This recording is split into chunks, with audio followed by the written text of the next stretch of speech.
waiting. That is perfectly all right. My data indicates clear skies in the coming days. Current conditions for maritime travel, optimal. I'll be ready whenever you are. But are we really gonna set off without telling anyone again? Funny you mention it. You'll never guess who Paimon saw on the way over. Hey! You didn't seriously think we'd let you leave without a farewell party, did you? No chance. Yeah, come on, Traveler. We've already made all the preparations. And most importantly, how dare you try and slip away without first paying your respects to the almighty Dragon Lord!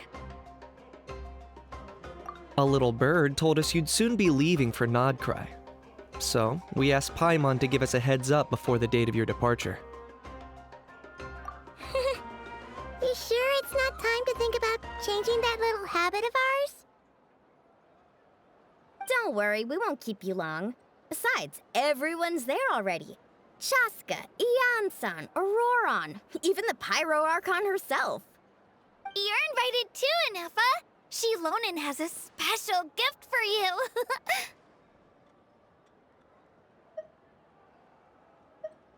Accompaniment request accepted. Shilonen demonstrates excellent massage technique. My impression of her is exceedingly positive. Wait, so robots like massages too?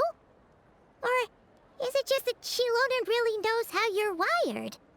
Alright, enough with the chit-chat. Let's head to the venue. Woohoo! Party time!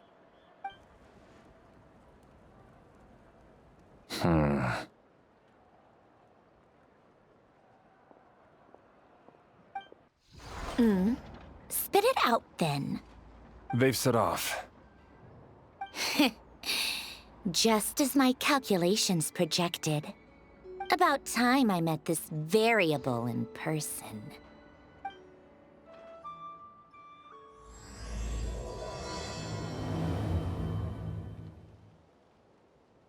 You know, every time we head to a new nation, there's always a point where it suddenly dawns on Paimon.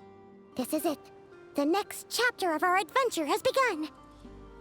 This time, it was the moment she realized she just polished off the very last of her Saurus crackers. Should have stocked up better at the farewell party. In other words, Paimon has marked the geographic coordinates from 2 minutes and 40 seconds ago as the boundary between Natlan and Notcry. This deviates somewhat from the official coordinates stored in my database. Paimon meant more in terms of how it felt on a psychological level. Anyway, what about you, Traveler? When did it really sink in for you? Huh, that actually kind of makes sense. What about you, Anefa? Come to think of it, maybe we should be asking the other way around. So, when you came over to Natlan, what was the moment you felt like you'd left Nodcry? In that case, probably when my sensors could no longer detect the moon's power. The moon? You mean, that one we can all see in the sky? Negative. I was referring to... Here we are. Paimon, Traveler, we have arrived in Notcry. Oh, wow!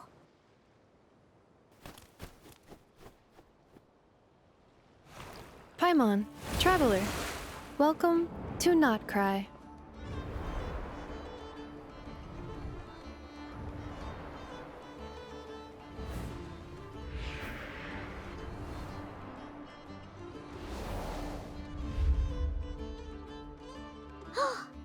That must be Nasha Town up ahead! That's the place you were telling us about on the way over, right?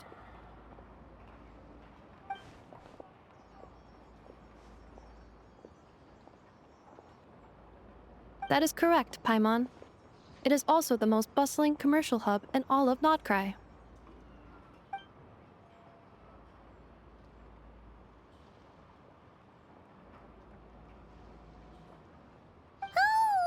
Sounds like the perfect place to start trying out all the local specialties! Huh? Is something up, Traveler? Paimon. This is where our spaceship landed when Ether and I first arrived in Tevat. Huh?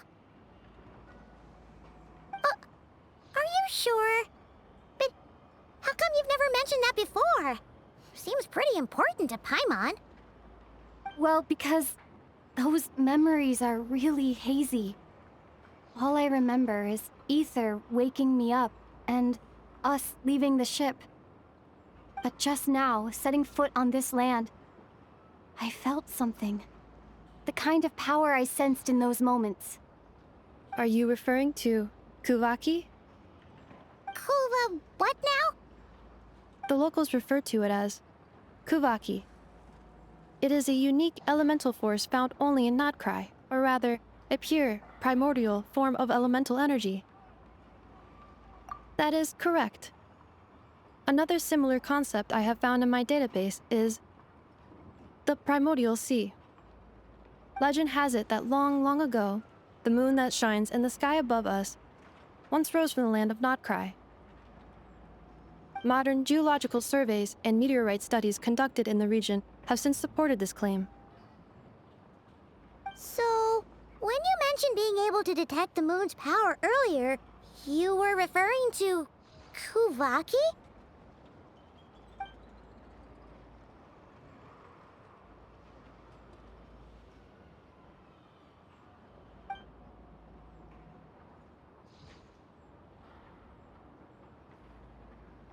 Wait, Traveler, you're saying we might actually find your spaceship here?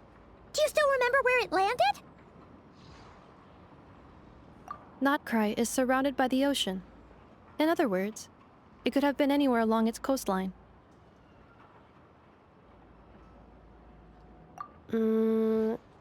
Negative. Description still lacks sufficient detail to pinpoint target location. Hey, it's okay if you can't remember everything right away. After all, it's been a really long time. Let's just do what we've always done, and keep searching as we explore. Besides, what have you got to fear with your sidekick Paimon still here? I'd be more than happy to help you out as well. Our pleasure. Anyway, just knowing that your spaceship's here in Notcry surely counts as a big step forward, huh?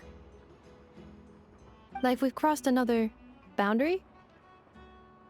Paimon couldn't have put it better herself. You sure are a quick learner, Inefa.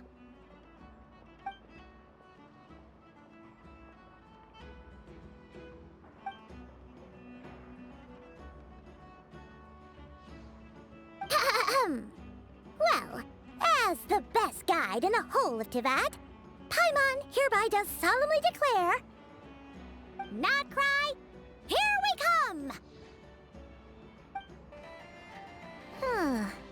It just occurred to Paimon, if we were looking to put out a missing spaceship commission, or to learn more about Notcry, wouldn't it make sense to drop by the Adventurers Guild? The guild is located in Nasha Town. Simply follow this road and you'll reach it.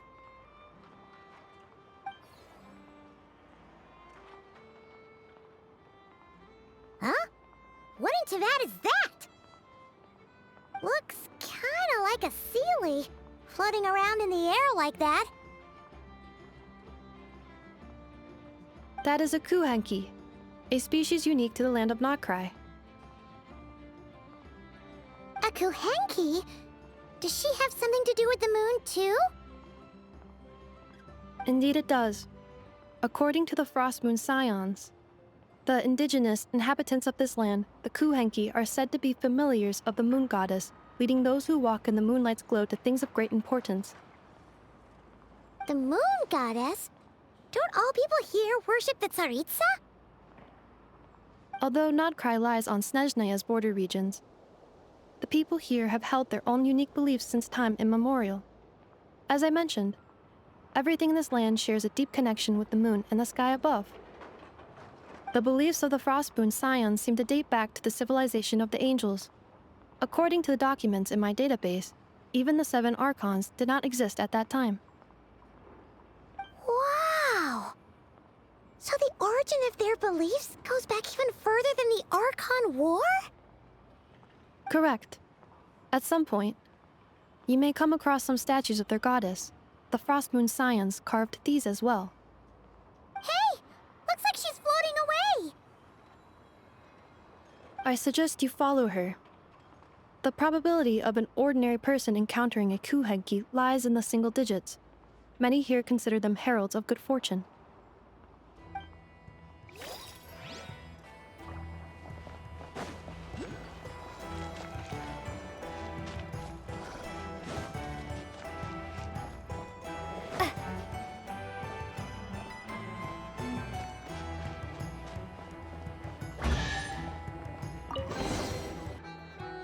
Is this a travel guide? Huh. It actually led us to something useful.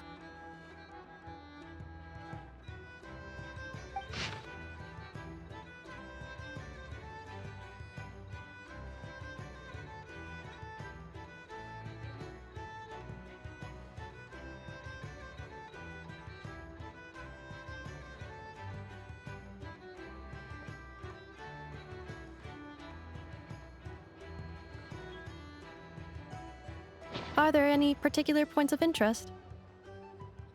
Oh, it all looks pretty interesting to Paimon. If we have time, she'd love to see, pretty much everything. Recalibrating route. If we keep following the current path, we will arrive at an area of scenic beauty. From there, we will be able to identify both the Adventurers Guild and several must-visit specialty stores. Yikes! Why is Paimon suddenly getting the feeling that if she doesn't step it up soon, Ineva's gonna put her out of a job?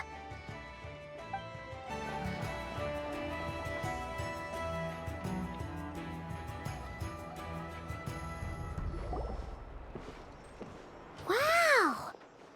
Nasha Town actually looks pretty big from here. Feels a bit different than Paimon imagined, though.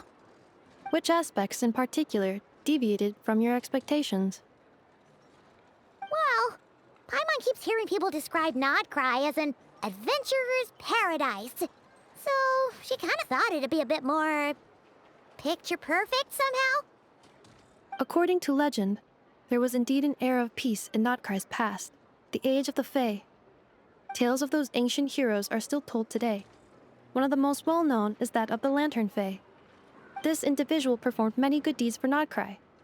The present-day Lightkeeper's nightly lantern patrols are, in part, a tribute to their memory. But then, one day, What happened?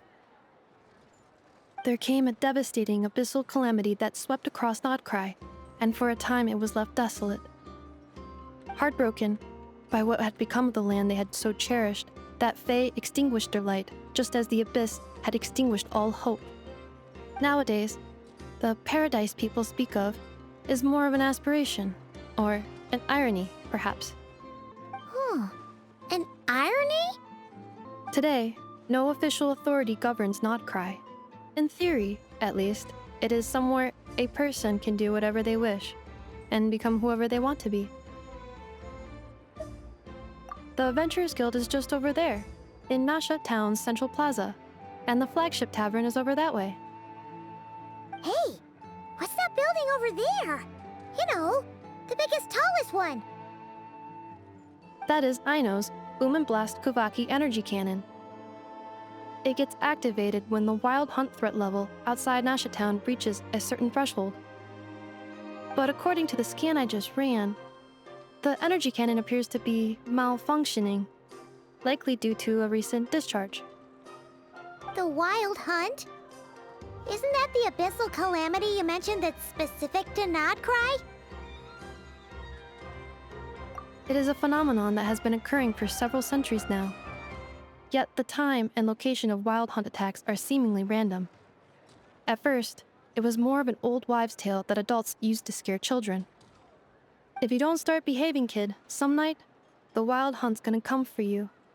Listen, do you hear that? That weeping in the fog? Those are the cries of a young woman being dragged away. You're saying people actually hear things like that? I have not witnessed enough wild hunt attacks to give a statistically sound answer. But the oldest legends say that all people saw was the ghostly shadow of a woman in the mist. It wasn't until later that it became a full-blown calamity. Abyssal monsters and all. Oh, when you put it like that, Paimon's really gotta hand it to Aino. Not only did she repair you, but she's even built a giant cannon to keep the wild hunt at bay. Absolutely. Aino is very impressive indeed. Anyway, according to my schedule, it is time I took you over to the flagship. Oh, sure. After all, we shouldn't keep Varka waiting. Well, Paimon's not sure if he'll actually show up at the bar this early.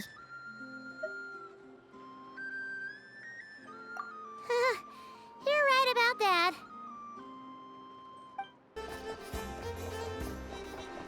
Huh. Isn't this the Adventurers Guild? Why isn't anyone here? Does that mean that Catherine and Nodcry actually gets to clock out? Anyway, let's come back later.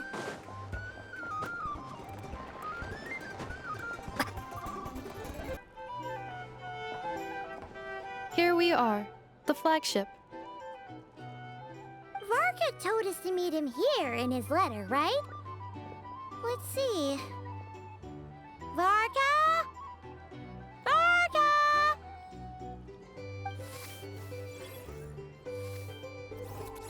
No matches, I identified. Huh. So he isn't here after all. Oh, guess we never did actually say we'd be arriving today. Hey, why don't we go ask the owner? If what they say is true, Varka's drinking prowess must have left quite the impression.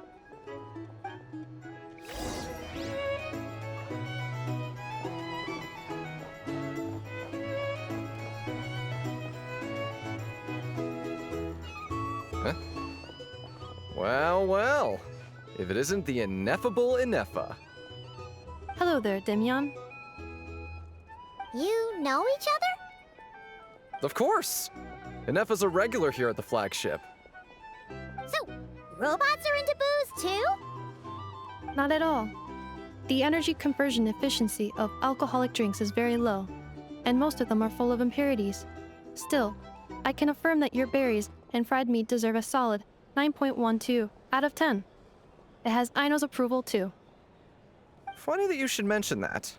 While you were away in Natlan, Varka would come in here every day to pick up a serving of berries and fried meat for Aino. Aww. He must have been worried sick that she wasn't eating properly on account of being so hung up about Ineffa being gone. Actually it's 'cause Varka found out that Aino went wild after Ineffa left, gorging herself on snacks she normally couldn't get her hands on. So it was more worry that she wasn't getting a balanced diet. I think I might have just put my foot in it. Anyway, since you're back from Natlan, these two must be the ones Varka mentioned. The Traveler and Paimon, yes? Yep, that's us. So, from the sounds of it, you must be a close friend of Varka's too. Varka? Goes without saying. After all, he's the only one around here who's ever managed to stay standing after 10 rounds of the roulette special. Paimon can't believe he's made such a name for himself. Though, guess it's hardly surprising how. Right now? Must be somewhere near Anvantinyarvi. That's quite far from here. Huh? Where's that? It's a lake in the northern part of Nodcry. Word reached him of trouble brewing around those parts, so he took his knights to check it out. Oh. So, we missed him?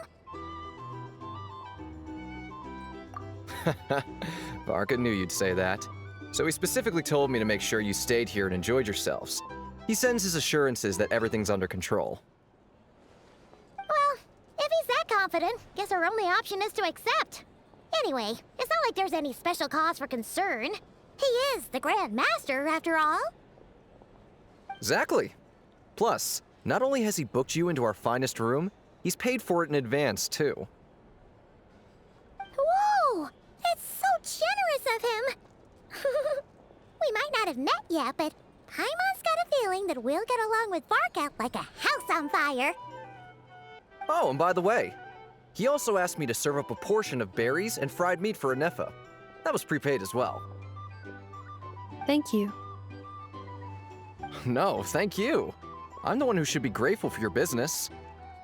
Traveler, Paimon, why don't you go ahead and drop off your luggage? I can use this time to go pick up some components that Aino asked me to bring back. Sure thing. Besides, now that we've got ourselves a map, once we're done unpacking, we might as well go for a stroll ourselves.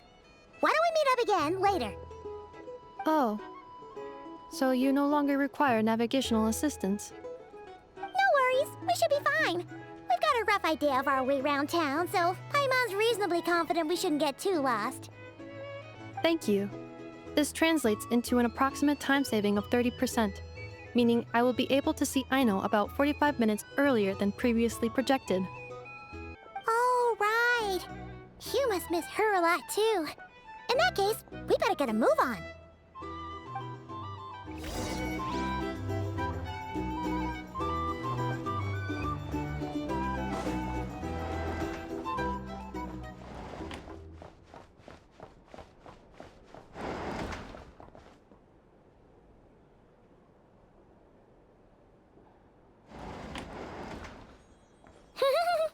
Feels pretty nice having someone sort out our food and lodging for us, huh? But is this really the flagship's best room? It's pretty big, make no mistake, but it looks a little worn out, right? Though, to be perfectly honest, that feels right at home with everything else we've seen of Nasha Town. You mean it's got something to do with Nodcry's history? Oh, that makes sense. But what exactly was this calamity?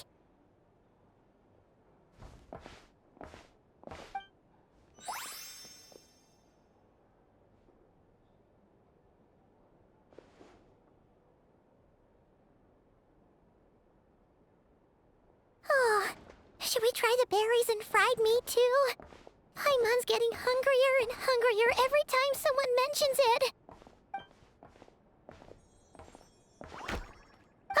Oh, sorry about that. Paimon wasn't watching where she was going. Please, there's no need to apologize. If anything, I'm the one who should be sorry. Clearly, I shouldn't have gotten lost in my thoughts in the middle of a hallway. Wait a sec. Are you staying in the room next to ours? Ah, quite the perceptive one, I see. First things first, allow me to introduce myself. My name is Kirill Chudamirovich Flintz, but please, just call me Flintz. Whoa, that's an impressively long name for sure. Ah, is that so? Names like mine ought to have been fairly common in Snezhnaya, at least in the past. Would I be correct then to assume that the two of you are travelers in this land? Yep, you sure would be. Paimon is Paimon, and this is the Traveler. We've been to a bunch of nations already, but we only just arrived in Nodcry today. What a rare honor it is to meet such worldly travelers. Are you here for travel too? If only I had the time to spare. No, I'm just staying the night. Oh, so you're here for business? That's certainly one way to put it. I'm a Ratnik of Nodcry, normally stationed near the burial grounds to the north. My sole cause for being here today was to repair this lantern of mine.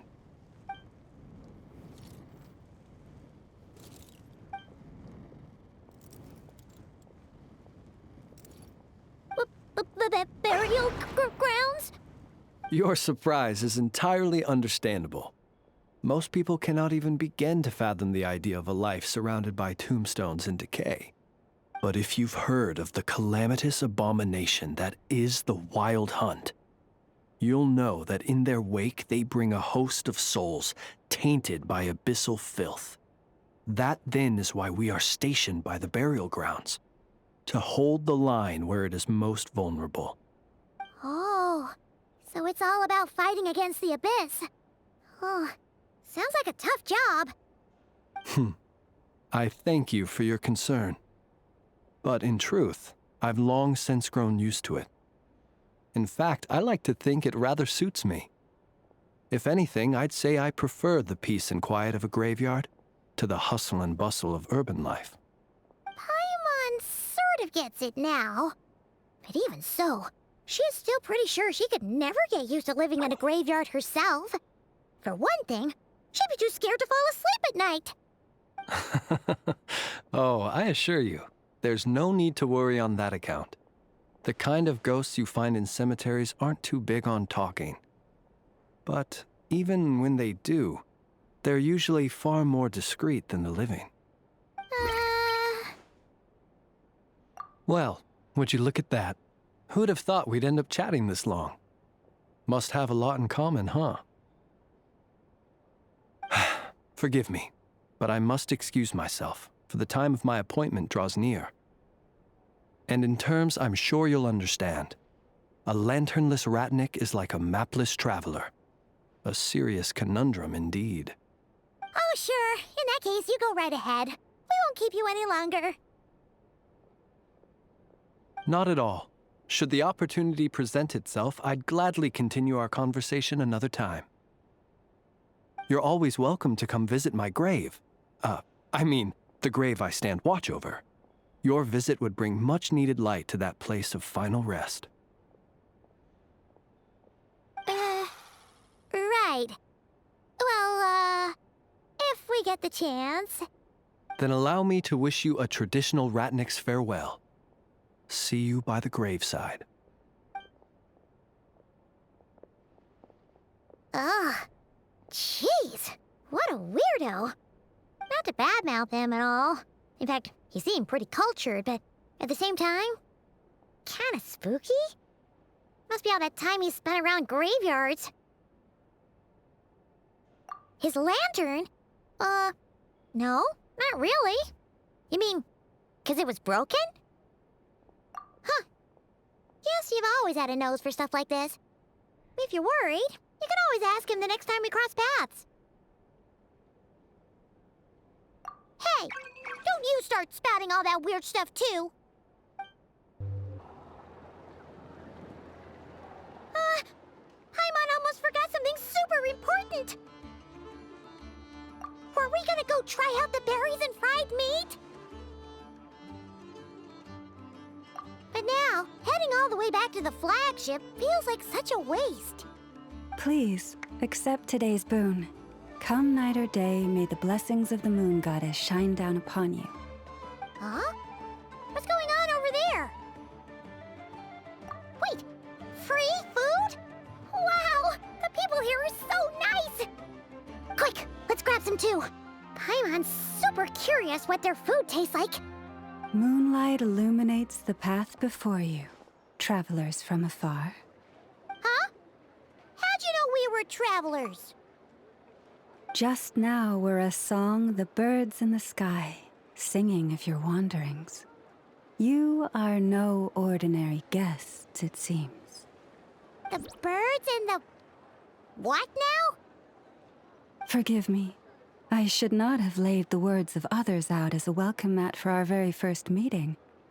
You, too, must be wondering who I am.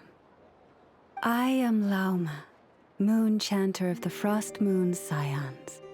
Please, as do our followers and other passers-by, accept today's boon. Happy to oblige.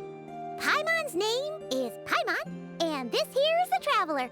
Thanks so much for sharing your yummy food with us. We'll take one each. Think nothing of it. These fruits were the finest we found, delicacies gathered in the wake of the morning dew.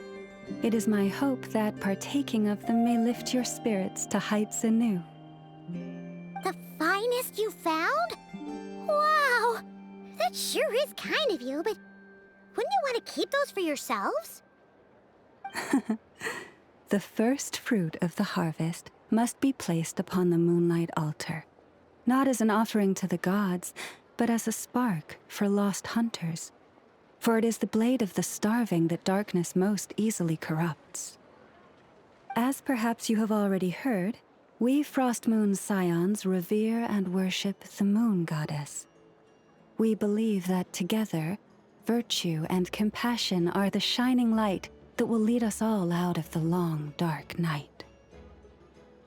And now, with tides of haughty Fatui swarming into Nodcry, driven by greed and greed alone, more than ever before, we must all unite under the banner of virtue. Huh! Look who it is again. Those unsufferably kind-hearted Frost Moon Scions. Got enough for us too? That's right! 2 servings each! We're starving over here! Fatui! After what you've been doing to our sacred statues, how dare you even show your faces? Wilhelmina, bestow today's boon upon our guests. You hear that? No slacking now. We'll have the very best you got. But, my lady, they... Please, you two, accept this meal. But remember this. Kindness is the first lantern left to guide those who stumble in ignorance. Come again?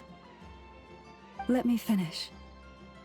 But should they still refuse to follow the moonlit path, then by our frosted blades shall we show them its shadow. You! Hey, look who it is. Tch, whatever. Just you wait. We'll be coming for you next. Huh? Where's the meat? Who wants to eat this garbage? Those stooges really are the worst. Ever since they came to Nodcry with all their weird equipment and built that so-called experimental design bureau, our lives have been turned completely upside down. Judging from how they reacted just now, it seems the Fatui already know who you are. Well, we have gotten in their way in pretty much every nation we visited, so we're probably at the top of their blacklist by now. I see. Then, on behalf of the Frost Moon Scions, I thank you for the goodwill you have shown us.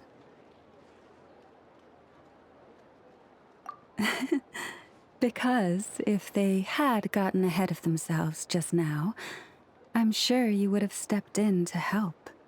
Just as the birds and beasts put it, your arrival heralds joy to us all. Besides, for a weary traveler far from home, what better respite than to bathe in the moonlight? You will always be welcome at the Frost Moon Enclave, the place we call our home. May we meet again in the moon's gentle glow.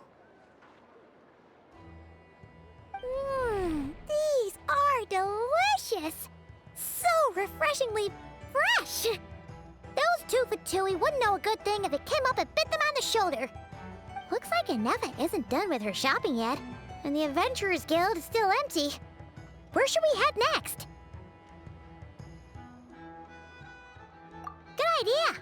Wouldn't want to let the Kuhenki down, after all. Let's see... Okay, Paimon's got our route all figured out. So, all that's left to say is... don't fall behind! This is Nuts and Nuts. It's mostly a fruit shop, but there's a crafting bench too. This is the Speranza, one of the travel guide's recommended restaurants. All the waiters here are kids. This is the Vesnitsi Prolegic Greenhouse. Apparently, their flowers are all made of metal, so they'll never wilt away. And this is the Rossum Workshop. If you ever need a weapon made, this is the place to go. And over here, they've got a super tall observation deck. Whoa! Take a look at that! You can see really far out into the distance. That way's north, and that looks like something built by the Fatui? And then over there to the west, that must be the place Lauma mentioned, where the Frost Moon Scions live. So, what'd you think? Even if Inefa kinda stole her limelight earlier, This just goes to prove that Paimon's own tour guiding skills aren't too shabby either, right?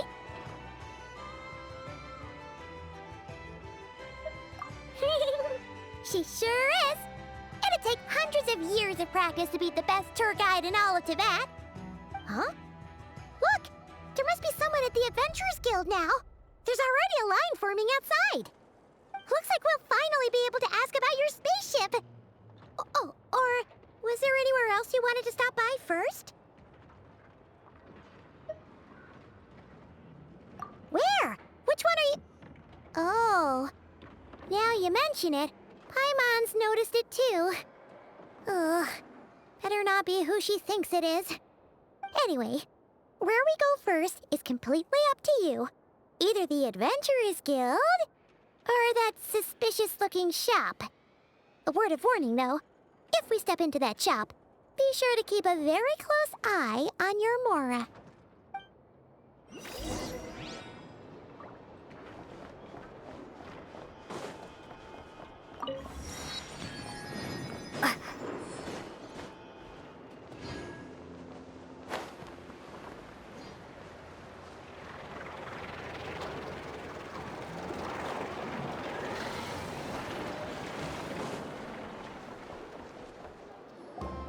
Lucky us! The line seems to be gone now. Come on, let's go say hi to Catherine. Hey, Catherine, we meet again.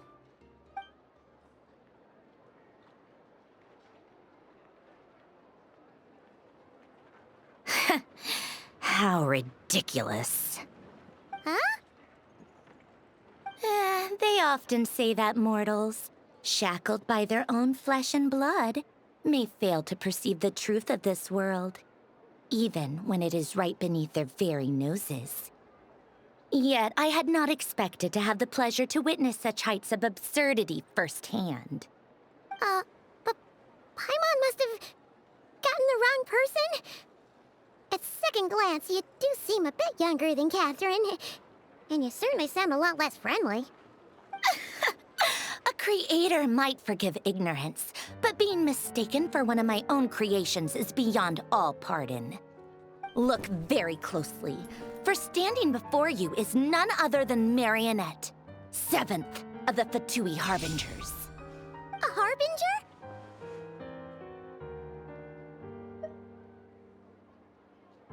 I told you already, I'm not Catherine. Just how obsessed are you with my machines?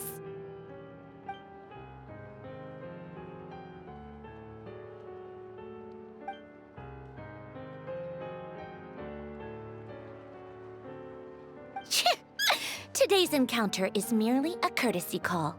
A friendly warning, if you will. You interfered with my work once before, with that little robot. I let it slide.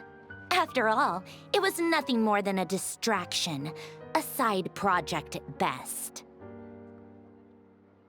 But we are in Nod Cry now, and as such, I strongly advise you not to stand in the Fatui's way. Otherwise, the next time we meet, I might just have to drop all this meaningless etiquette. Oh, please. You've got some nerve coming out with barely veiled threats like that. You're the one stirring things up here. Oh, perhaps you have misunderstood. Just because Nod Cry lacks a ruler at present, that does not mean it should not be ruled. We Fatui are simply establishing a new order. Yeah, right. We're like shady experiments, judging by your massive, creepy research facility.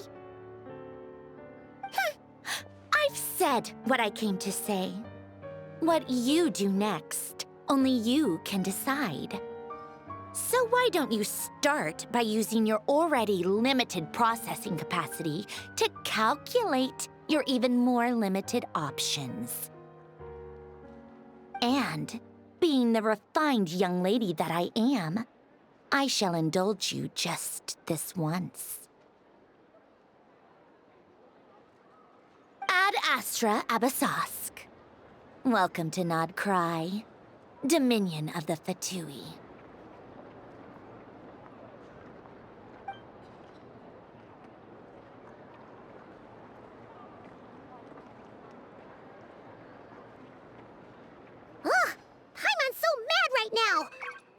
someone so obviously evil be so annoyingly self-righteous? But if a Fatui Harbinger is here to greet us in person, that can only mean one thing.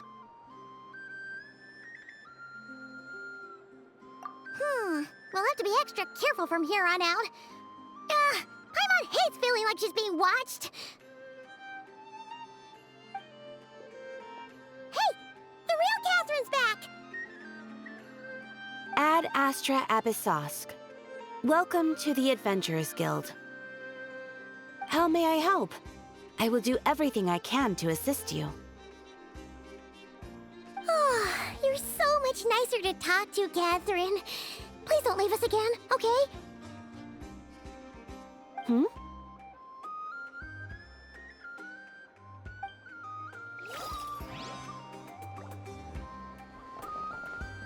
Ad Astra Abyssosk. Welcome to the Adventurers Guild.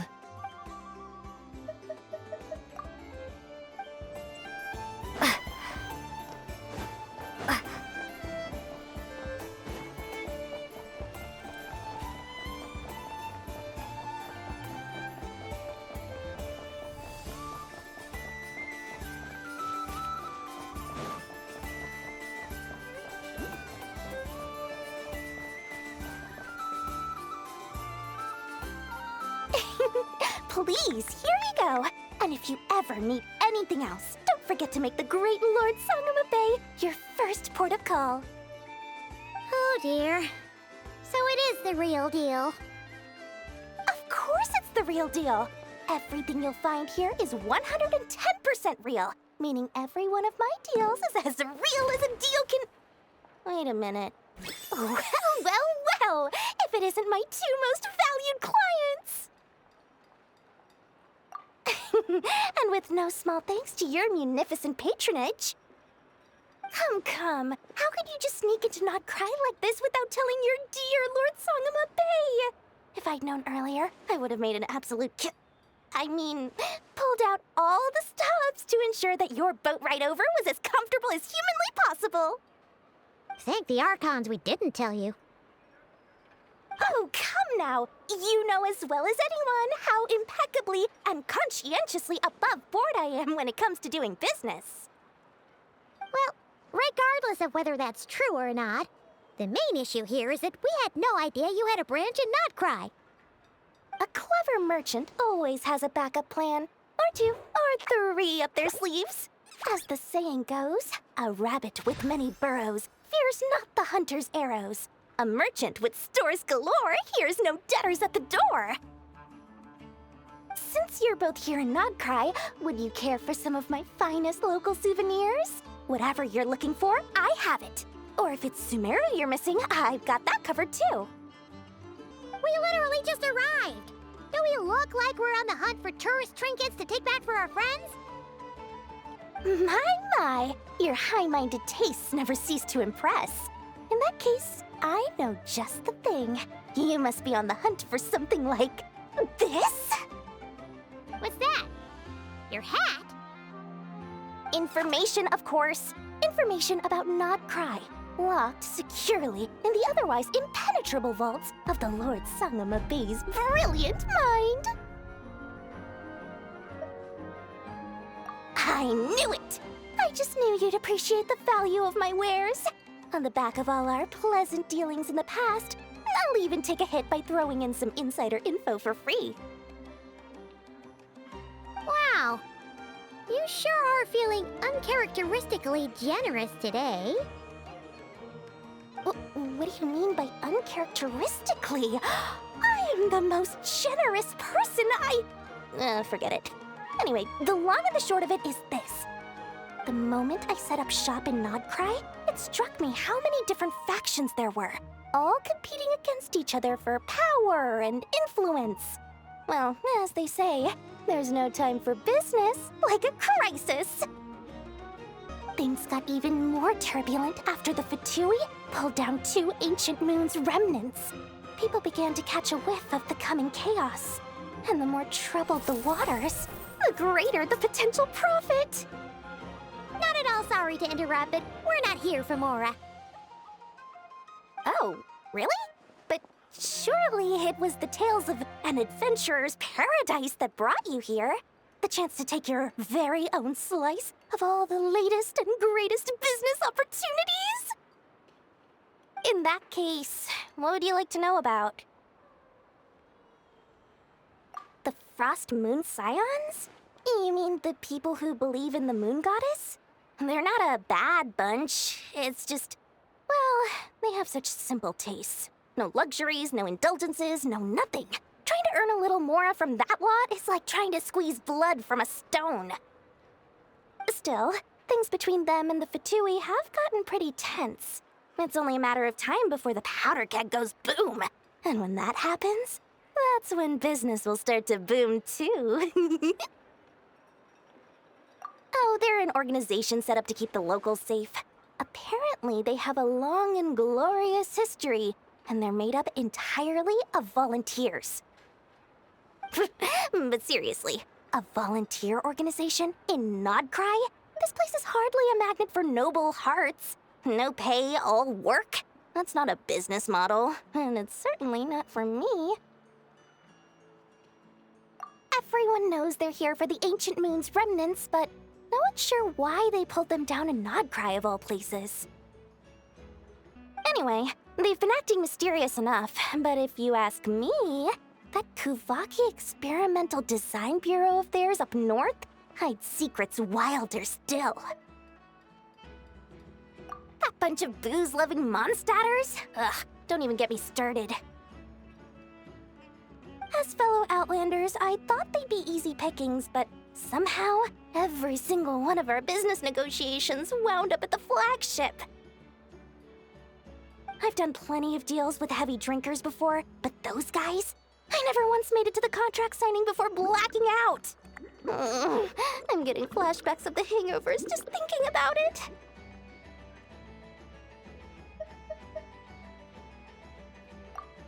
What now? A spaceship? Nope, never heard of anything like that. Don't you two get involved in any big business here without so much as a heads up, you hear me? At the very least, consider letting me in as a key investor. Oh, I almost forgot to mention. Sooner or later, you'll no doubt end up doing business with some other merchants in Nodcry. And someone's bound to mention a place called the Curatorium of Secrets. Listen to my advice. Do not, under any circumstances, go there, no matter how much trouble you're in. The Curatorium of Secrets? What do they get up to there? Just a place that handles all kinds of disputes. But the owner will charge you an absolute fortune, and she has a temper to match. Nothing like your friendly neighborhood, Lord Sangama Bay. You're not just saying that to stop your competition from undercutting you, right? When did that little pipsqueak get so sharp? And after I gave them all that info for free just to win them over. What do you mean? Of course not. I'm only thinking about your wallets. I mean, on behalf of your wallets. You're really not convincing anyone, you know. All right. Business is a cutthroat business. I won't argue with that. But I'm not lying about that boss lady. Not only did she make it into my top 3 people not to mess with in Nodcry, she's also in my top 3 people most eager to trade in favors. Seriously? It feels like you're just bad-mouthing your rival now. Fine. If you don't believe me, go see for yourselves. We might both be from Sumeru, but compared to hers, my conscience is so large, why, you could fill 3 whole palaces of Alcazar's array. But when you realize what I'm saying is true, don't say that good old Lord Sangama Bay didn't warn you.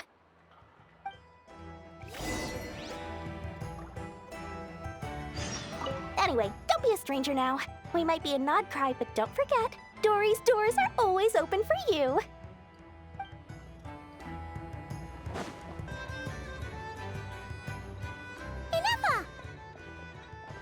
Hello. I was just about to start tracking your whereabouts. Did you manage to get everything Aino asked for? I did. What about you? Do you need me to navigate or introduce any more places around town? Not for now. We've seen most of it already. We probably need some time to process everything we've learned, though. Any progress with the spaceship? No. Catherine came back just now, so we asked her, but even she hasn't heard a thing. One possible explanation is the vast stretch of time that has elapsed. Additionally, given the limited resources available in Nodcry, it is entirely plausible that the wreck was scrapped for parts, or even mistaken for a pile of broken machinery. Aww.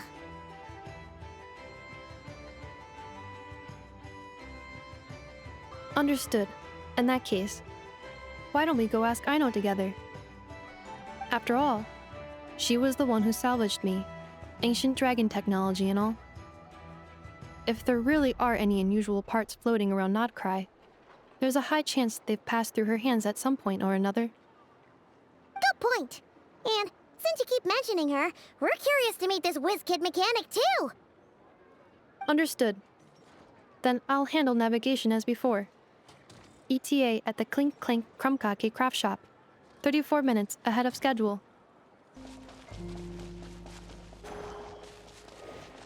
Oh no! There's a little animal trapped over there! Let's go help it out! Huh? That's weird. Why isn't it responding? The tides of Kuvaki affect everything in Nodcry. So much so that many creatures have evolved a kind of dependency upon it, growing stronger or weaker as it waxes and wanes. This little animal must have been caught here unprepared. So you're saying we need to use Kuvaki? Paimon will leave it to you guys then. Don't be scared! We'll get you out of there soon!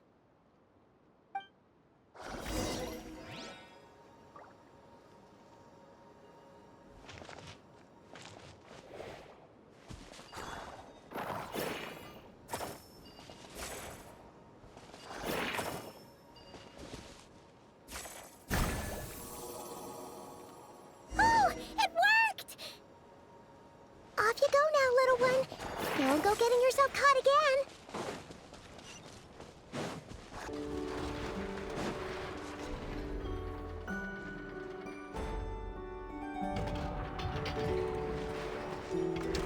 Here we are, the place Aino and I call home.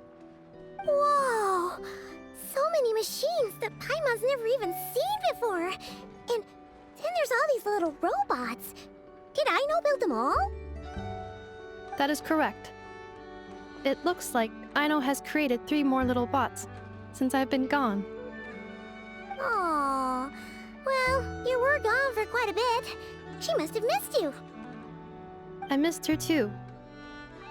I want her to see what I've become. Well, let's not keep her waiting any longer then. Come on! Aino, I'm back. Hmm?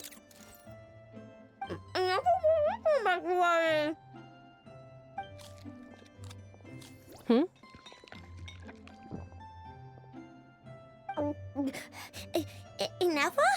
You're back significantly earlier than I expected. Like a whole 30 minutes at least. Everything went very smoothly, which saved me quite a bit of time, so I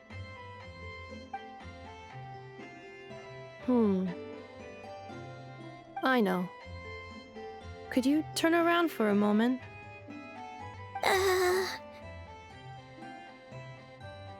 I know. I've been on my best behavior the whole time you've been gone. She's got chocolate all over her mouth. I know. While I was away, did you strictly abide by my tailor-made snack intake schedule? Oh, of course I did.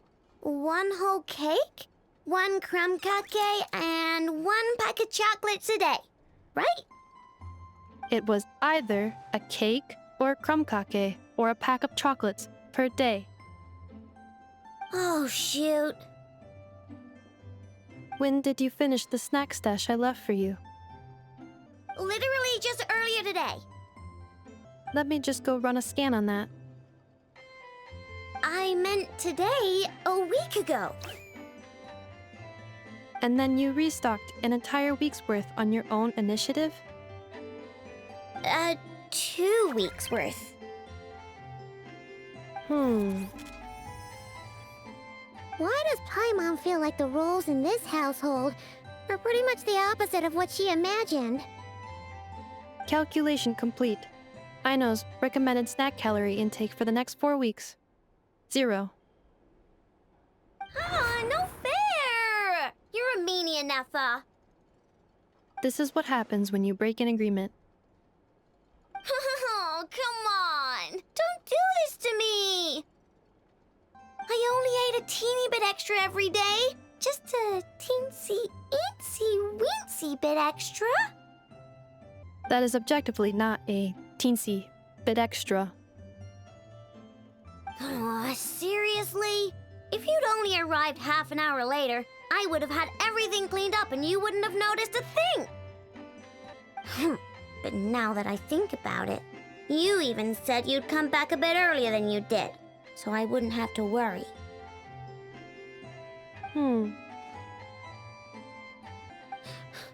But then, you were away so long, and I was so worried about you. And that's the only reason I even... Oh. I know. I am very sorry to have kept you waiting. I'm back now.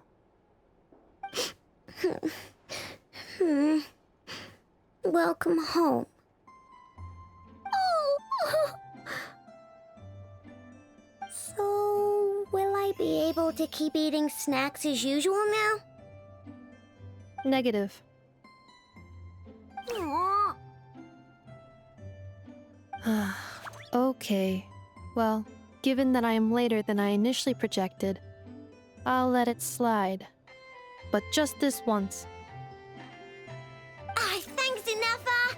You're the best! Aino, allow me to introduce. It's the honorary knight and Paimon! I know. Uncle Varka talks about you guys all the time.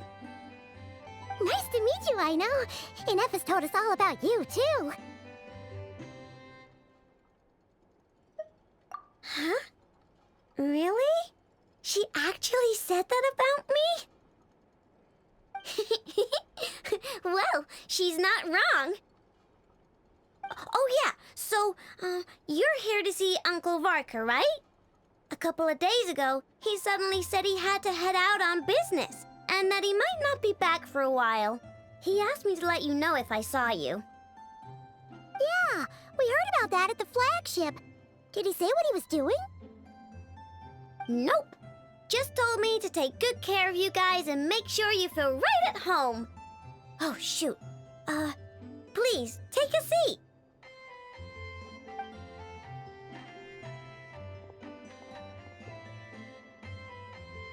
Do either of you need my help with anything? Anything at all? After all, I'm the head of this household. Sure wouldn't know it from that snack tantrum she just threw.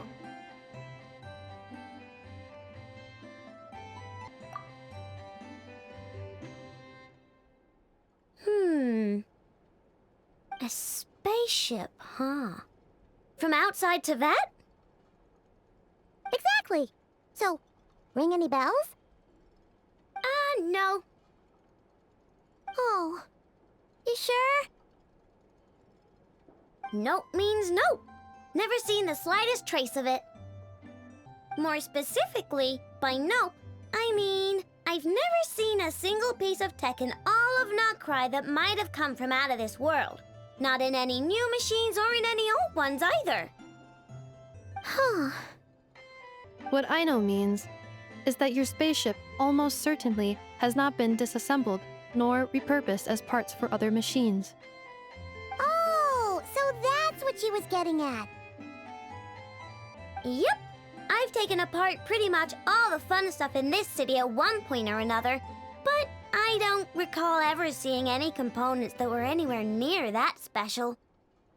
So, either your spaceship crashed somewhere it's never been found, Or someone did find it and then hid it really, really well. But who would even do something like that? Beats me. Maybe someone who thought they could stash it away for a rainy day. Just like how I sometimes hide snacks in the...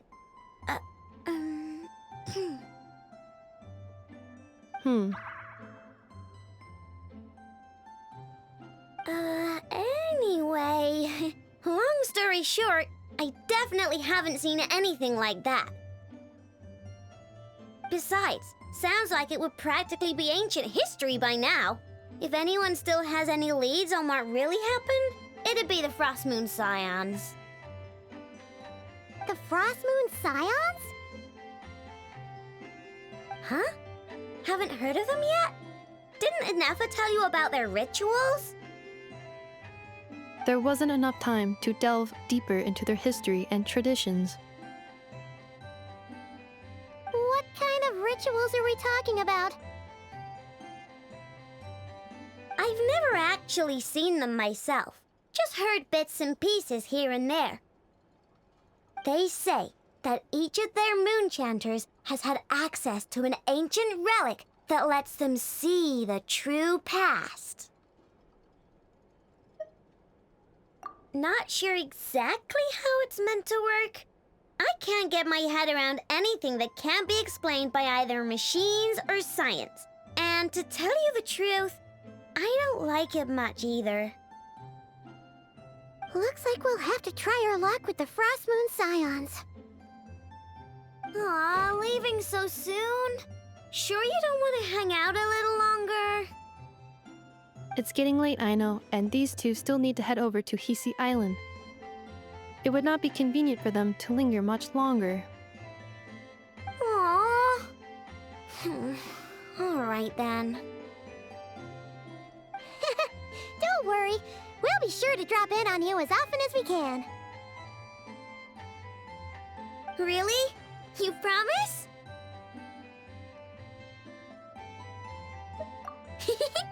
Sounds like my type of visitors. You're welcome anytime. I'll be staying to look after Aino today, so I won't be going with you. Hey, don't sweat it. We'll find our way just fine. I'm glad to hear that. Also, I must admit, I have very much missed the charging bed that Aino made for me.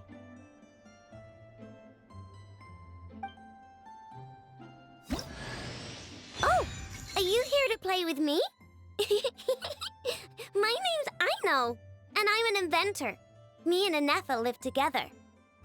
I could probably eat all the cakes and cookies in the world because I love them so much. But my favorite kind of all is Lackaberry Crumb Cake. Come visit my Clink Clank Crumb Cake craft shop whenever you want. Anyway, that's me. What about you? Tell me something about you, then we'll be friends.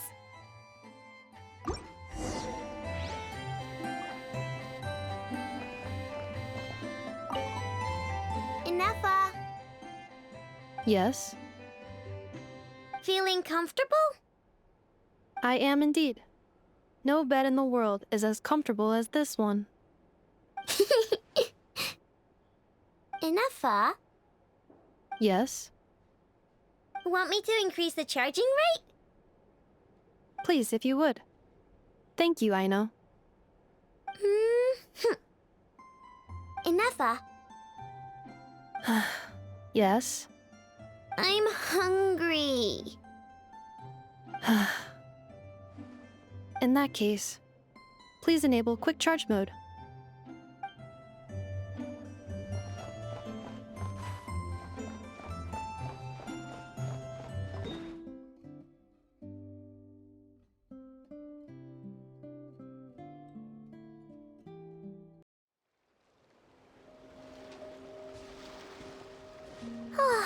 Seeing Inefa and Aino reunited like that sure was heartwarming. We should definitely hang out with them more in the future.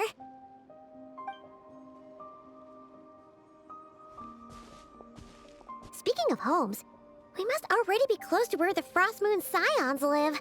The vibe here feels different, just like the scenery.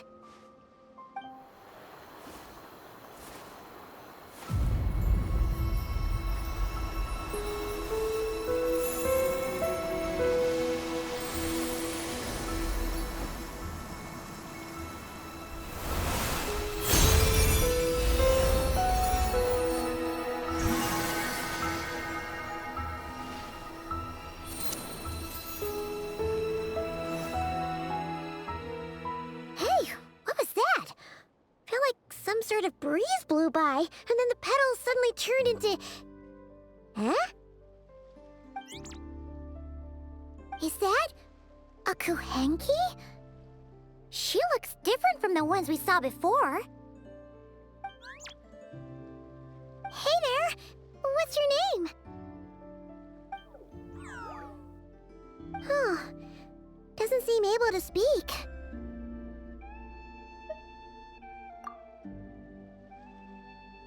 No idea what she wants. Unless you want to stop, maybe we should just keep moving?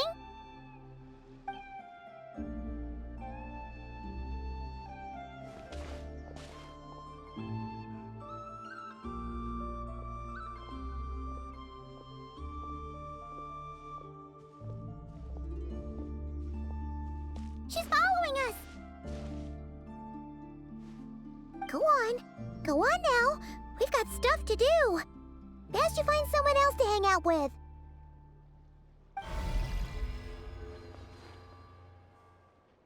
Hey! Don't make it sound like Paimon's some kind of meanie.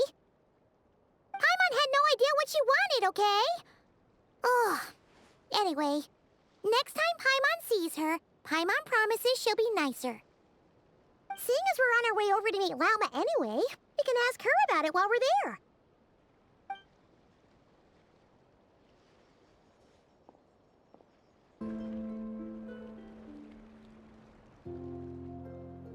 Huh? Hey, look! Isn't that Lauma?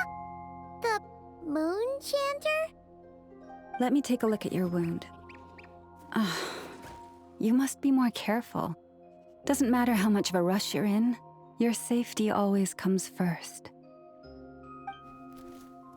Oh, you're back too. How was your day? You what? Those two Fatui? The ones who were causing trouble in Nasha Town? You went to teach them a lesson? And you put that in their food? You naughty little thing! How could you do that?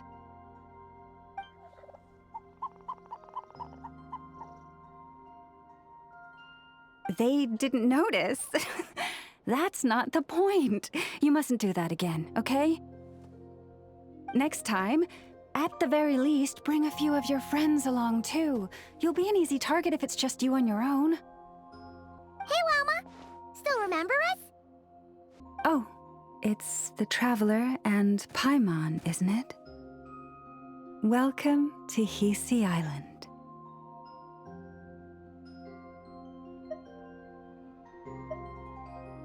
Not at all. Those who come with kindness in their hearts are always welcome with the Frost Moon Scions. Were you just talking to those animals? I was indeed. The Frost Moon Scion's bloodline is unique, for throughout our history, there have been many among us who could communicate with all living things. What was that?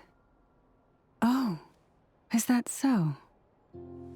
She says she was trapped in a plant earlier, and that you were the ones who rescued her. She wants me to thank you on her behalf. Oh, it was nothing. Barely lifted a finger. If you both are free, why don't you join us at the Frost Moon Enclave for dinner? Consider it a small token of thanks for your kindness. We'd love to! And actually, we had something we wanted to ask you anyway.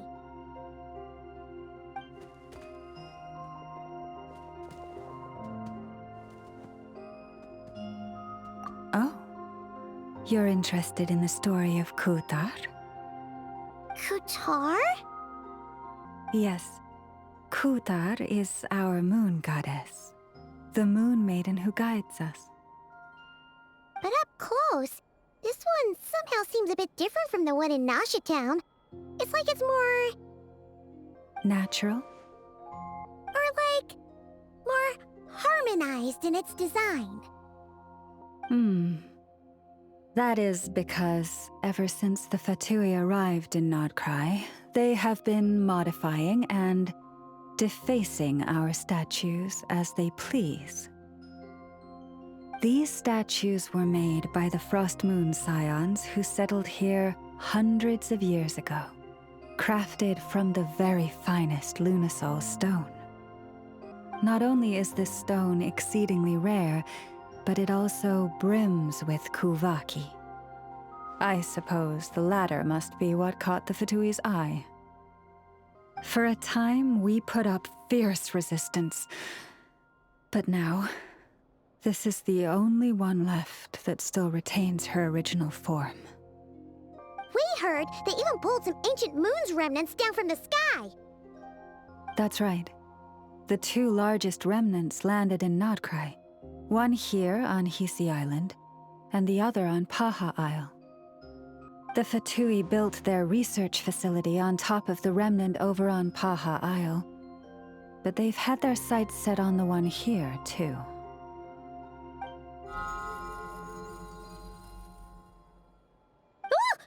Oh!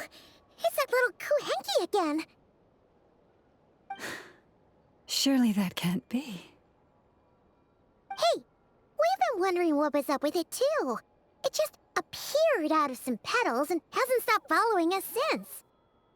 No, that is no ordinary Kuhenki.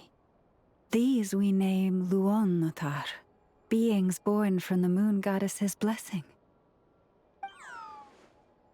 Can you understand what it's saying? We honestly haven't got the slightest idea why it's been following us. I'm afraid not. I cannot fathom its thinking any better than you can.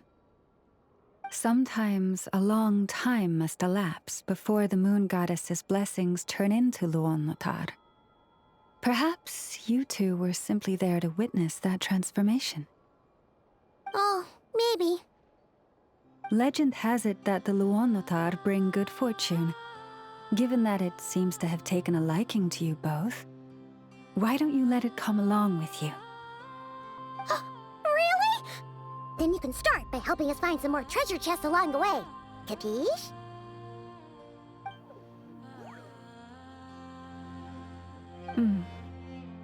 Twilight approaches. If you would hear more of the moon's story, then let us make our way to the Frost Moon Enclave. Beneath the gentle moonlight, I shall share this tale in full.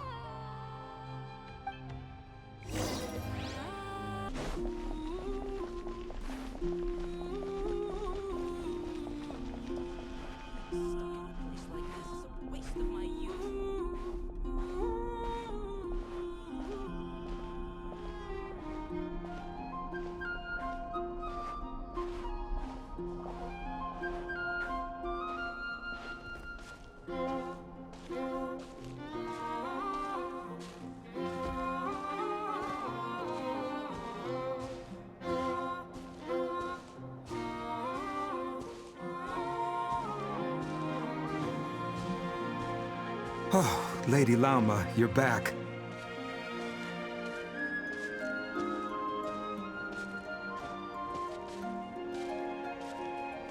Come day or night, may the blessings of the moon goddess shine down upon you.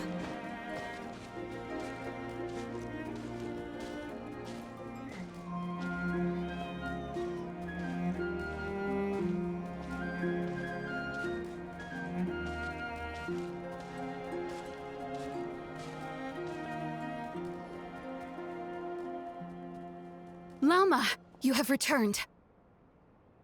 Wilhelmina, this is the Traveler and Paimon. Kindly arrange for 2 additional dinner settings for our honored guests. Of course, my lady. Wow! Everyone along the way here pretty much saluted you. Are you, like, super important around here? I am but a moon chanter, one entrusted to convey the moon goddess's will. Nothing more. She's just being modest. The Moon Chanter holds the highest rank among us Frost Moon Scions. Lauma is our leader. Wilhelmina? I know. I'll send word to the kitchen. 2 meals coming up. Whoa! Paimon had no idea you were such a big shot. It is merely that the unique traits of our bloodline have manifested themselves especially strongly in my person. That is no accomplishment of my own. Please, follow me this way.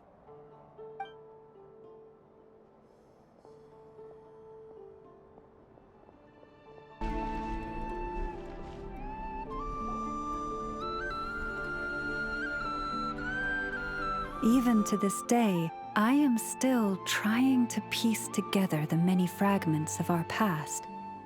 It is a story not only of the Frost Moon Scions, but also of the moons themselves.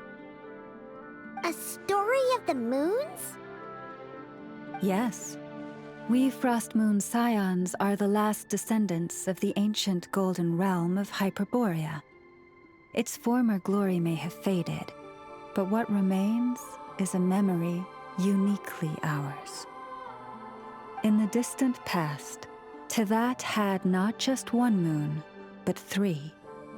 It is said that they were created by the primordial master of this world, cast into the firmament to keep peace in the land below. Firstborn was the eternal moon, largest of the 3. Legend has it that it was her immense Kuvaki that gave rise to the ocean tides. Next was the Frost Moon. Smaller than her big sister, yet brightest in radiance. Her glow became the cold, undying lantern of the night. Finally came the iridescent moon, smallest of the sisters. Most of the time, her light was barely visible to the naked eye. Yet when she shone, her fleeting halos were all the more mysterious for it. Wow! Sounds like it all happened so long ago. So, what happened to them afterwards? Afterwards, well, as you have seen, the 3 moon goddesses perished. This happened in a war triggered by the Descenders, and of the 3 lunar husks, only the Frost Moon survived unbroken, while the others were shattered to pieces. Oh, so that's why there were ancient moon's remnants in the sky. Yes. It is also said that when the moons shattered, most of their fragments rained down upon this land like stardust. That is why Nodcry is blessed with such an abundance of Kuvaki. As for the remnant that the Fatui recently pulled down, that belonged to the Eternal Moon. Wait a sec. But you just said that 2 of the moons were shattered, so where are the remnants of the iridescent moon? The iridescent moon's remnants were never found. What happened to her after the war remains a mystery. Some say she vanished in an instant, while others believe that her remnants are simply too delicate to leave a trace.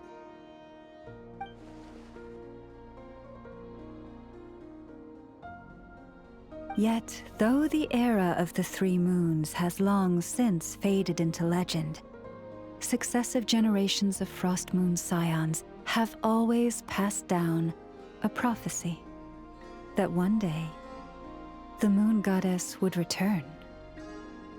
And in the end, that prophecy did indeed come to pass, though not quite. Lady Lauma! Lady Lauma, are you there?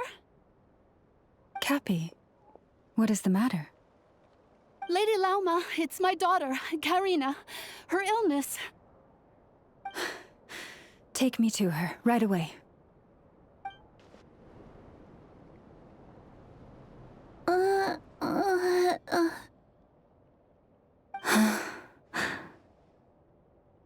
Her sensitivity to Kuvaki is flaring up again.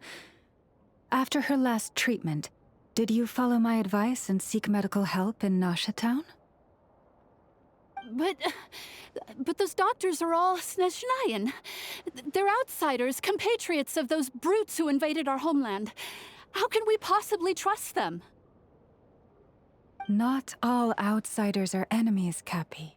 They've been treating this condition for generations. They have the experience we lack.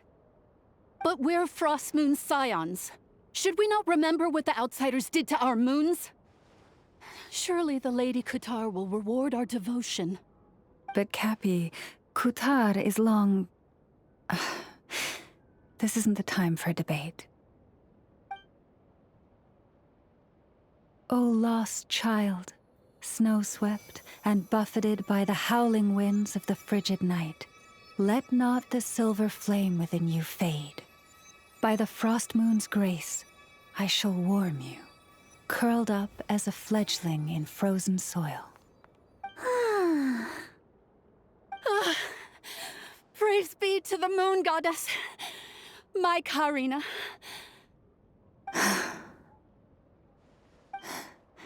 Remember, she must take powdered laka berries daily. It will ease her symptoms.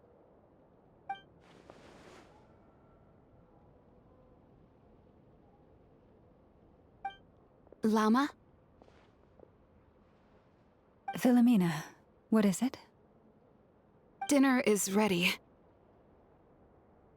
I see. Cappy, let her rest here for the night. I'll have someone bring her a blanket. All right. Thank you so much, Lady Lauma.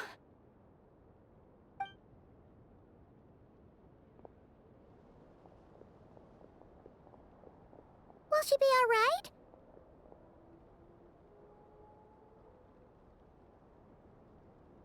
Yeah. If there's anything at all we can do, please don't hesitate to ask. Thank you for your kindness. For now, though, Karina should be fine. She'll be feeling a lot better tomorrow.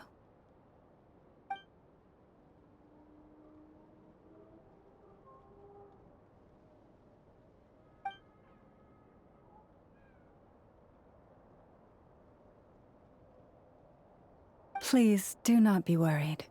Come, let us head to dinner. I believe you still have some questions for me.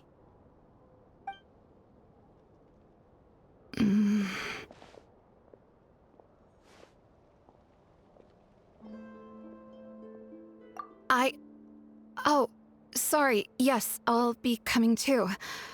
I was just thinking about something. Oh? Lauma makes such an unshakable moon chanter. Calm, capable, someone we can count on.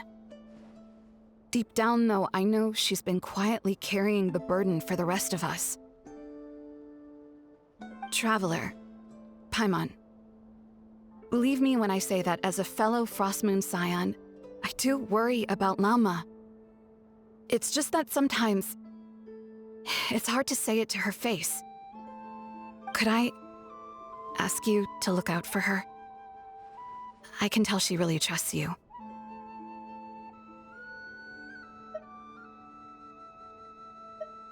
I fear that would stress her out even more. Sometimes I really admire her strength, but at the same time, I can't help feeling powerless myself.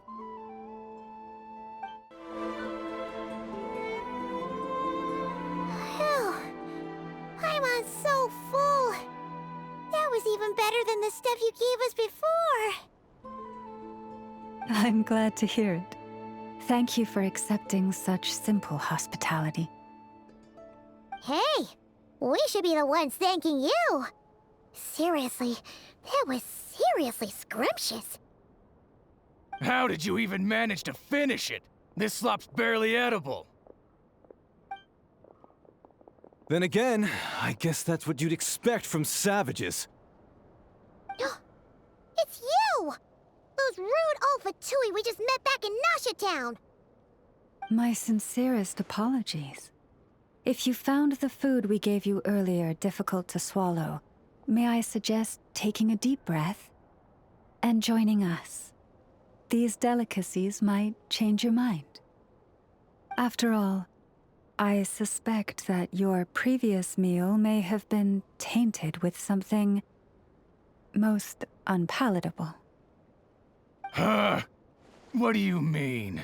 Tainted with what exactly? With the bitter snobbery of those who call themselves civilized. Why, you? Looking for a fight? Sure, I'd be more than... Hold it! We're not here to brawl. Yet. We're here on official business. Orders from above. We're here to deliver the Frostmoon Scions a warning. Or rather, a final ultimatum. You have 3 days to hand over the relic and reveal the whereabouts of your so-called Kutar. If you fail to do so, the Fatui will immediately begin the cleansing of Hisi Island. Which, by the way, is the sovereign territory of the Tsaritsa of Snezhnaya. What insolence! Your demands are outrageous! For generations, this land has belonged to the... Dear guests, allow me to save you both time and trouble with a speedy reply. The Frostmoon Scions will never hand over anything to the Fatui. And to those who set foot on our land with ill intent, I say this. With your blood, we shall draw an inviolable line in the snow. That applies to you, too. Stubborn savages, the lot of you! Pretty sharp. You'll pay for this. Mark my words. Hey, if you're so tough, get back here and put him up! Huh. Guess all they're good for is running away. I'm so sorry. You've had to put up with far too much unpleasantness today. Come on, it's not your fault. We don't like bullies like them either. But still, they mentioned a relic and Kutar. What exactly could they be after? Oh yeah, so this might not be the best time to bring this up, but we kinda have a favor to ask of you, Lauma.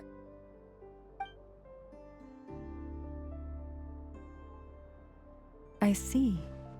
So your questions concern the sacred relic too. Please, do not hesitate to speak your mind. Unlike those insolent intruders, you walk in the moonlight with open hearts. You stood by us when we needed your help, so it's only right that I return the favor. But let us continue this conversation somewhere more fitting. As it happens, there's something I'd like to show you, too. Whoa! Now that's one huge statue! This is the statue of our goddess, the Moon Maiden Kutar. Wow! It's spectacular! Kutar was born here on Hisi Island around 500 years ago. As it just so happened, a priestess of the Frostmoon Scions witnessed the moment of her birth. Instantly realizing that this was the prophesied rebirth, she quietly recorded the event and carved this statue to honor that miracle.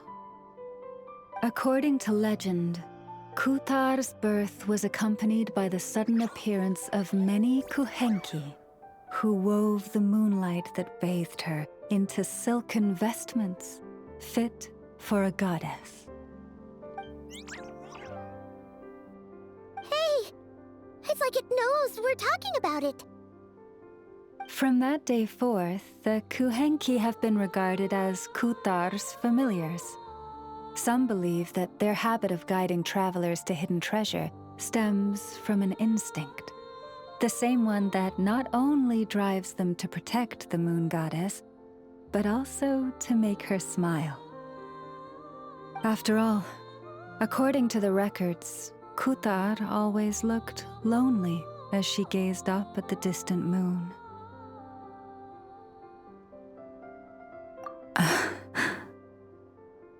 Kutar left Hisi Island before I was even born. According to the previous moon chanter, The goddess was angered by our people's greed, and that is why she left us. Where did she go? No one knows what happened after she left. But just a few months ago, after those 2 ancient moon's remnants fell from the sky, she was spotted on Hisi Island once more. And the Fatui have been harassing and threatening us ever since. Judging from what they've said, our moon goddess is actually their missing harbinger, Columbina, the damselette. The damselette? But isn't she number 3 amongst the Fatui harbingers? So she's actually the moon goddess. Why would she join the Fatui then? That too is a question I've struggled with. But even at the best of times, understanding other people's choices is difficult, let alone those of a goddess. Plus, forgive me, there I go again, rambling on about our history. But you came here to ask about the sacred relic, didn't you? Honestly, Paimon's not sure which part she's more curious about now. Since ancient times, the Frost Moon Scions have had in our possession a special fragment of the ancient moon's remnants. A piece in which I sense a power unlike any other. Successive generations of moon chanters have all detected a divine presence within it. We call this unique remnant the Moon Marrow. We heard you can use it to see what happened in the past. What is it in particular that you seek from the past? Well, basically, to cut a long story short, the traveler here is actually from outside of Tibet. Oh.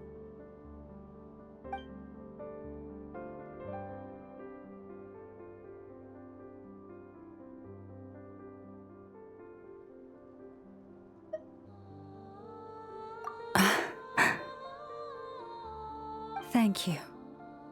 Your honesty is a sign of your trust, both in me and the Frost Moon Scions. Unfortunately, though, I won't be able to use the Moon Marrow to shed light on your past just yet. Our people revere the Moon Marrow as a sacred relic. I'm only permitted to retrieve it from the secret chamber in which it is hidden once a year, on Moon Prayer Night. Oh, really? So, when's the next Moon Prayer Night? Judging from the tides this evening, a little less than 2 months. Huh? Does that mean the date changes every year?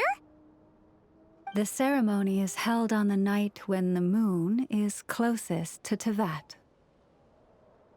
This is also when Nodcry's Kuvaki reaches its peak. Only then can the seal on the secret chamber be lifted. Oh, guess we've got no choice but to wait. I am truly sorry that I cannot help you sooner. But, as the Moon Chanter, I swear that I will do everything I can to help you find the answers you seek. Think nothing of it. After all you've done for us, you deserve nothing less. Who'd have thought today was only our first day in Nodcry? Feels like so much has happened already. If I may be so bold, what does family mean to you?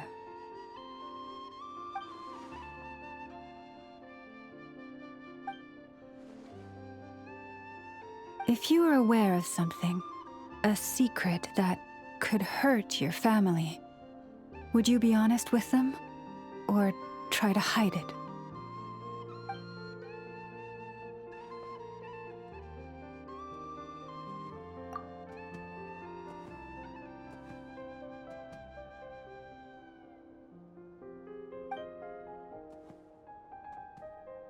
Oh, I'm so sorry. That was a strange question. I didn't mean to put you on the spot. I guess I've just never met anyone with a story quite like yours before. I just suddenly had the urge to ask.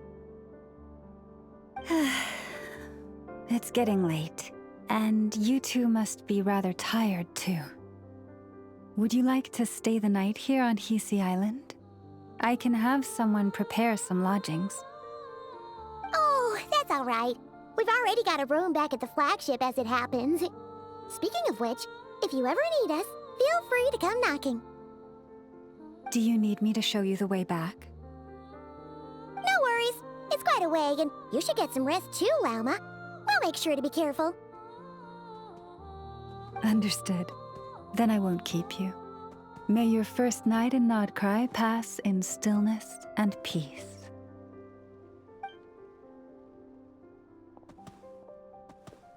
So, what you thinking? Sure was an eventful day, huh? The good news is, we're not at a dead end in the search for your spaceship yet. We can always learn more about this place while we wait. The usual drill, huh?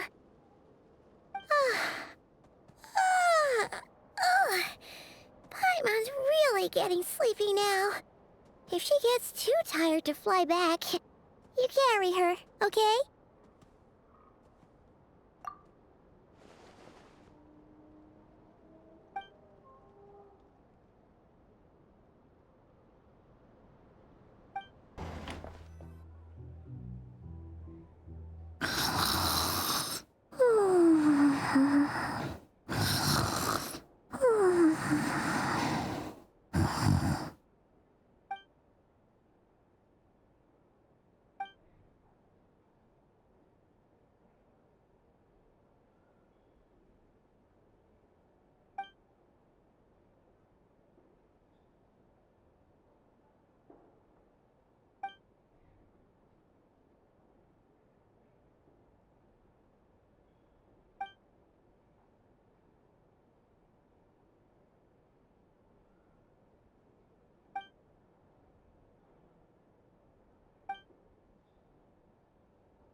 Just one more helping.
Hey, what are you doing here? Oh, these flowers. I remember when you first appeared, there were flowers like this all around you.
Who goes there?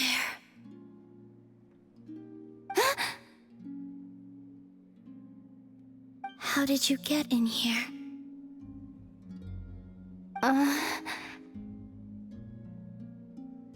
I am but a passing traveler. I followed your song here. I'm very sorry if I've intruded.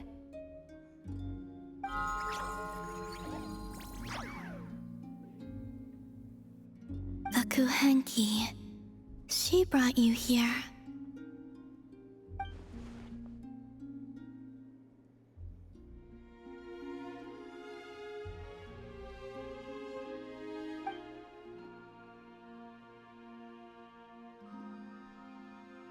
May I ask, are you the one they call Kutar?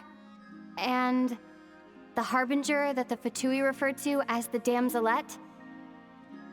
The Fatui? Are you here at their behest?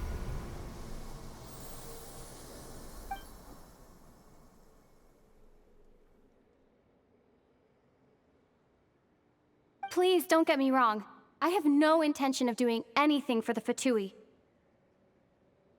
I just wanted to ask you about Nodcry. And the moons. The moons?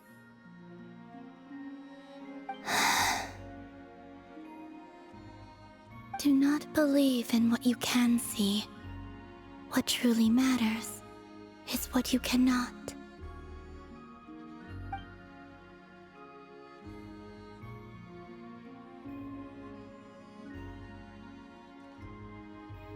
What do you mean?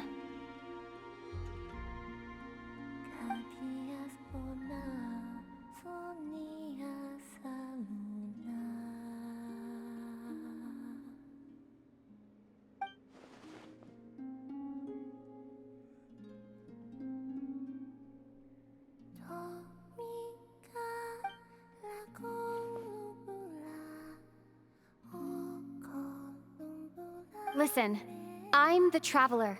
I'm on a journey through the nations of Teyvat. Hello.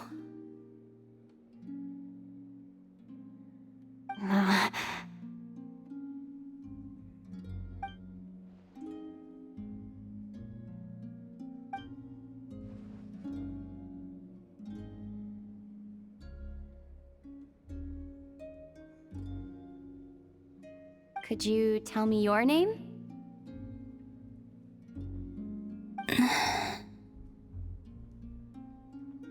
Columbina.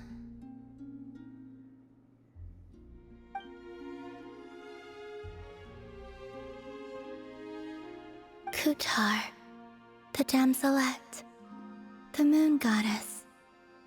Pick whichever takes your fancy. I do not know my own name.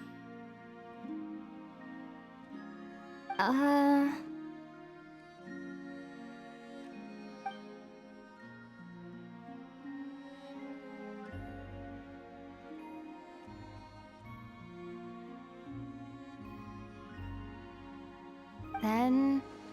Columbina. Hmm?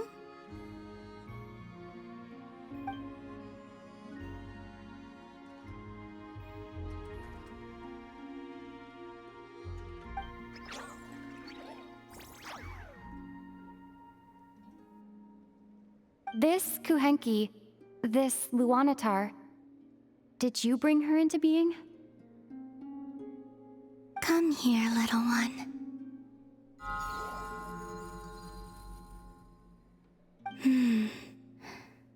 The trace of a blessing, but not one of mine.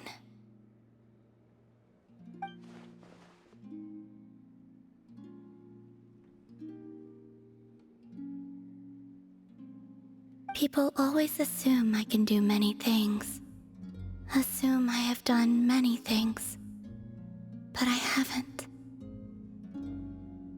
All I ever wanted was to.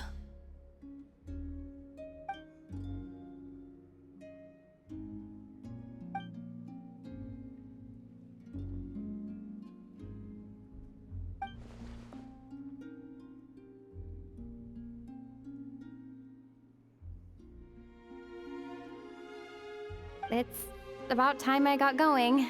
I'm very sorry for disturbing you today.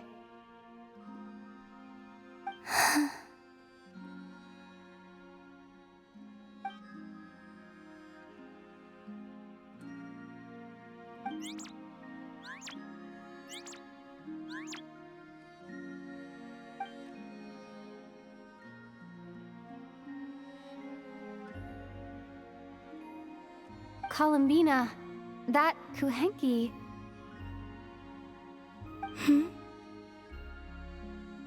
Oh, you're leaving?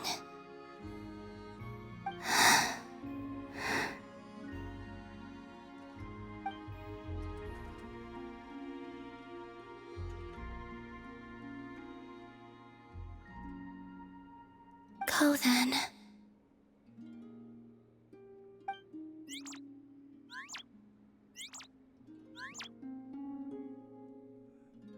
Goodbye. Take care.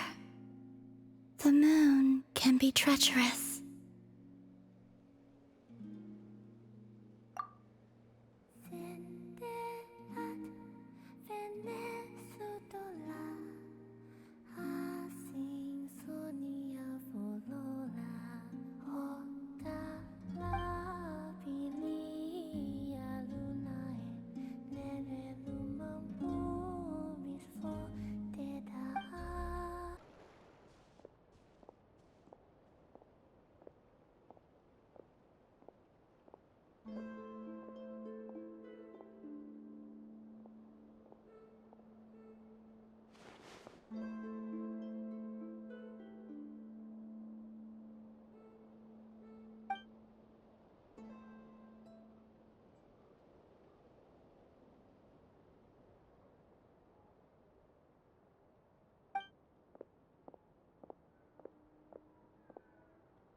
Wait, is that... Ether?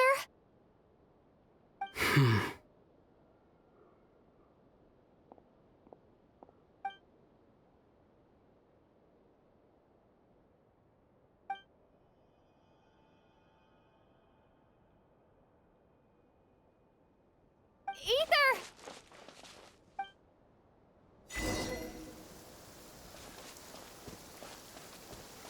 Ether!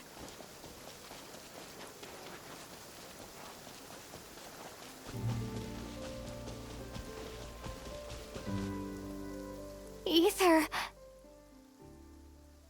Lumine, it's you.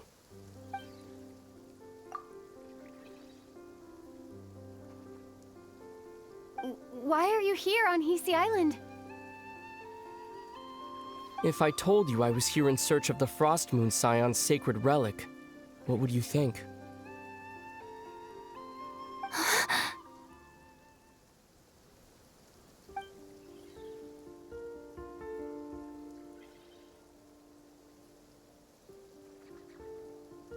Are you also here to uncover the truth about our past? That's right. What happened to us in the past? How we came to Tevat? Why our spaceship crashed here? There are things I want to know too.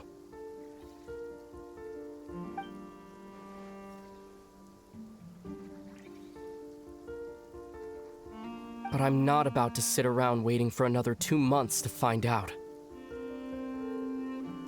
Wait! Wait? But I still have unfinished business.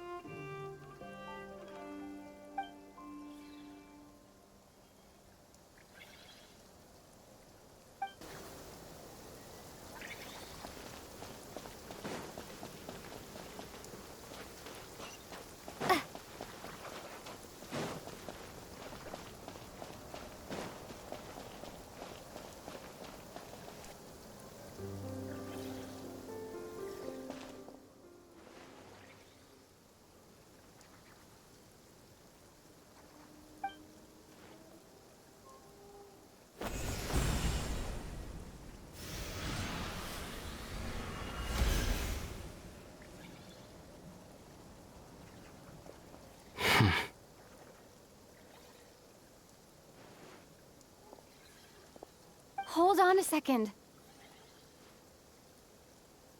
What's wrong? That's the Frost Moon Scion's sacred relic. We can't just...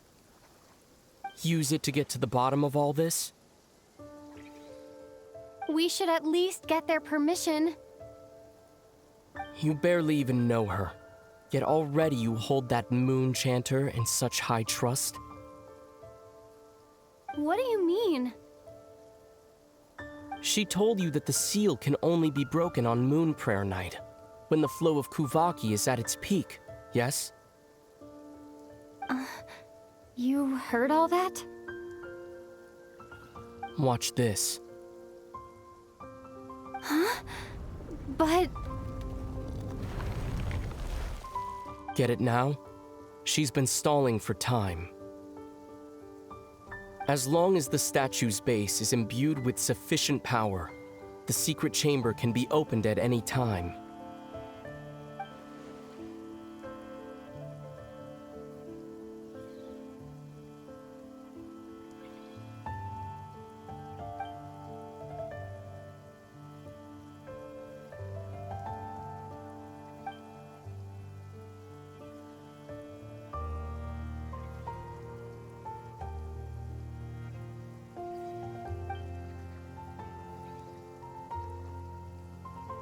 Is it such a sin when I don't put all my cards on the table for you, but not when someone else is doing it?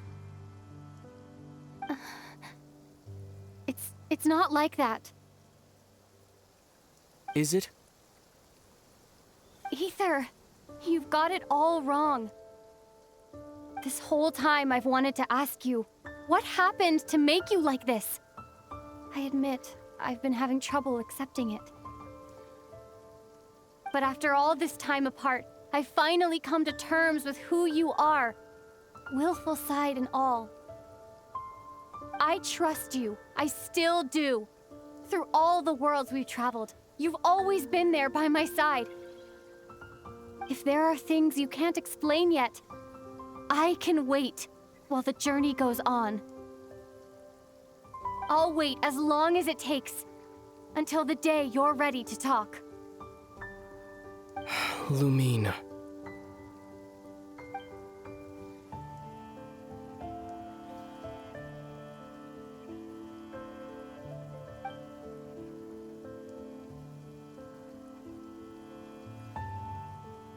I'm not looking to borrow the Moon Marrow simply because of our past.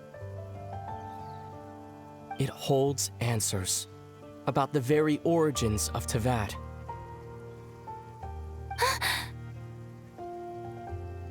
I've always believed that if you want the truth, you have to see the whole story for yourself.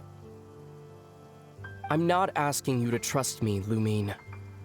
Just don't try and stop me. If this choice weighs on your heart, then let me go in alone.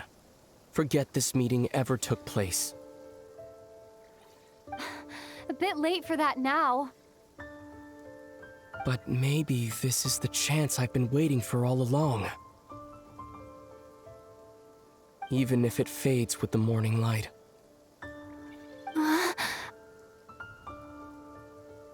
I want to go with you. You sure? Yeah. Then let's go. Ether.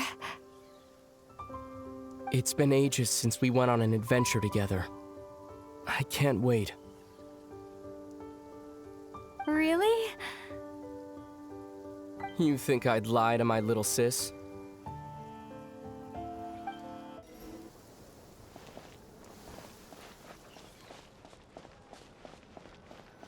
From what I understand, the path ahead is likely to be full of trials and challenges. A deterrence against intruders, and a test for those who truly seek entrance.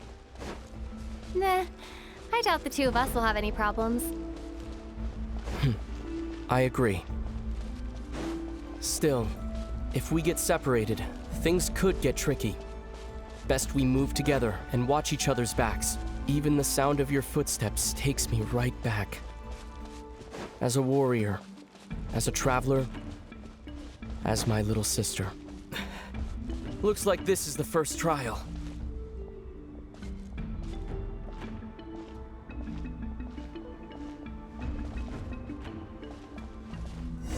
Lumine, do you understand how Kuvaki works? How it exacts force through push and pull? Okay, I'll leave it to you then.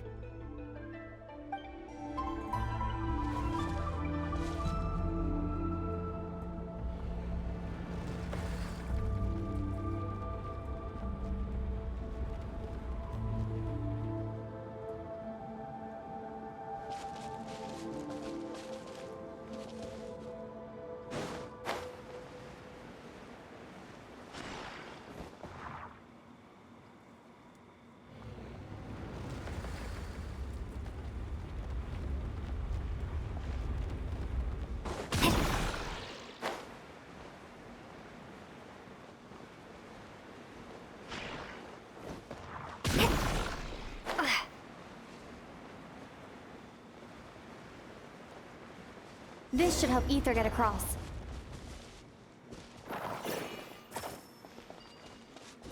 Ether!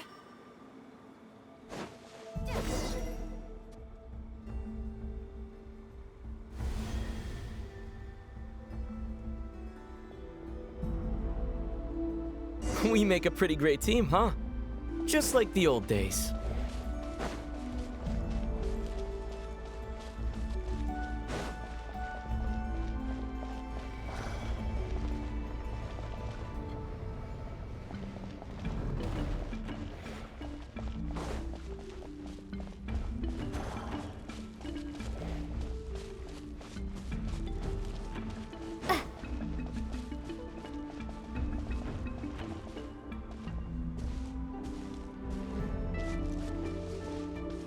A wide open space. Must be in for a fight.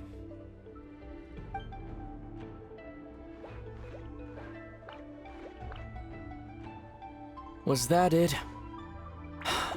What a letdown.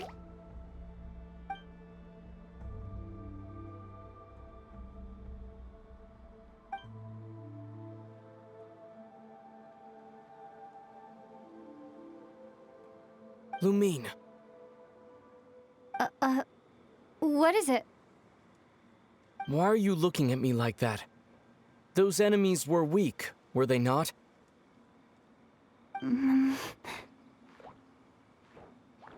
Maybe it's because the trial's only just begun.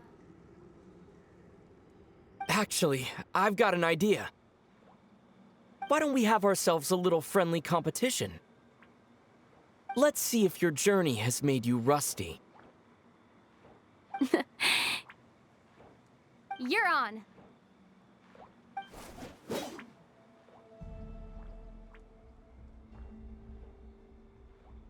I won't lose to you, Ether. If memory serves, I used to come out on top more often than not.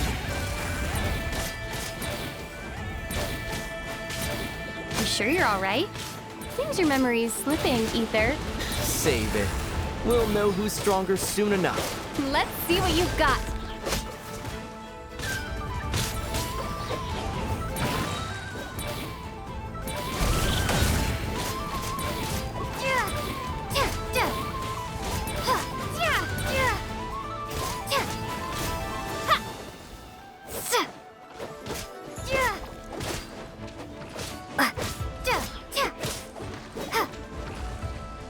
Here, I'll let you take this one.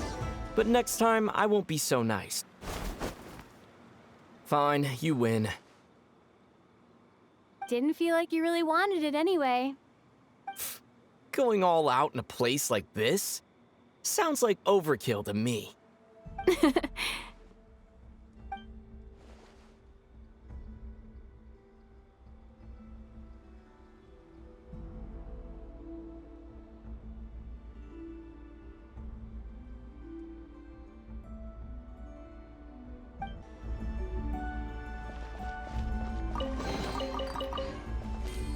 Let's keep moving.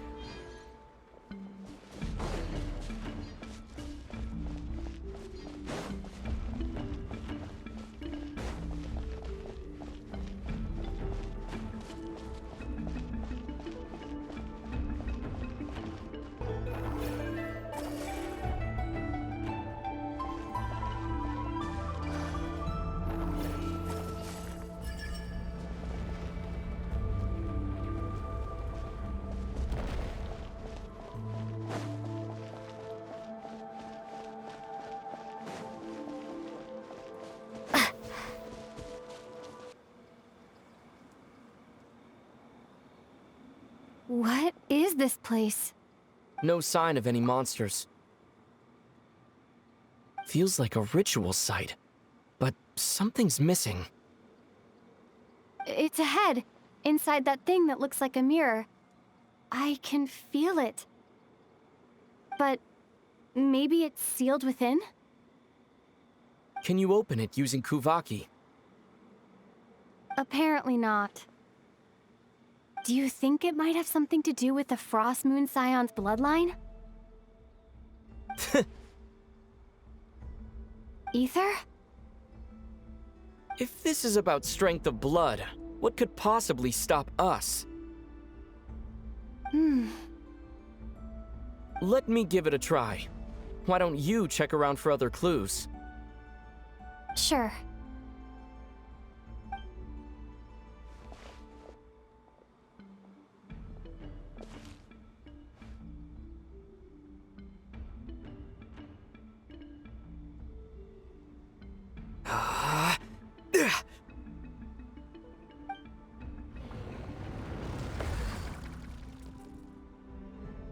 Found it.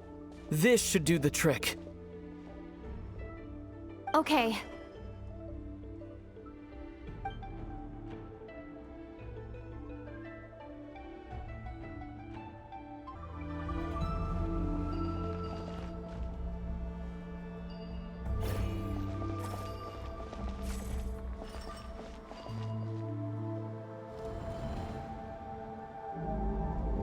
Yep, that got a reaction. That's one down.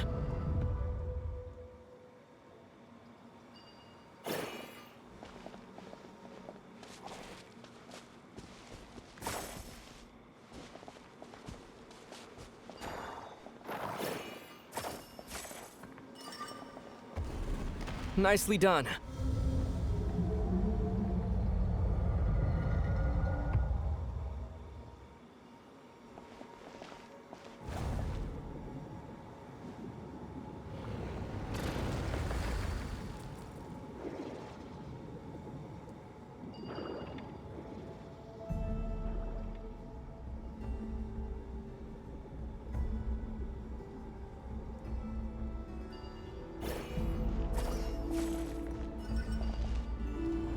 You've got this. One more to go. Good work, Lumine.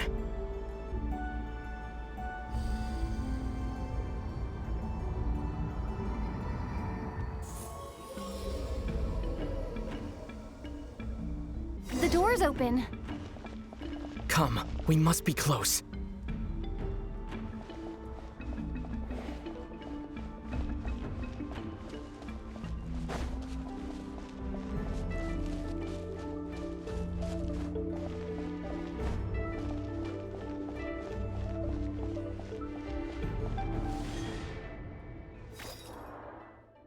Stay on your toes now.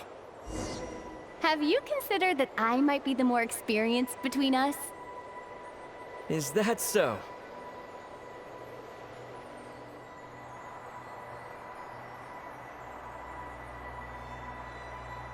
So, will you be heading off again after we're done here? Maybe. Maybe not. Another cryptic response. Don't worry about things that haven't happened yet.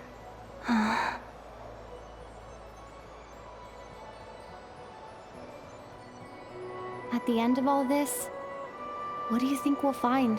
Whatever it is, we can handle it. What about the end of our journey? That's not something we need to worry about right now.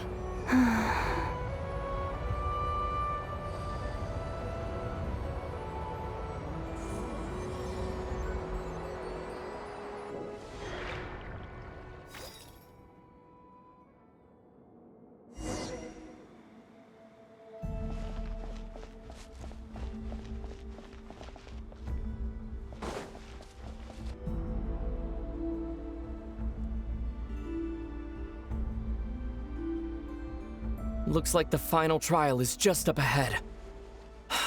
Ready for battle? When have I ever not been?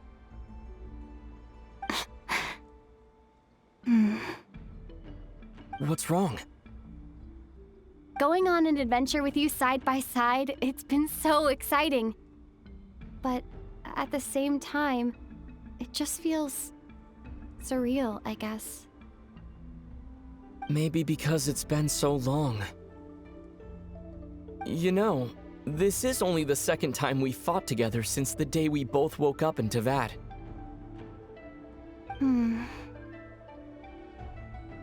Maybe that's it. Lumine, let the light of our blades come together once more, just like they did in the past. Ether. This is a night of miracles, an adventure that belongs to us. Let's not weigh it down with worries and regrets. This is our adventure.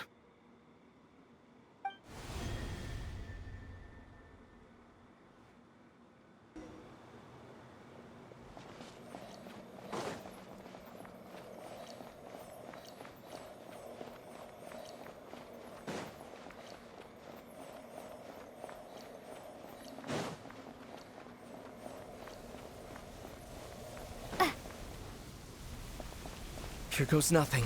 Prepare for battle.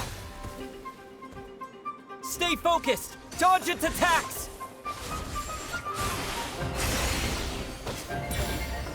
Don't forget to heal yourself! Now's our chance!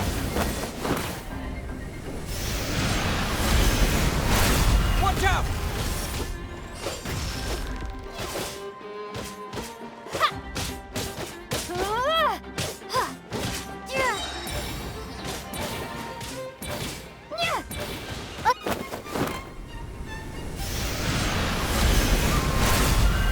Focus! Dodge its attacks! Time for the finishing blow!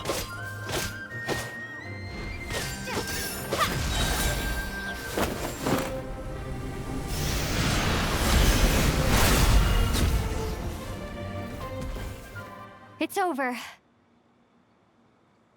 Nicely done. Flawless execution.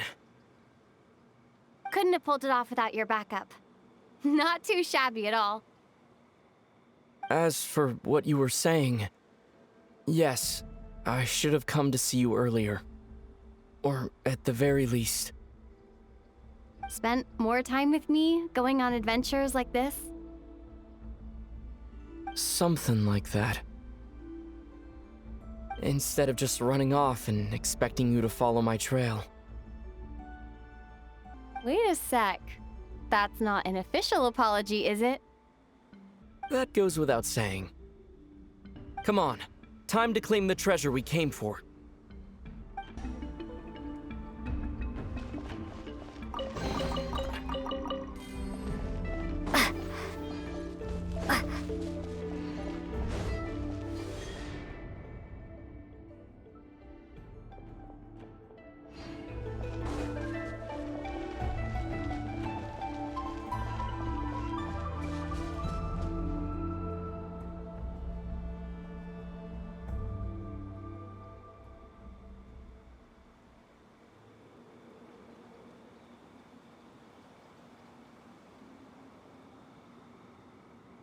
So this is the Moon Marrow, the treasure we've been after.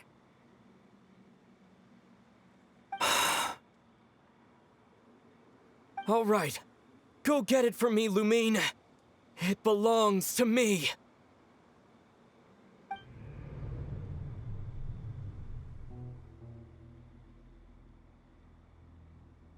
What's wrong, Lumine?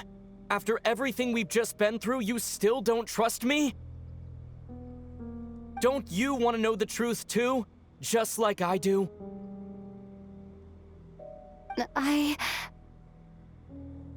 Rest assured, I'll share the truth with you afterwards. Now go, bring it to me.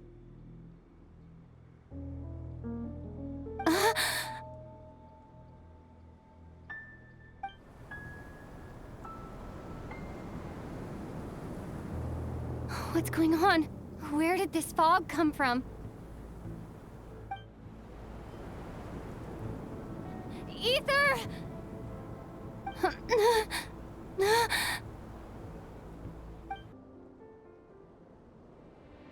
Ether!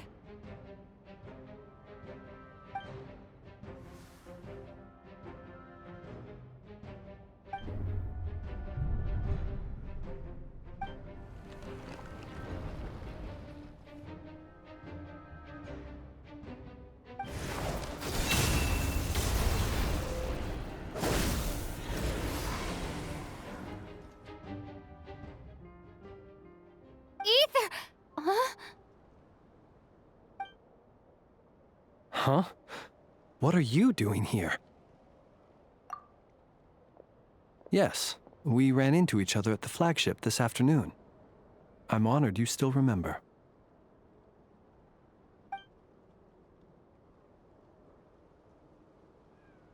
Are you looking for something here?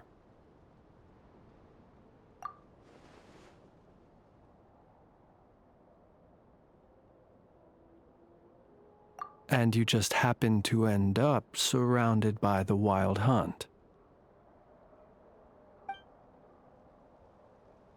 Sorry, I did not intend to come off as pointing fingers. Indeed, perhaps our courses of action do not differ so greatly. Not exactly. We Lightkeepers are accustomed to patrolling at night. A long-held tradition, you understand. I was just passing by when I noticed that the Wild Hunt had struck. So I simply did what I am duty-bound to do. As a matter of fact, I just saw someone leaving in quite the hurry. Was that your companion?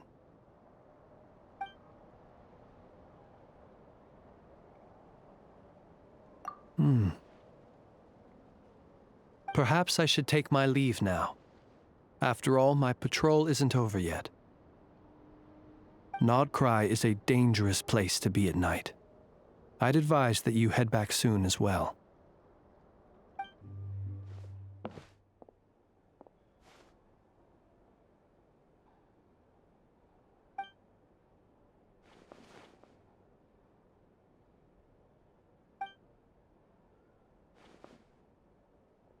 Paimon woke up and saw you were gone, so she made you a cup of berry juice to help you sleep. Her own secret recipe. When you get back, drink it up and go get yourself some rest.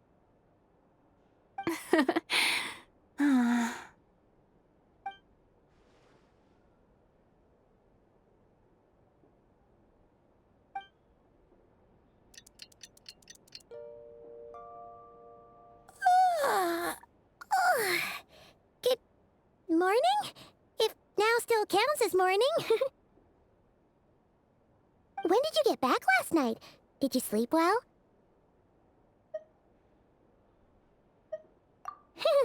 Good to hear. So, where'd you wander off to on your midnight stroll? Anything interesting to see in Nodcry at night? Oh, really? Come on, don't leave Paimon hanging. All right. Guess we'll have to feed your stomach before we feed Paimon's curiosity. Let's go grab something to eat while we talk.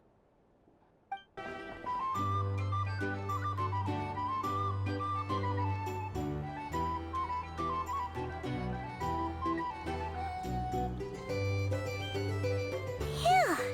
This is just the best, huh? Free food, free lodgings. This bark is friend for life material, that's for sure. Hey, did you hear what happened? Hear about what?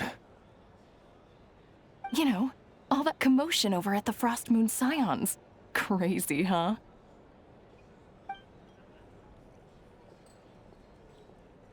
Huh? What happened? See what I mean? Completely oblivious to what's going on around you. The sacred relic of theirs. It's been stolen. Hey,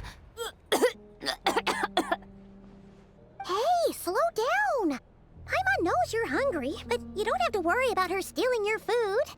At least, not today. What? Was it those Fatui? No idea, but the news has already spread right through Nasha Town. What did their high priestess... what do they call her again? The moon... something... Anyway, what did she say about it? What could she say? She's the one who discovered it was missing. She was in Nasha Town first thing this morning, hoping to launch a joint investigation with the Voynich Guild. Whoa! Did you hear that? Lauma and the others, their sacred relic's been stolen! Who in Tivat would even have the nerve? Paimon bets it was that bunch of good-for-nothing, rule-breaking, troublemaking Fatui!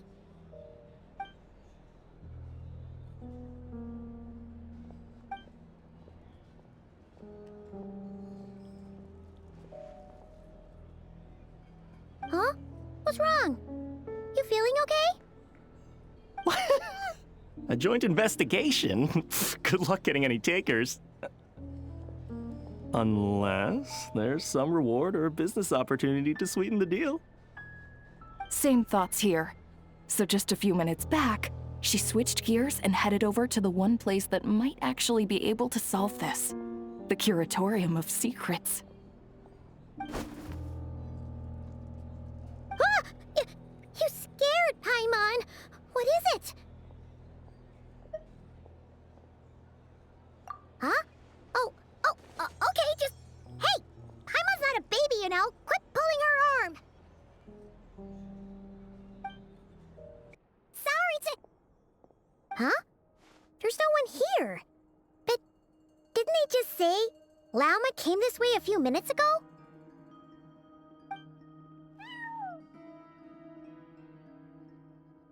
No one except for a cat watching over the front desk.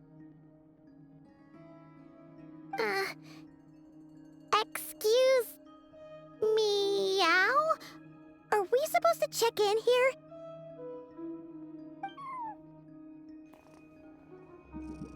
No idea what that means. Is this Lauma's personal receptionist or something? Pretty sure she'd be the only person who could actually understand it.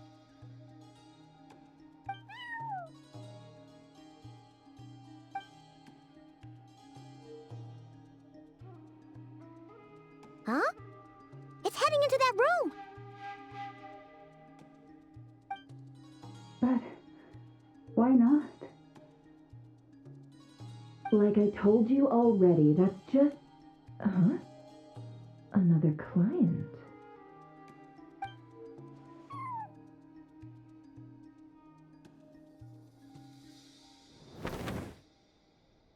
Ah! So, you were in this room the whole time? Something I can do for you. Traveler. Paimon. Oh, you're acquainted then? Yes. They visited Hisi Island yesterday. We had dinner together. Allow me to introduce you. Traveler, Paimon. This is Nefer, boss of the Curatorium of Secrets. Pleasure to meet you. They are travelers who arrived in Nodcry just yesterday. Greeted by the birds and beasts of this land, they are kind-hearted souls who walk in the moonlight's glow.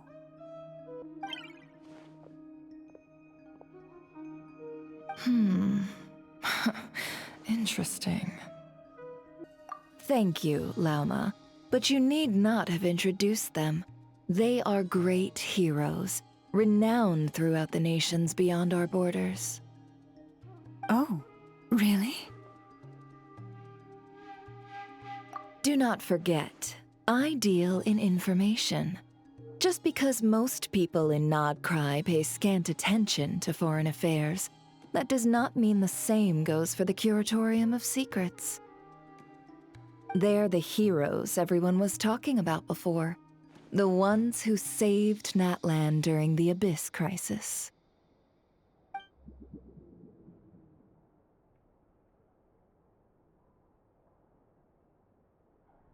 I see. We Frostmoon Scions seldom leave our domain, so I had not heard of your heroic deeds. Please, forgive my ignorance. It's no big deal. We were hoping to keep a low profile anyway. If we had to list all of our titles and good deeds, we'd be talking till sundown, and then some. Huh? What's wrong? Still not feeling great? So, what brings you both to the Curatorium today? Oh, so basically, we were just eating when we overheard people talking about how the Frostmoon Scion's relic had been stolen, and then she dragged Paimon over here. I see. Ah, I see. So you came over here because you were worried about Lauma. A combination truly befitting of great heroes. Strong at arms and pure of heart. In that case, Lauma, I've got a suggestion. Why not ask these battle-hardened heroes to take the commission for you? Honestly, it's a little beyond the means of such a modest establishment as ours. Your modest establishment? Unable to handle a commission? You just don't want to take it, do you? You're right. I do not. What kind of commission is this? Surely it's not to recover your stolen relic? Yes, that is it. Recovering the relic is both my duty as a moon chanter and a step toward fulfilling the promise I made the Traveler, to help uncover the truth of the past. But Nefer has already declined our commission multiple times. And yet, just as it always has, the moon will continue to illuminate the sky above the curatorium. Come night or day, may the moon goddess keep you. Enough of that.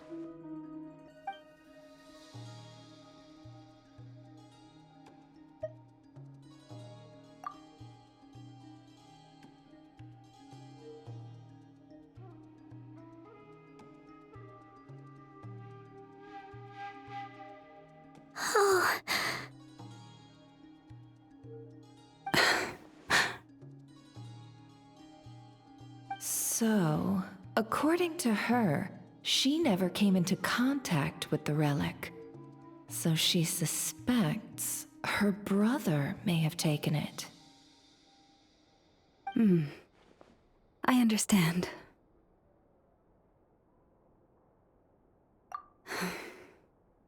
The Frostmoon Scion's secret chamber has remained hidden from the world for generations. But the reason outsiders are forbidden entry is not only to prevent theft. Within the chamber lie ancient trials, challenges designed to test the worthiness of those who enter. To intrude without rightful cause is a most perilous act indeed. So please, don't be too hard on yourself. The fact that you made it through those trials proves your right to stand before the relic. To put it simply, the moon marrow itself has deemed you worthy. No. Your honesty tells me everything. You never sought to take the moon marrow for yourself. As for what happened at the end, I suspect the chamber's protection mechanism may have been activated. Among those who entered the final chamber, there was either someone with impure intent, or else an abyssal presence. The Abyss?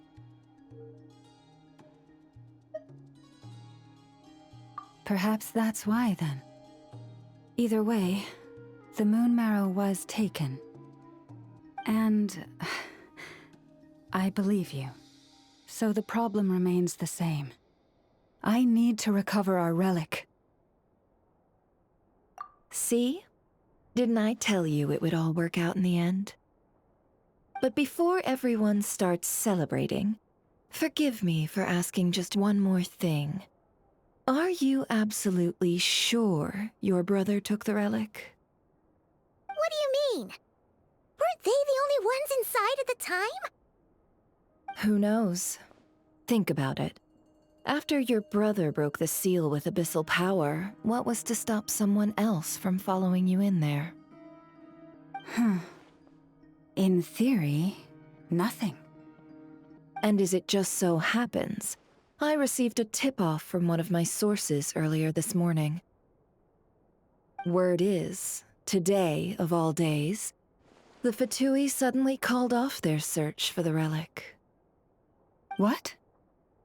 Huh? Why? Well, either they woke up this morning and suddenly decided they'd lost all interest, or... Exactly.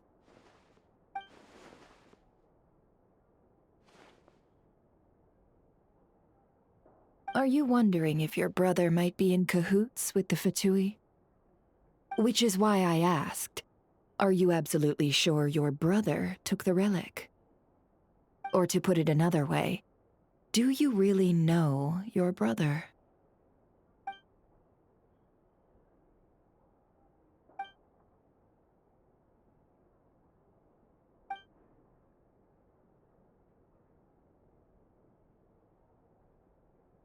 In other words, it's highly likely that the Fatui already have the moon marrow. So, basically, all we need to do is find our way into that Fatui research facility, and we should be able to get to the bottom of this, right? Congratulations, you've found your answer. Looks like the curatorium won't need to lift a finger this time. Well, Lauma, there we are. On behalf of our long-standing cooperation and the great hero by your side, I'll waive your consultation fee, but just this once. You're really not planning on helping us? I think I've helped more than enough already. If we're to stand any chance of infiltrating that facility, we'll need the help of a specialist. Just so you don't get the wrong idea, let me make myself crystal clear. The Curatorium of Secrets has always striven to abide by a policy of strict neutrality. We do not take sides with any faction in Nodcry. I cannot help the leader of the Frostmoon Scions sneak into a Fatui facility. That would make me their enemy. When one of their harbingers asked me to help them infiltrate your territory, I gave them the same answer. No. All right, I understand. But I do have one final request. I promise it's my last. It had better be. No matter who it is, I want you to help us persuade the next person who walks through that door to join us. What is she up to? You're that desperate for help? What if it's a member of the Fatui? It doesn't matter. You're welcome to tell them everything, even about our plans to infiltrate the Experimental Design Bureau. All I'm asking is for you to say one thing, just one thing to help persuade them. If you do that, I promise I won't ask you for anything else. Made up your mind? Fine. Fine, I'll play along with your little game. Besides, as long as I'm not personally involved, no one can accuse us of taking sides. Boss, I'm back!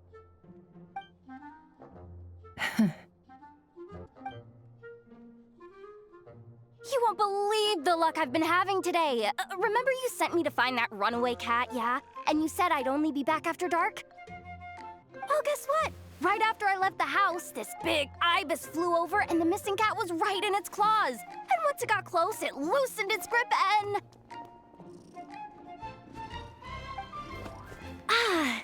Boss, you're meeting clients. I'm so sorry. I'll get out of your way.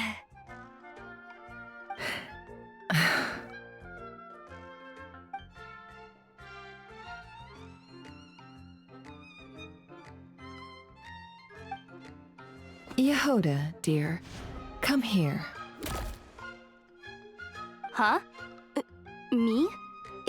Is something the matter? Oh, hi there.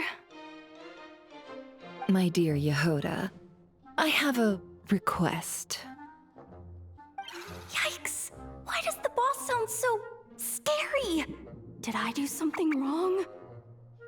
Would you be so kind as to accompany these 3 delightful clients of ours and help them infiltrate the Fatui's Kuvaki Experimental Design Bureau? What is going on here? Boss usually just says things like, hey, go do this, or you, go take care of that. Why is she being so scarily polite? And wait a sec. The Fatui's research facility? That's basically a death sentence. Made your mind up yet, my dear?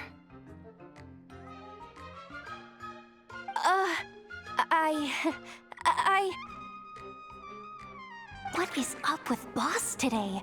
Am I supposed to say yes to this? Or maybe it's because the mission's too risky, so she's actually looking out for me? Why is everyone looking at me like that? Is this some kind of test? I can't let the boss down. Can I? Have you made up your mind?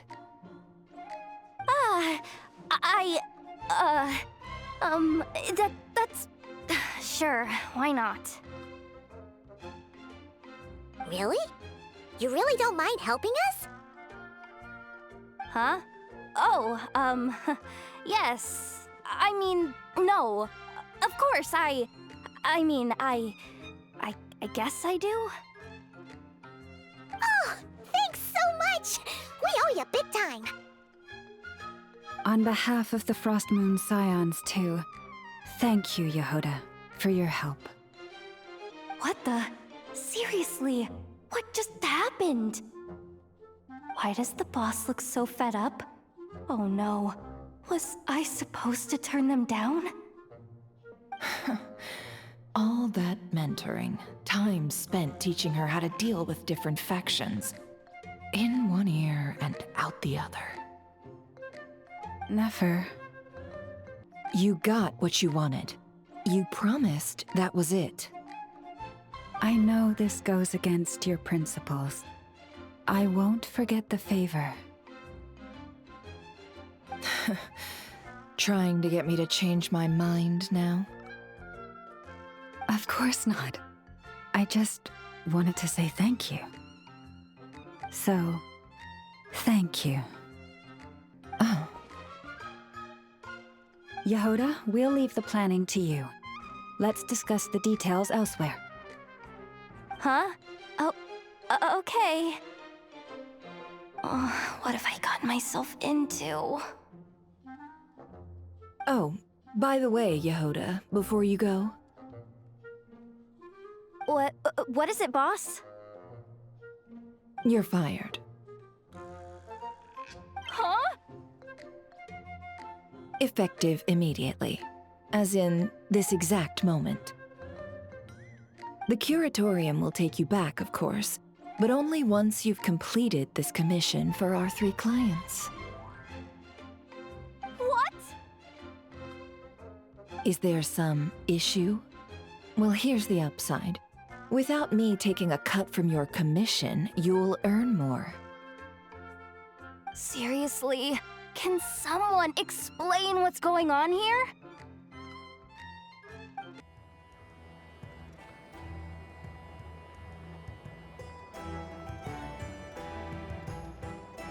Are we sure Yehoda's alright? She looked totally crushed just now. She'll be fine, she's just in shock. But one thing's for sure, the Curatorium's professional standards are beyond question. The fact that she only requested 1 day to prepare says it all. As an apology, I'll ask my animal friends to help her out more often in the future. Also, thank you for being honest with me. It means a lot. Was it really, though? As far as I see it, trusting your family is never wrong. In this case, let's call it a misjudgment. But the truth is, we all make mistakes every now and then. What matters is how we deal with the consequences. So, in return for your sincerity, there's something I'd like to share with the 2 of you as well. Oh? What is it? Perhaps it is something best said under the moon's gentle light. Would the 2 of you meet me on Hisi Island tonight? Oh, it does sound important. You're right, there's too many people here. Somewhere quieter makes a lot more sense. Thank you both for understanding. Then let us meet beneath the moonlight. It's about time, and the moon's already up. Let's head over to the place we agreed to meet Lauma. Lauma,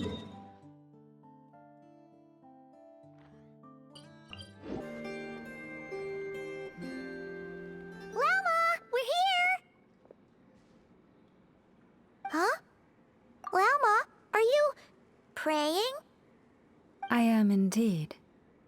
For the moment I was born, my people exclaimed, "Behold, eyes like the moonlit tide, antlers like the crescent moon, and blood that glimmers silver as the moon's reflection." From as far back as I can remember, I was revered as the Frost Moon's emissary and the Moontide Maiden. The first words I ever learned were prayers to the Frost Moon. The first gestures, those of our sacred rites. Wow, that must have been tough. Back then, I didn't know any better. It all just seemed so natural. The Frost Moon Scion's bloodline has long since begun to run thin. Nowadays, even those of us with antlers are few and far between, let alone those attuned to the power of Kuvaki. But I...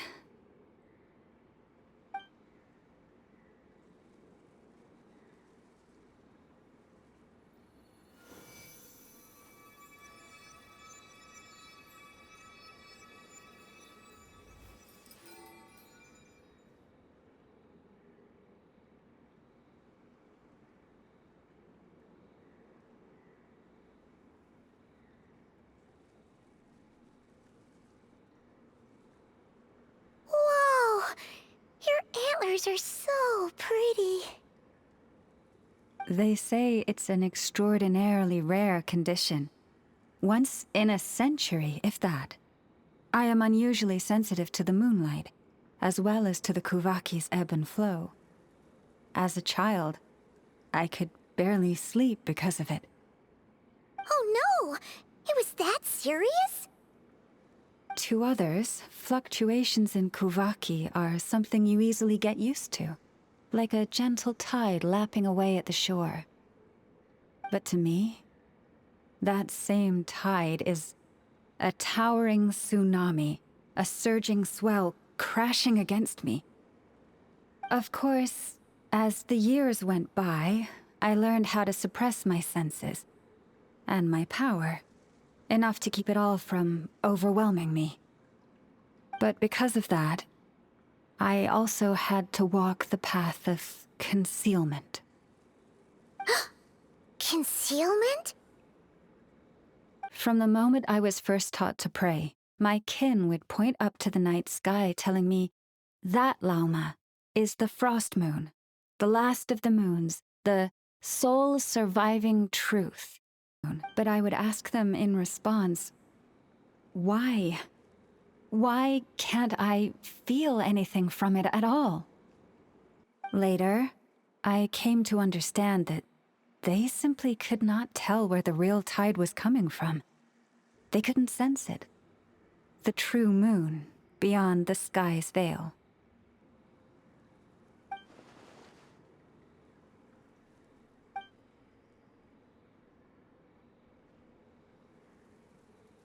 The moon is false. I reached that conclusion long ago. But there was no one I could tell, not a single soul. At least, not until now. Am I the one who's wrong? Is it the moon that is false, or my own senses? I asked myself such questions time and time again.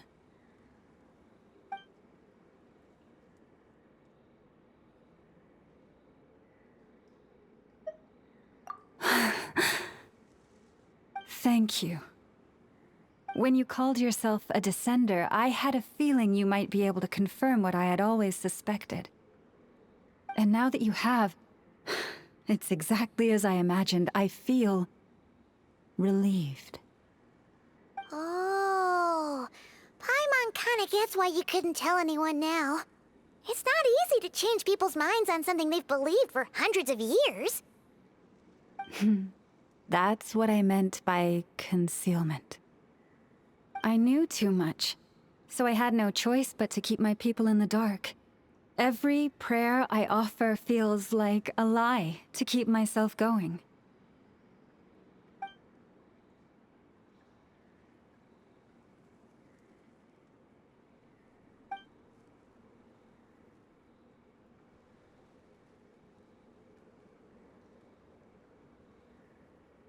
You've already met our Kutar, haven't you? Huh? When was that? And more importantly, when were you planning on telling Paimon? Ah, no wonder. What did you think of her?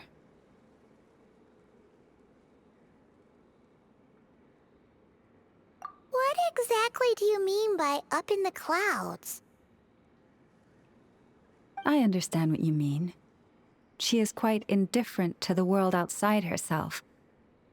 But I find it hard to hold that against her. Yes, it was shortly after the fall of the ancient moon's remnants. I asked her what the Frost Moon Scions meant to her, and why she left in the first place. Yeah? So, why did she? Perhaps it's better if you ask her yourselves. Things tend to get lost in translation when you speak on someone's behalf. What I can say for certain is this. Even when I had no one to confide in, I still had a family. I still had the Frost Moon Scions. But that girl, born beneath the moonlight, perhaps she's never felt she had either. The truth is, though, she might have had it all, if only the Frost Moon Scions hadn't let her down.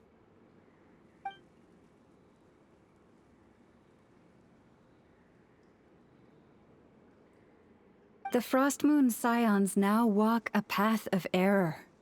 They offer their prayers to a false moon, and to a goddess who can no longer answer them. I want to change all that. But with the Fatui closing in on us day by day, the Frost Moon Scions must stand united, now more than ever. I just need to wait for the right moment. Lady Lauma! Lady Lauma! Cappy? Has Karina's condition deteriorated again? Traveler, Paimon, we'll have to continue this conversation later. We'll come too!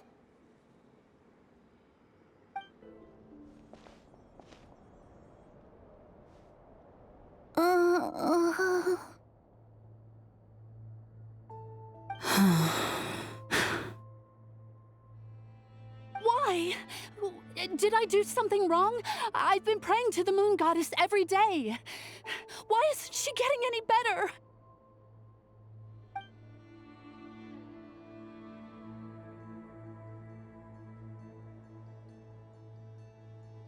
Cappy, I need you to wait outside.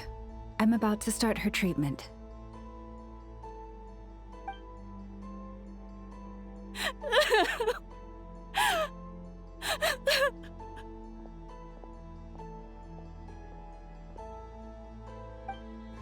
Is there anything we can do to help? Just don't be alarmed by what you're about to see. And please, don't let her mother see it.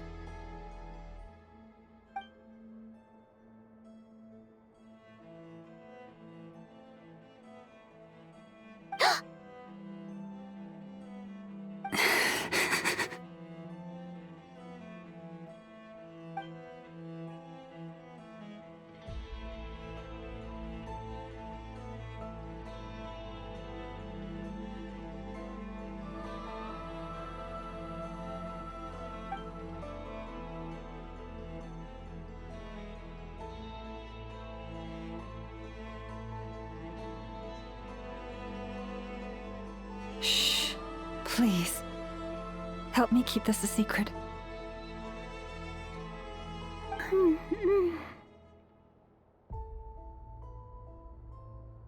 She looks much better now. But, Lauma, was that?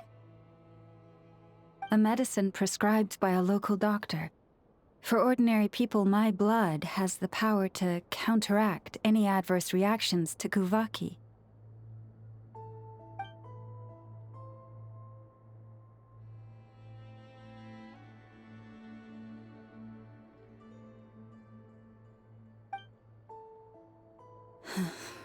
So, now you know another of my little secrets.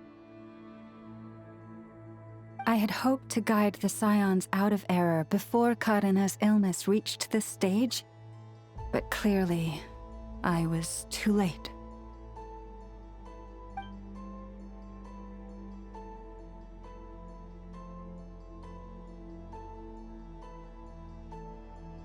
My life is as hidden from sight as the far side of the moon.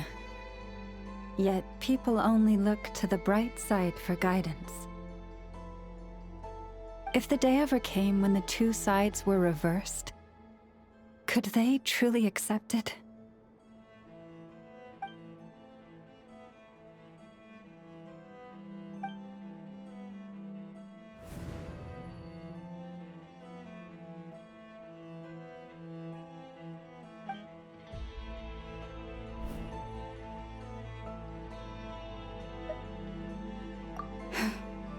Hearing you say that puts my heart at ease. And if there's anything we can do to help the Frost Moon Scions, just let us know. Our priority, right now, is reclaiming our relic from the Fatui. But I now understand that the day I will tell everyone the truth is no longer far off. Wow! Paimon would never have guessed Lauma had all that bottled up inside. Hey! Watch your step! Ah! What's wrong? Oh, you scared Paimon. You scared me there too. Almost stepped right into one of my traps. A trap? Why would you leave a trap somewhere like this? Well, it's not like this is a main path. And besides, we Frost Moon Scions would recognize it instantly.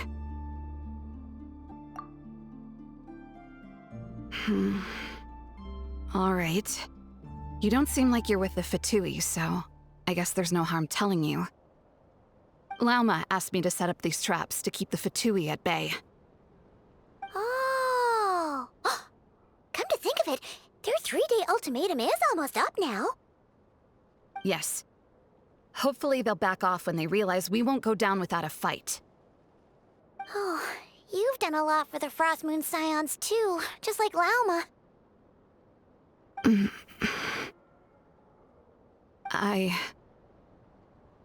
Philomena? It's nothing. I was just wondering if any of this is really worth it. What do you mean? Our people. So many are stubborn, stuck in their ways, clinging to a truth they refuse to even question. Do they really deserve everything Lauma's doing for them?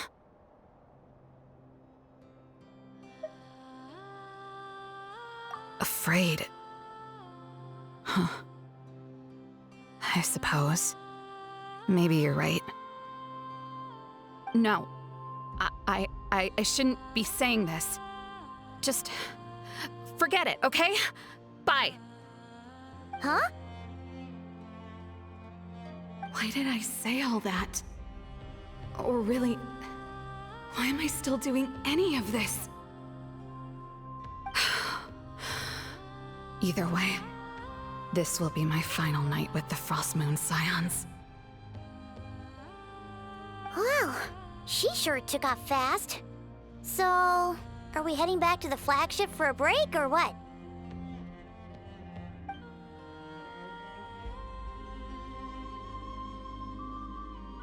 Wait, you're not thinking of visiting that damsel light up in Cloud Cuckoo Land, are you?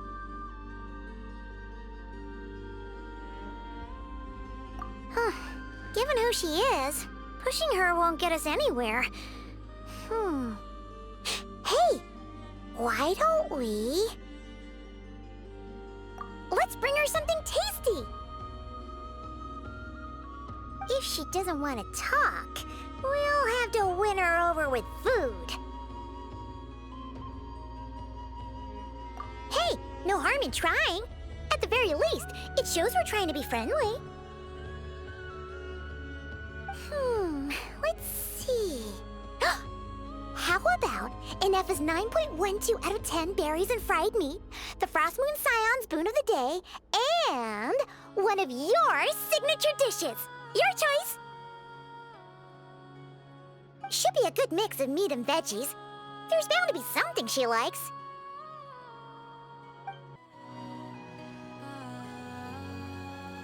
All right, food's packed and ready. This is the place, right? Why does it feel like we're going to visit a patient? Oh, no. Take this seriously, Paimon.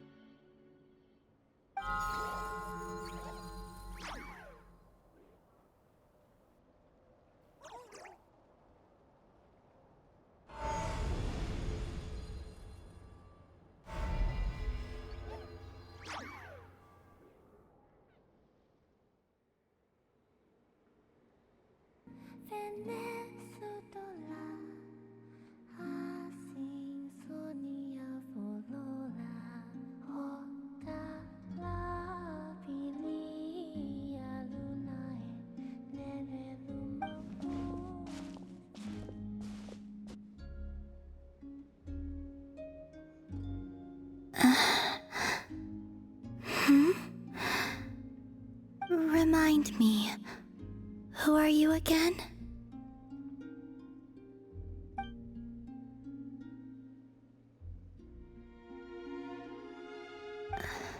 A different one floats by your side today. A different one? What's that even supposed to mean? Oh, there goes Paimon's perfect conversation starter. Hi there! Paimon is Paimon, and this is the Traveler.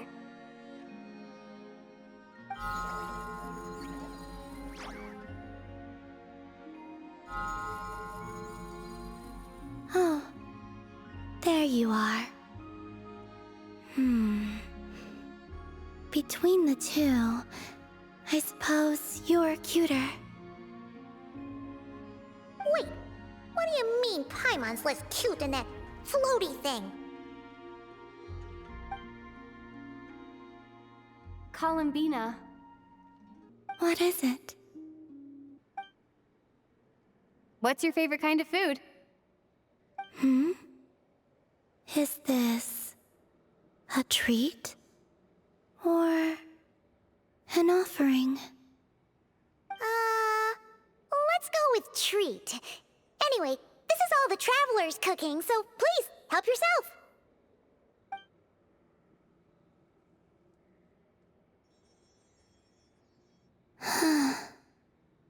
Oh, that wasn't exactly a yes, but she didn't turn it down either. What could she be thinking?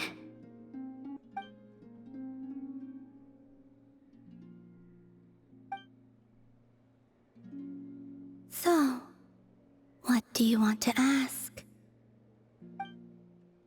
Hey, she's actually playing along! Quick, now's our shot! You know the moon in the sky isn't real, don't you? I know there is only one moon in the sky. It is simply that some can see it, and some cannot. What does it mean to you?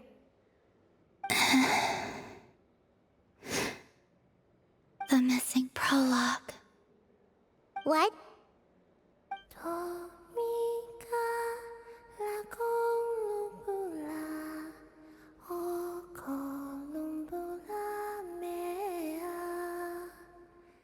Huh? What does that mean?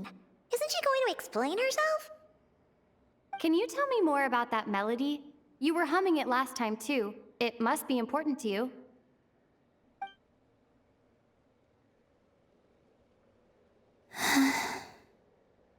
It is all I remember from the moment of my birth. A melody. A few lines of lyrics.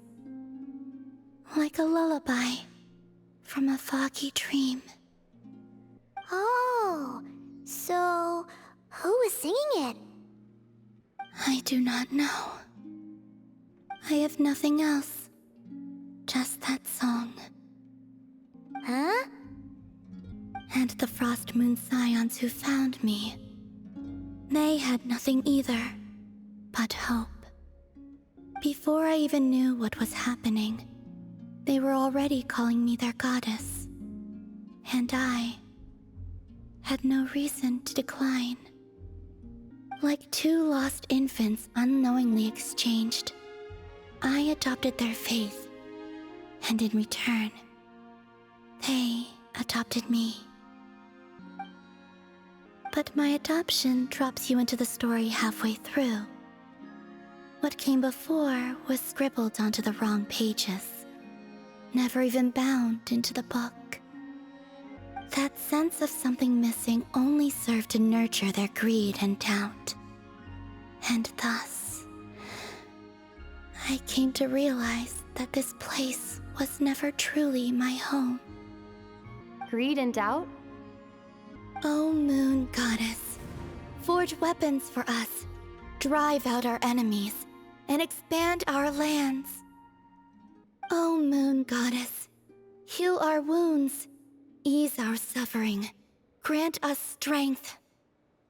They asked for everything, and I obliged. Until the day came when no answer could be given. If mortals can turn to the gods when they are powerless, then who do the gods turn to when they have nothing left to give? You've got Paimon there. In those days, the Frost Moon Scions cared more for faith than for truth. Reality rewrote the sky in words I could not understand. I did not want to read a tampered version, so I simply stopped looking. The real beginning of my story lies up there, on the moon, forever beyond my reach. Like a message carved for blind hands, sealed away where no fingers can find it. Huh. So that's how it is.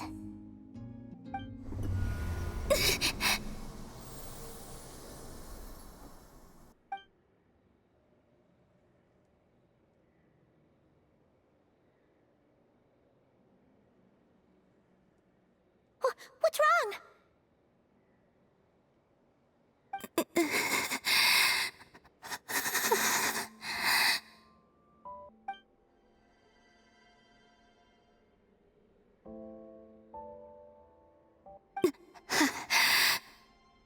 You should go. What, now? But you really don't look well. Did something just happen? Is there anything we can do to help? No. Aside from answers, I have nothing else to give you in return. This is the price of running away from home a second time. Running away from home?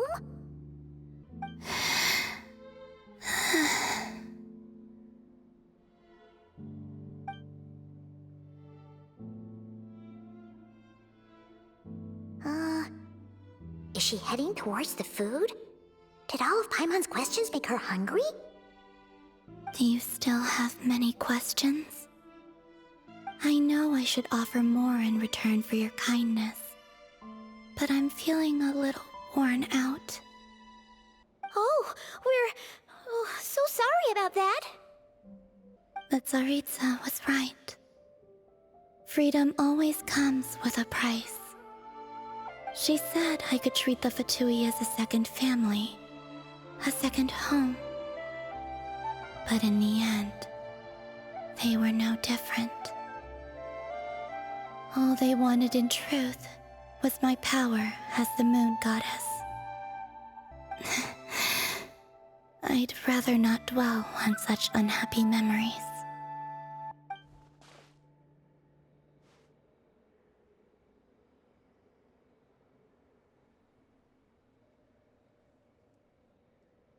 I have fulfilled my promise to the Tsaritsa, though it has used up much of my power.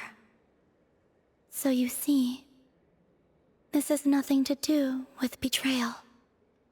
So, you're just staying here for now, resting and recovering your strength? Yes. What about these flowers? They have grown in Nodcry for many generations. They're highly sensitive to the ebb and flow of Kuvaki.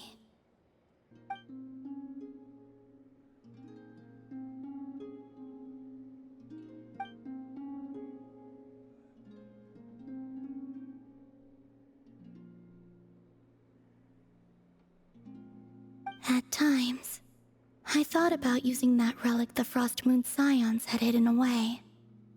I could sense the power within it. But going out is such a hassle. People might see me, and I promised Lauma I wouldn't show myself to anyone. Besides, I know it's gone now anyway. Really? Lauma asked you to stay in hiding? Uh-oh, she's looking back at the food again. But Paimon's still got some little crumb cookies here. You could have these for dessert if you wanted.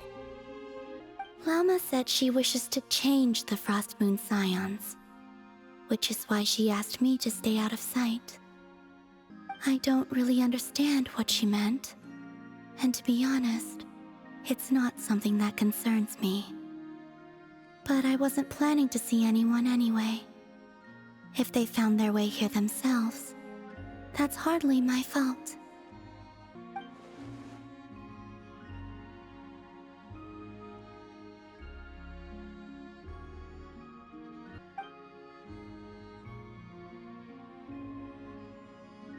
Lauma, the Maiden of the Grove. She is quite unlike any Frost Moon Scion I have ever met before. After hearing my story, she actually apologized for how the Frost Moon Scions treated me back then. She told us she feels like she's been living on the far side of the moon. Is that so? I actually got the opposite impression. She's been keeping her true power hidden away, afraid that people might be dazzled by its brilliance, and that they'd no longer be willing to look her way.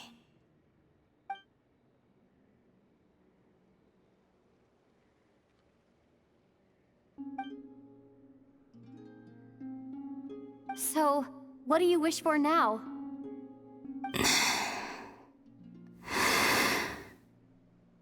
I wish to return to the moon, to the home where my story is written. Right now, that is all I wish for.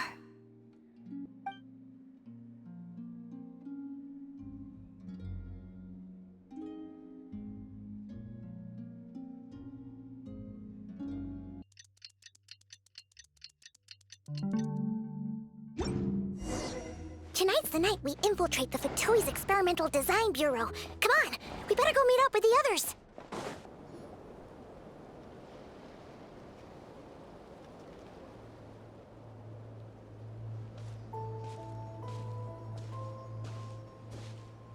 Huh? How come you're here by yourself, Lauma? Where's Yehoda? I haven't seen her.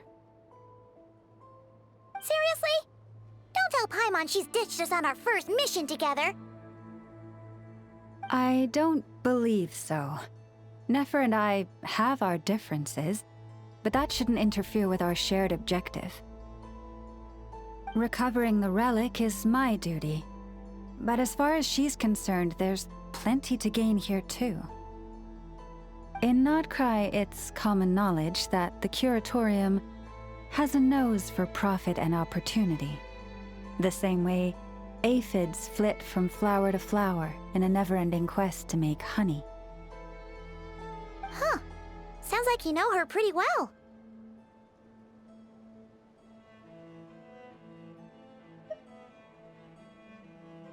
Still, Yehoda sure is taking her sweet time. Hmm?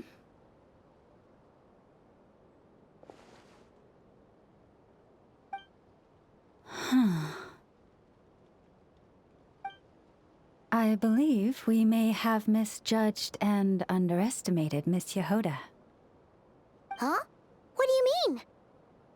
As a former employee of the Curatorium, I'm confident that she possesses both professionalism and integrity in ample measure.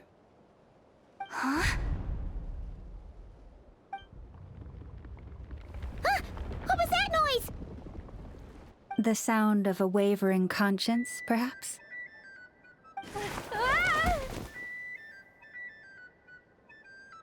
Whoa! Something just fell down. Hello, everybody! What kind of an entrance is that? Wait a second. Have you been hiding nearby this whole time? Yeah. I was just, scouting things out from up high. Darn it. How did Jane Doe even notice me up there? I can't believe I'd only realized I'd run out of smoke bombs this morning. What if something goes wrong inside? How am I supposed to make a quick getaway now? Thought I could just hang back and wait for the clients to get cold feet. But nope. Turns out they're all completely fearless. Don't they know how scary the Fatui are? Really sorry, everyone. Truth is, just as I was heading out this morning, I discovered I'd run out of a super important, completely essential, absolutely indispensable piece of equipment. So, what are we gonna do? Well, as I see it, there are two options. Plan A is we take a detour to Nasha Town to restock, though who knows if any shops will still be open this late. Plan B is we call it quits right here, disband the team, and I'll go home. My place is only like a 10-minute walk from here, so... Personally, I vote Plan B. Bada bing, bada boom! Maximum efficiency, minimal effort. Don't try to solve your problems by running away. Not a fan of either? Then I guess our only option is to fall back on Plan J. That's J for Yehoda, by the way. Why didn't you just tell us that was an option in the first place? Come on, that would have totally ruined the surprise. Boss pulls this trick all the time, and it's always the clueless ones who end up praising her to the skies. Feels like you just threw shade at a whole lot of people. I have faith in your professionalism, Yehoda. You don't need those flashy tricks. Your abilities alone are more than enough to earn our respect. Huh. This Jane Doe sure has an eye for talent. Speaking of which, maybe it's time I started calling her something nicer? You really mean that, Jane? Lauma Doe?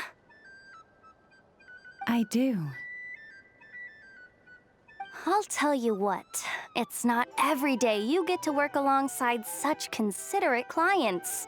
I have a feeling we're gonna make a great team.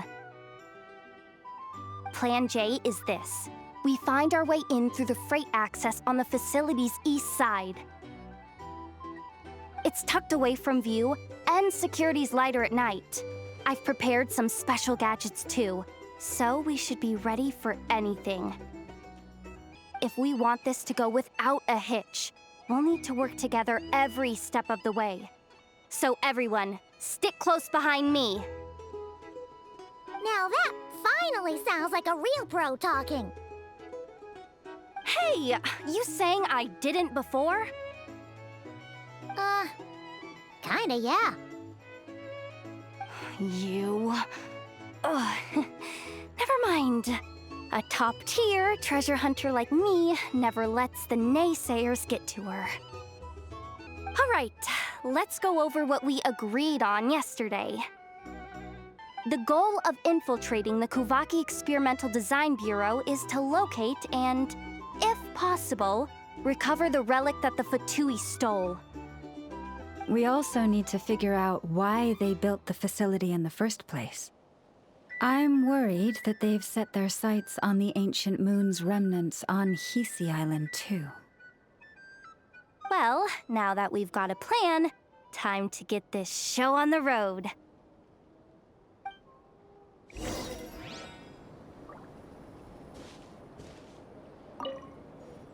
Everyone ready? Yeah? Then, let's move. All right then, let's get this job done. Go, go, go! But make sure you stick to the side.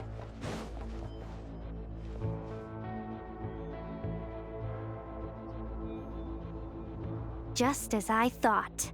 There's a gate controlling access from the outside. Good thing I brought this keycard, huh? Well, technically, I stole it. But no need to tell them that, right? Blame that chump who thought it was a good idea to get wasted at the flagship during work hours. Ooh! Is it top-level clearance?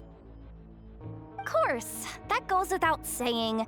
Let me read it out loud for you. Fatui Experimental Design Bureau number 183574, maximum clearance, maintenance intern. That doesn't sound very top-level to Paimon. Never underestimate interns.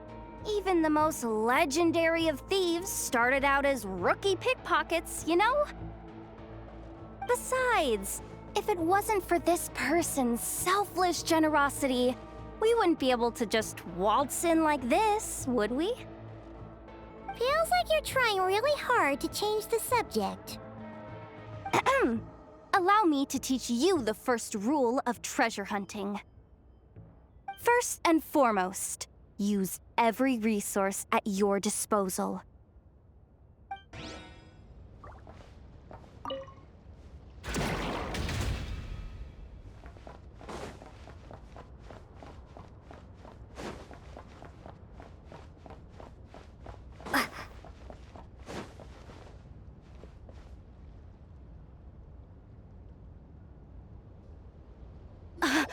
I get it now. It's like a pair of light bulbs just lit up in my head. What did you just get? The blue light, aka Plan A, is telling me to take the path along the left side. It'll be a lot stealthier, but that might mean a bit of a detour. The red light, aka Plan B, is saying, just charge straight in. But that'll mean dealing with, like, a dozen sentry bots already powering up. Although, I might be able to switch them to training mode. Their attacks will be weaker, but we'll still be in for a fight. Can't you just put them in sleep mode?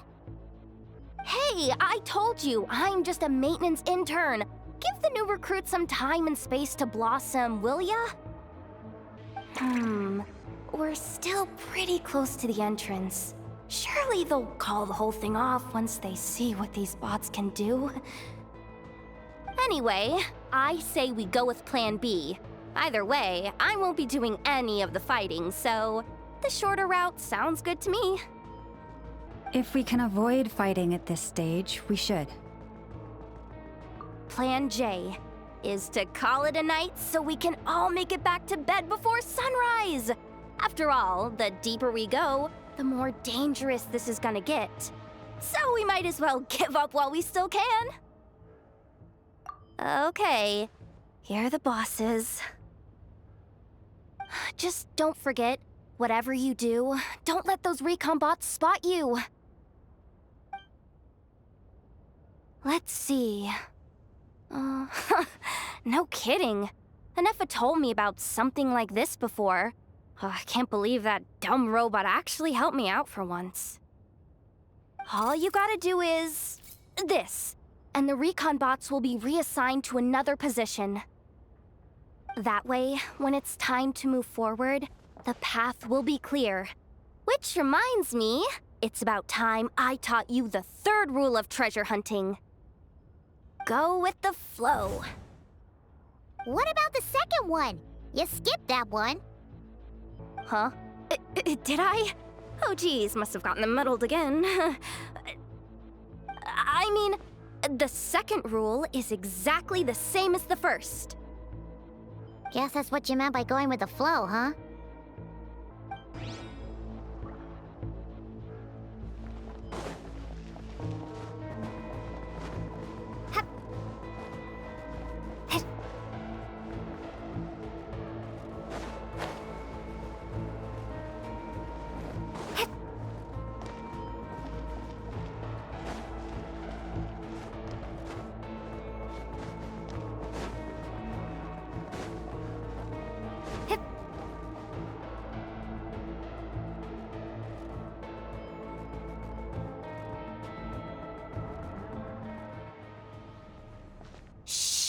Someone up ahead!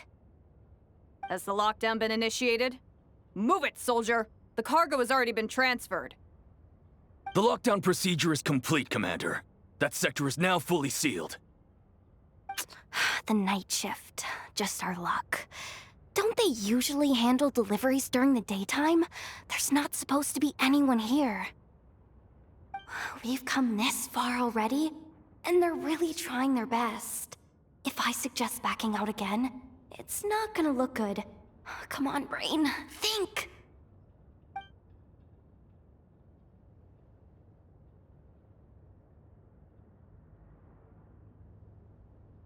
Got it! The freight shaft to the upper levels. We might have a shot there.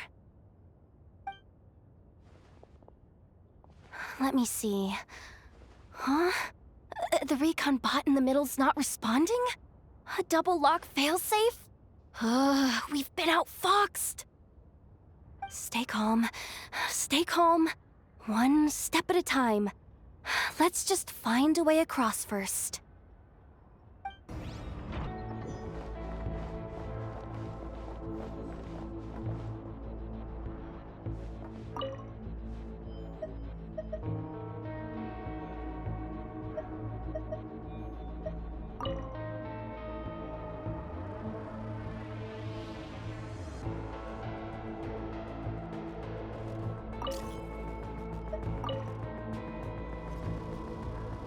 All set. Let's head down this way.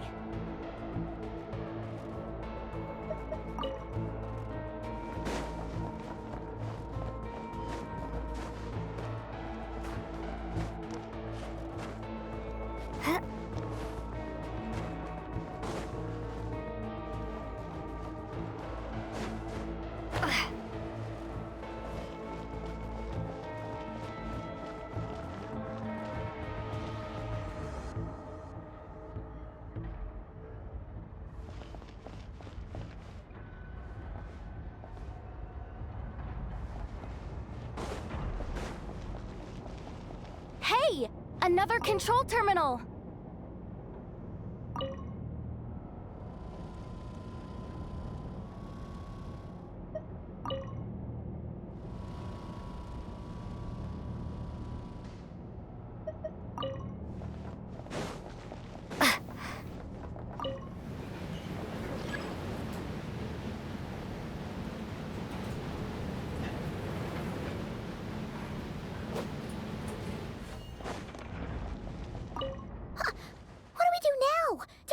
Here too. Don't worry. Bots are way easier to deal with than people. At least their behavior is predictable. First, let's find a safe spot to land. Good. That spot shouldn't draw their attention. Let's go.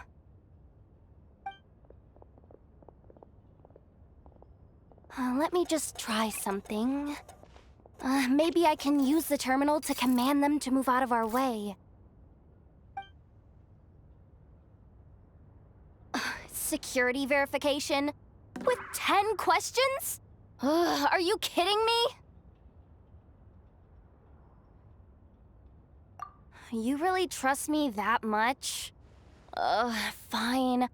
I'll do my best. But just to be clear, if I can't answer a question, I'm backing straight out of the terminal. No way I'm risking triggering any sort of alarm. Come on, Yehoda. You can't give up now.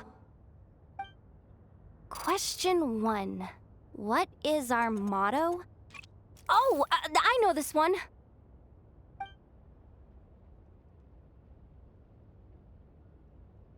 Question 5. The name of the harbinger in charge of this facility. Let's go with, Sandrone. This one should be... the Pale Star Edict. I've heard one of Boss's informants mention that before. Final question. Enter employee ID. And it's timed? Okay. 183574. Confirm.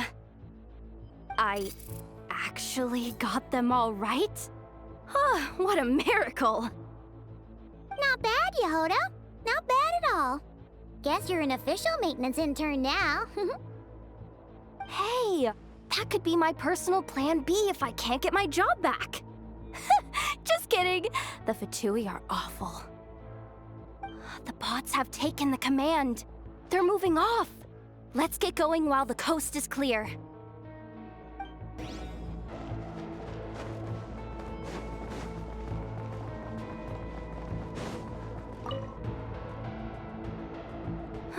Didn't think they'd even cut off the supply of Kuvhaki. They're being really cautious. If we can somehow divert some emergency power into the system, we might be able to force boot this thing. What do you mean by force boot? How do I explain this? It's like dumping a whole bucket of water into an empty pool, so that the little ducky gets to swim around again. You should probably just ask Aino instead. So, we just need to find that bucket of water, right? Paimon thought your explanation was great. Kinda adorable. In a childish sort of way. Hey, you could have just skipped that last part. Here, bucket, bucket, bucket. Where are you hiding? Judging from the concentration of Kuvhaki, over there. Wow, you can sense that, Laumado? That's incredible.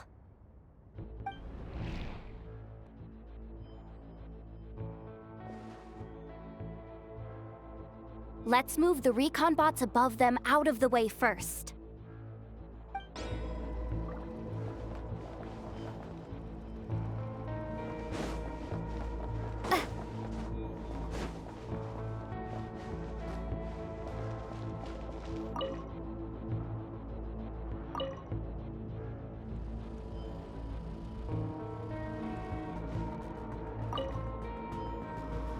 All right, that should keep the alarm from going off.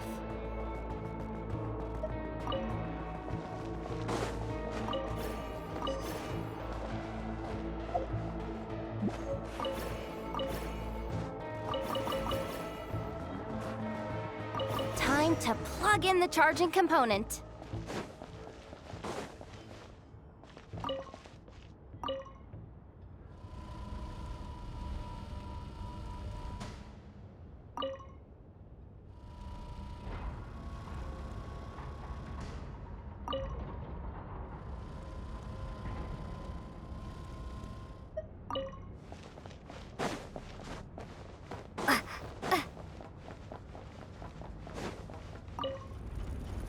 Up and running at last.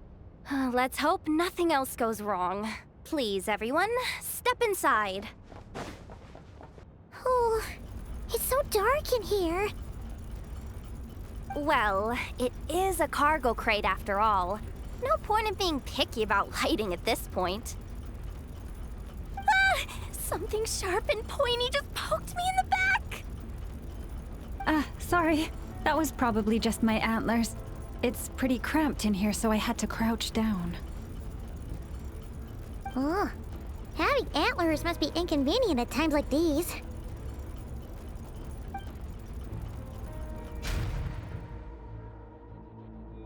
Ah! What's going on? Don't tell me something's gone wrong already. Looks like there was only enough juice in the emergency power supply to lift us this far up. Ugh. Awkward. Am I gonna get docked for this? Based on the boss's policy of docking pay for every screw-up, No, wait a sec. I've already been fired. Doesn't look like it's moving again anytime soon. I think we can get through if we follow the ventilation duct along the outer wall. The entrance has gotta be somewhere. Don't worry, this was totally part of the plan.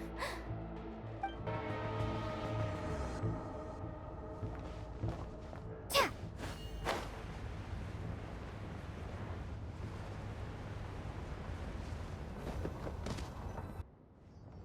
Huh?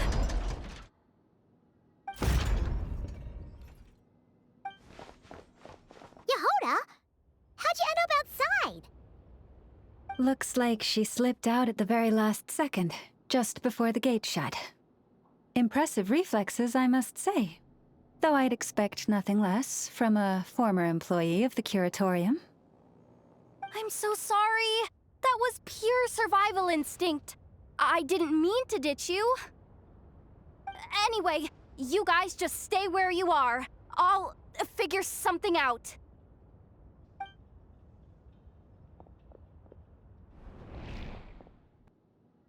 Hey, there's a terminal nearby. Hang tight! Can you hear me now? The duct security protocol has been triggered. The gate must have dropped when it detected a living presence. Wait, so we're trapped in here? I'm checking what I can do from this end.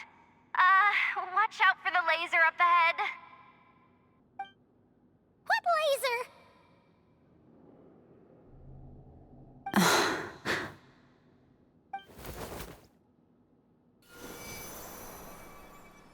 Oh, we see it now. Good thing we didn't move. Got it. I think I understand the situation. Hang in there. Just one moment. This is killing me, but I think I've got it. I can try adjusting the direction of the Kuvaki flow inside the duct. If I've got this right, you might just be able to dodge the lasers by utilizing the Kuvaki's pull in reverse. Oh, Paimon thinks she gets what you mean. But I can't see where you are from here, so I'll need your constant input. Just tell me what to do. I'll follow your lead.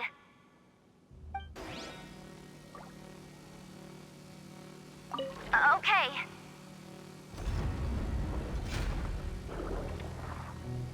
So, wanna grab dinner after our shift? Like this, right? How about the flagship? Too far.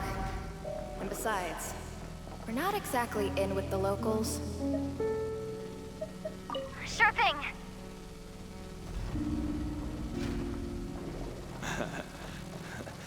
Then how about the staff cafeteria? Brimming with bright ideas, aren't we? Oh, we made it to the other side. And all thanks to Yehoda. But the gate hasn't opened. How's she gonna meet up with us? Yehoda! No irregularities detected in the duct. Confirm. Confirm. Confirm. Ugh, just confirm the command already, you Useless excuse for a terminal? You piece of robo-junk! You mindless pile of scrap! What the? Insufficient clearance? Of course, I don't have the clearance! You oversized... Ow! Go with the flow, Yehoda. Go with the flow. If the others make progress, that's great. But you can't bank on it. You've never been one to depend on others. So it's about time you stepped up to the challenge. Deep breaths. Stay calm. My priority right now is getting my hands on a high-level access card. That way, I can override the security protocol. Senior maintenance staff. Only they can access the core sector.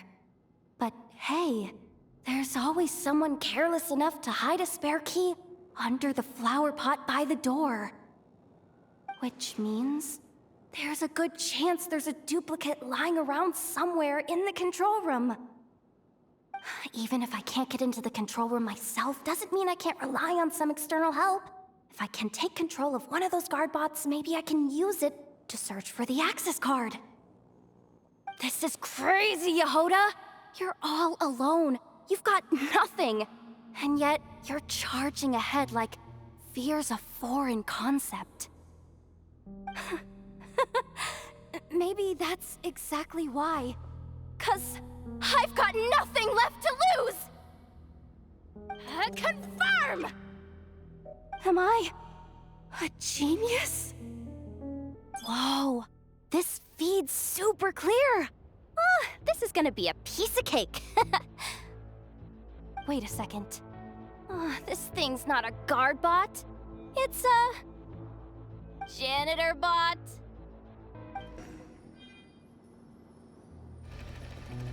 You think Marionette even knows what we do down here? She seems to spend all day either holed up in her lab or out doing the rounds. It's still a mess over there. Go clean it up. Why? Planning to skim a little off the top? No, nothing like that. Just wondering if anyone would actually notice if we didn't show up from time to time.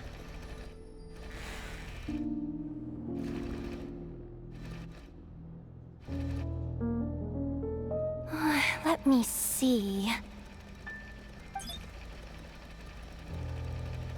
Oh, there it is! Hey! Why'd you stop? You haven't finished sweeping that corner. But, I can see the card from here. Ugh, guess I have no choice but to swallow my pride and stay in character for now. Sweep up the crumbs by my feet. Yeah, good luck with that. What are you gonna do when they ask for a progress report?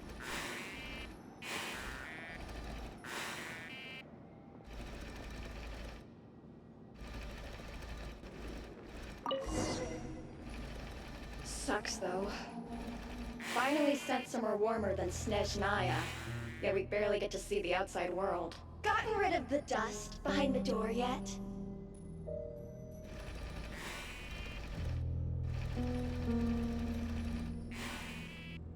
Clean this spot, too. I saw you skip it.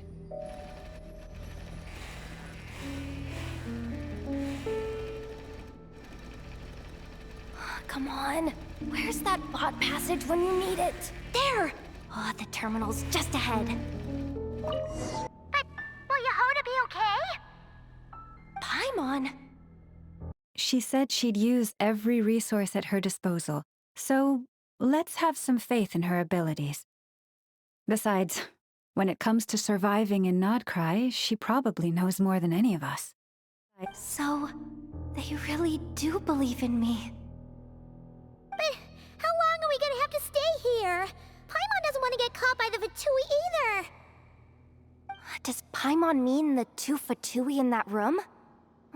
Let me see if there's a way to distract them. Wait, did you hear that? Huh? The alarm? What's going on? Let's go check it out.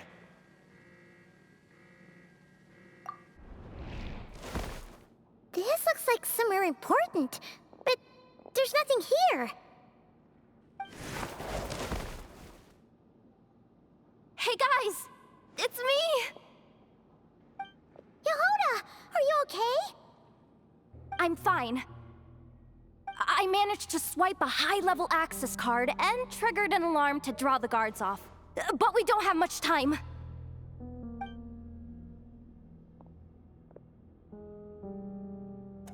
All right, looks like we can control the elevator. Come on, hop in. Let's take it further down.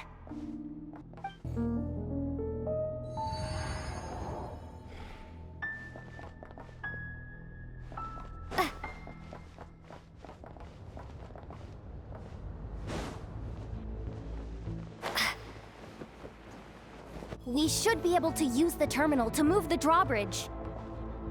Here's the access card. I'll keep watch while you handle the controls.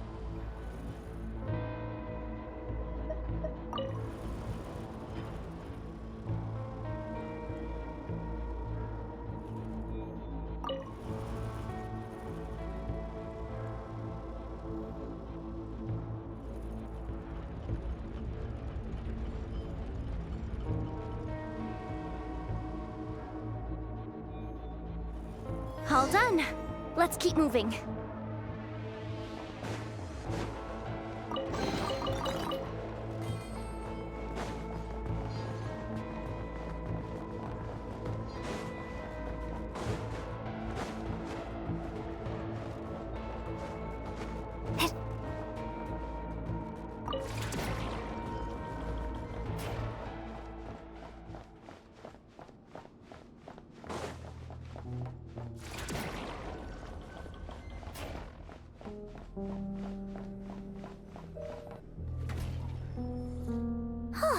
There's no one here!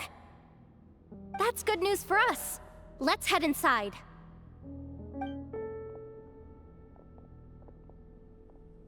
Looks like a rest area for the Fatui Zaprichniki.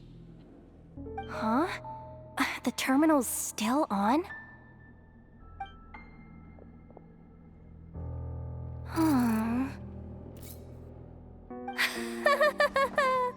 Looks like that good news is now half good news, half bad news. What do you mean? Well, it seems like that alarm I just triggered was so high level that even the guards in the rest area went to investigate. That's the good news, by the way. And what's the bad news? The bad news is that once they realize it was a false alarm, they're bound to circle back and check this floor. And then we're toast. So we've got to move fast here. If you need me to run a quick search, say the word. Analysis of Kuvaki extracted from the moon marrow suggests that its energy core bears some close relation to the power of the former Three Moon Sisters. It is suspected that there is a link between the Frost Moon Scion's hidden relic and the shattered remnants of the Eternal Moon. Come on, none of this is important right now. Just tell us where you hid the darn thing. Access denied. You do not have permission to view this data? Even with a high-level access card? Who does have permission then? Good idea. Pulling it right away. Wow. What's with that huge hollow structure down below? That might just be it. Secluded, out of the way. Exactly the sort of place they might be keeping the relic. 264 pages! What is this? A novel? Can we just skip to the end? I'm flipping through it as we speak. Kuvaki, a weapon. Seems like the Fatui and Snezhnaya are trying to harness the power of the Light Realm to build some kind of weapon, the target of which is... Seriously?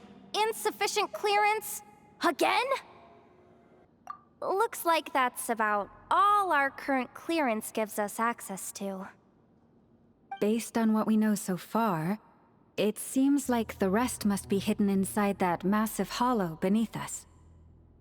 I could sense something beneath the water down there. Something unsettling. If they've gotten their hands on the moon marrow, odds are it's hidden down there too. And here I thought we were almost done. But nope, we're going deeper and deeper into the danger zone. Chin up, Yehoda. Once this job's done, you're buying yourself the biggest nod-crying hot dog in town. Deal's a deal.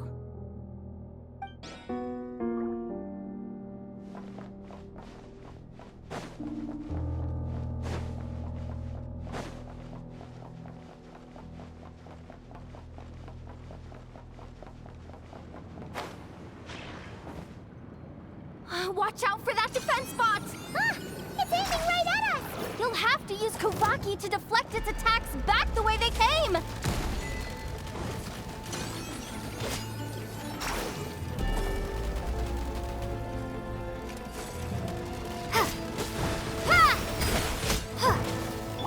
Forest, protect us.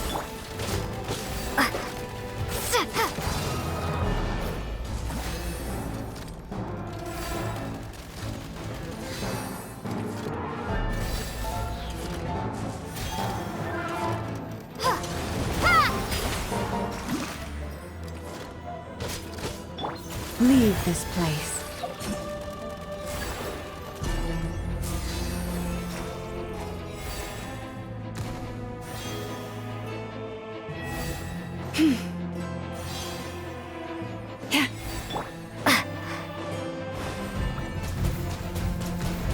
Water jet!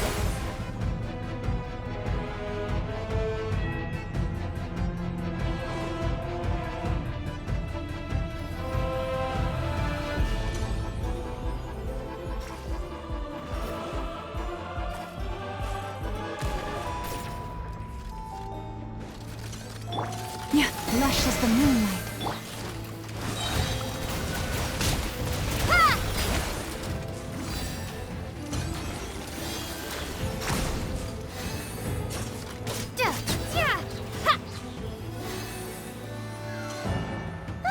Its attacks are getting faster!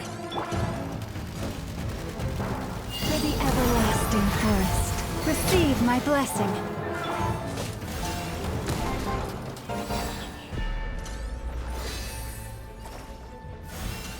Almost there. We're almost there.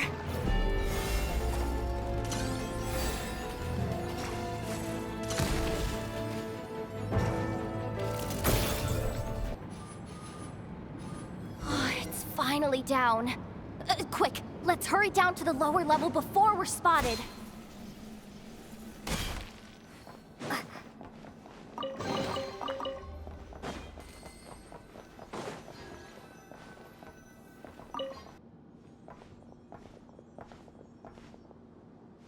That switch looks suspiciously obvious. No way I'm pulling that. But you guys, go ahead.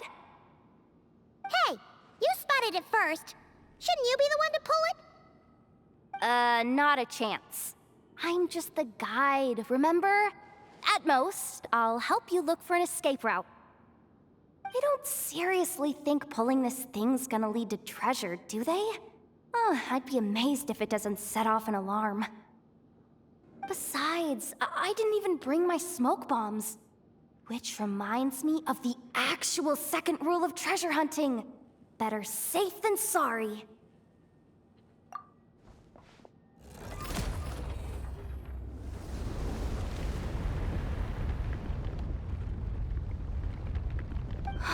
The ground, it's shaking.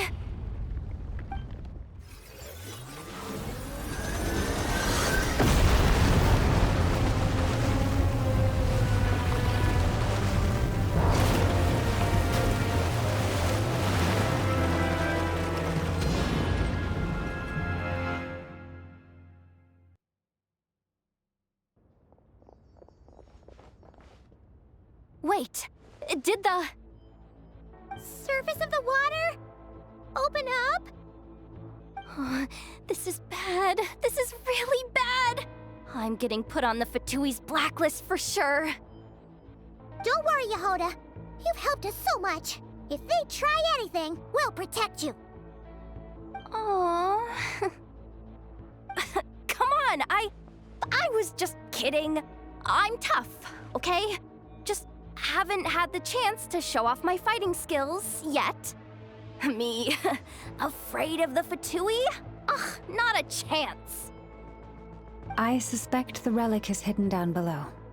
Yehoda, your commission ends here. I am truly grateful for everything you've done for us. You don't need to put yourself in any further danger. I'm coming with you. This has nothing to do with the commission, or the danger, or whatever. This has already gotten way out of hand, so I'm coming too. End of story. Aw, she's blushing. Hey! Zip it! Why'd you keep staring? You looking for a knuckle sandwich or what? Come on, move it already!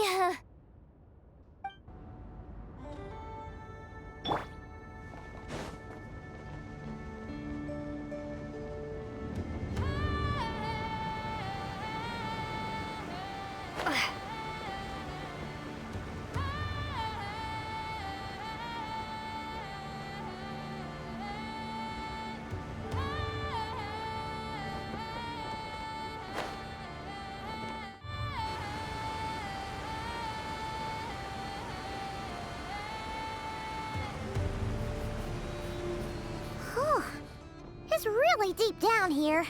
What is this place? We're standing on another fragment of the ancient moon's remnants. So this was the source of the Kuvaki I sensed earlier. Wait, what? So the Fatui had it hidden underwater this whole time? This gigantic thing?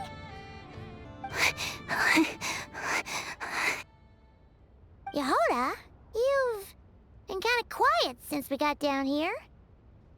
What? Me? Have I? It's nothing. Really. We're doomed. How are we even supposed to get back up from here?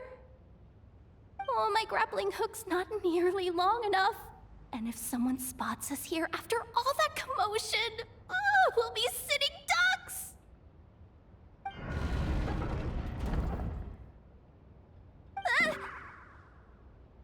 Oh no! That door's opening! Please don't say it's the Fatui! No, please, no! We finally made it here, and we're so close to getting the job done! I didn't risk my neck just to die before I've even had a chance to spend my reward!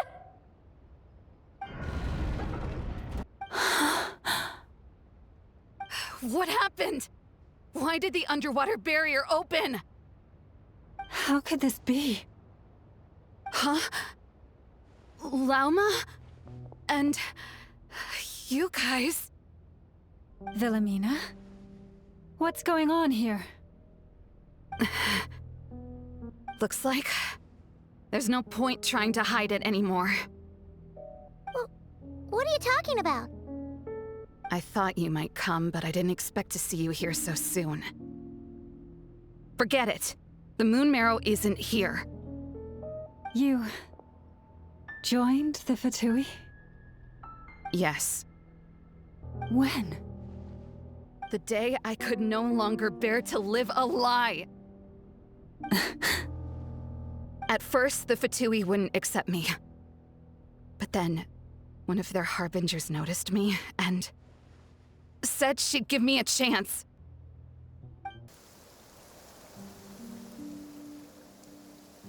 Ugh. Lost them again. That harbinger told me to follow the blonde traveler who might visit the Frostmoon Scions. Easier said than done, though. The animals are on alert at night. If they see me, Lauma will catch wind of what I'm doing sooner or later. Am I really doing the right thing? No. It's too late to turn back now. The empty prayers, the stubborn displays of faith like Cappy's today. This isn't the life I want. Huh? Is that... Ah, the Traveler's back. I won't let her slip away this time. Wait, who's that with her? They look so alike.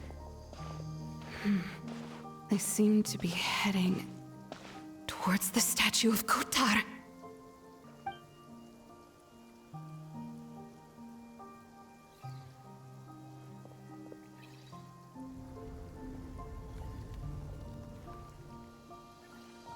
They've opened the secret chamber? But wasn't it meant to be sealed? Wait a second. The Moon Marrow! Surely they're not after the Moon Marrow. I'd better go report this straight to... Hold on. If they do actually make it to the final room, then maybe I'll be able to get my hands on the relic. The one thing the Fatui have been after this whole time. If someone's going to take it, it might as well be me. This could be my ticket to joining them.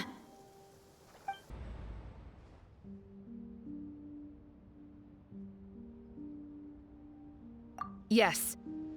And in your final moment of hesitation, I took the chance. And then you gave it to the Fatui? But when we talked to you before, you seemed so genuinely worried about Lauma. Because I thought she was as fed up with the Frost Moon Scions as I was. We grew up together, Lauma. I know you were chosen to be the next Moon Chanter when you were just a child. They never gave you a choice in that. I saw the look in your eyes when you were treating that child. That sense of helplessness. Surely you too must see that this blind, inherited faith of ours is simply holding us back. If our prayers are never answered, then why keep praying? Do they really deserve all of your devotion? Or are you trapped by the responsibilities they imposed on you? So those are your reasons for wanting to leave the Frost Moon Scions? Isn't that reason enough? When we pray to the moon, we do so to show our gratitude for the life it granted us long ago. It reminds us to strive for something higher within ourselves. But I know that's not what you want to hear. You're right, Philomena. I have indeed kept secrets from you. I knew it. You don't want to be the Moon Chanter, do you? No, that's not it. I'm talking about the fact that the moon in the sky isn't real. What? You're saying... Huh? I've completely lost the thread now. Oh, do we really have to do this here? What if a Harbinger shows up? Oh, I'm not cut out for fighting big bosses! The pain you sensed in me was the pain of hiding this truth. If what you're saying is true, then you already knew that the Frost Moon Scions wouldn't believe any of this. Why didn't you just leave like I did? You don't understand, do you? That's the difference between us, Philomena. I care about the Frost Moon Scions. They're family to me. It hurts because I care. And that's why I chose to hide the truth. But now I understand that was a mistake. My family deserves to know the truth. I shouldn't have tried to hold it all together with empty prayers. Are you trying to say that I only ever cared about myself? There's nothing wrong with that in itself. No one would have tried to stop you from leaving. But you did not have to stab us in the back like this.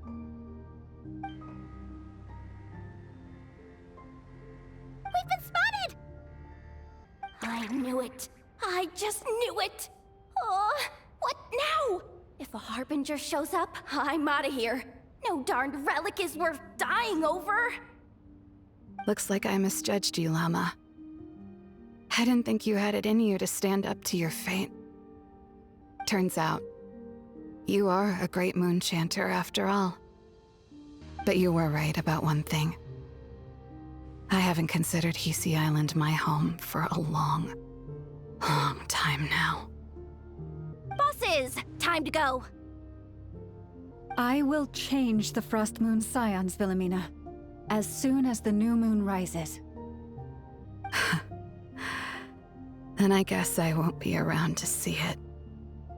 Say, Lauma, what happens to those who betray the Frost Moon Scions?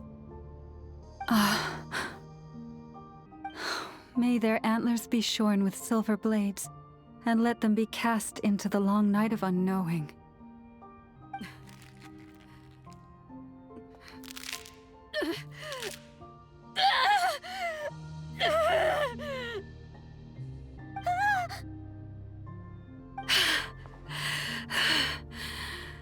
I have honored the ways of the Frost Moon Scions one last time.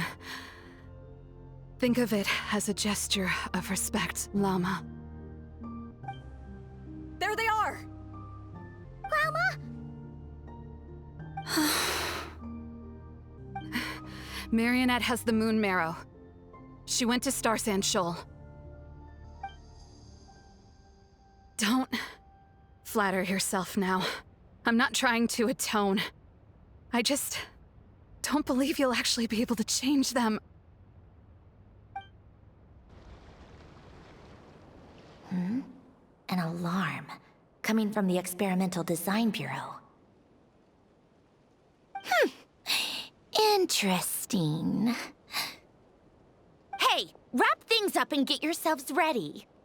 Looks like we might be having some guests. Yes, milady.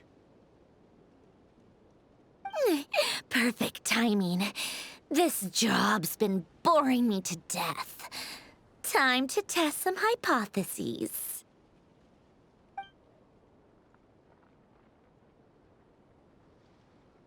Bosses! I mean, esteemed clients. I mean, generous benefactors. Wait up! Come on! Sure you don't want to consider heading home first and coming back another day? Nasha Town's that way. You are aware that this is the way too.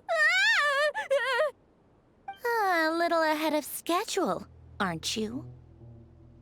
Oh no, it really is a Harbinger this time. Marionette. So you are here after all. Hand over that relic right now. It belongs to the Frost Moon Scions. You mean that thing your antlered turncoat brought us? I have never much cared for trophies given up without a fight. But watching you tear each other apart over it? Priceless. I'm not in the mood for warnings today. Ooh, how frightening. Had I a Trimble function, I'd have rattled off at least a dozen screws by now. Or perhaps I've just set my sense of humor parameter too high. Were you trying to be funny just now? You don't honestly believe you're a match for me, do you? Go on then. Let's serve our guests a little appetizer. Hey, didn't you hear me? I said let's serve our guests a little... What's going on? Oh no, watch out! It's the Wild Hunt!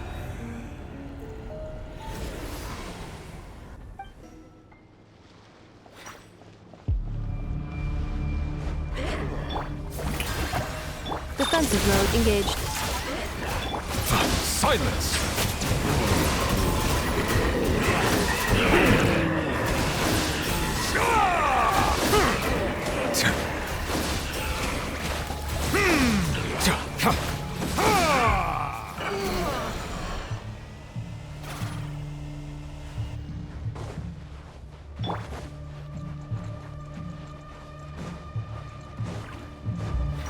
sequence Yoo-hoo! Bow your head.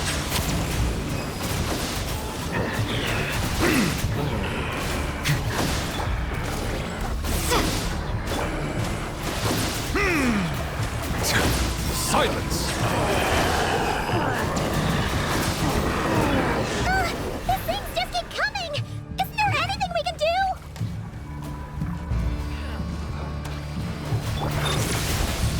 Let the world collide!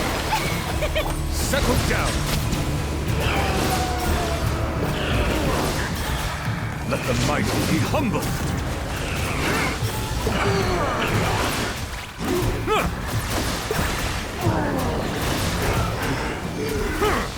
Silence!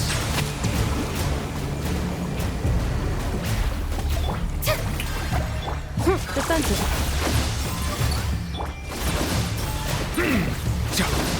Bow your head.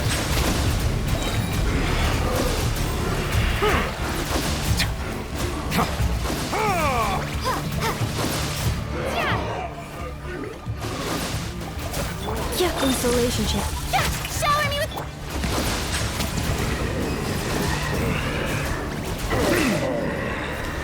Use that device to seal them away!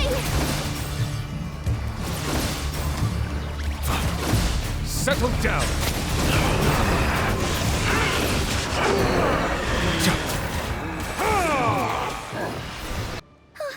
Is that it?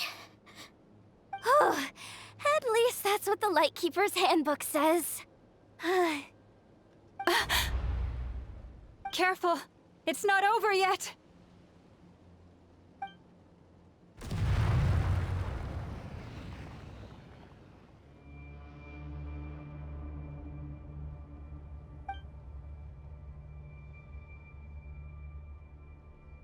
Paimon! Lauma! Yehoda!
Wait, what was that?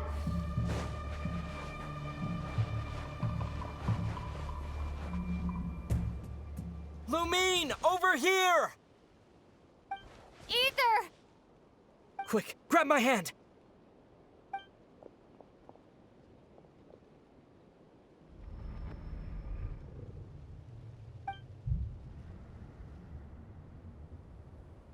Lumine, what's wrong? Why are you here at all, Ether? What do you mean? If I may be so bold, what does family mean to you? Why were you after the Moon Marrow that night, Ether? Among those who entered the final chamber, there was either someone with impure intent, or else an abyssal presence. We can talk about that later. Tell me why, Ether. You know, this is only the second time we fought together since the day we both woke up in Teyvat. No. Lumine. But when I found you, you were still in hibernation. Even the key to the chamber was still secure on your person. We didn't wake up together. What are you talking about? We don't have time for this, Lumine! Look at me, Lumine! Don't you want to explore this world with me?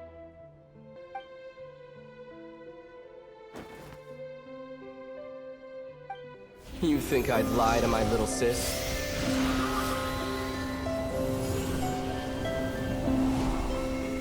What a letdown.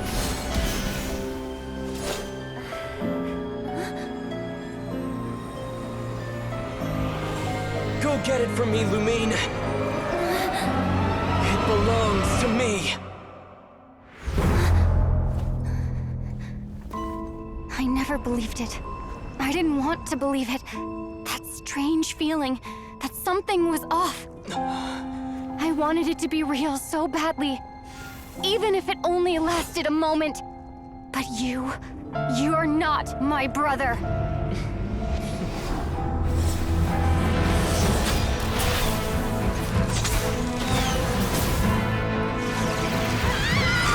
Moon Goddess, please save us!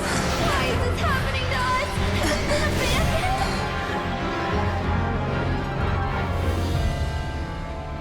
The cold night should be our blessing, yet only confusion and sorrow remain.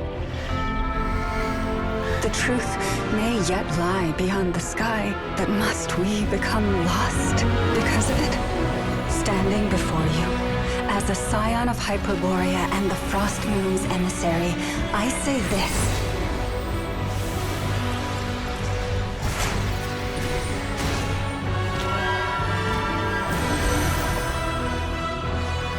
Should the false sky above dim the light of the moon, then from silver blood that flows as rivers, let us weave moonlight anew.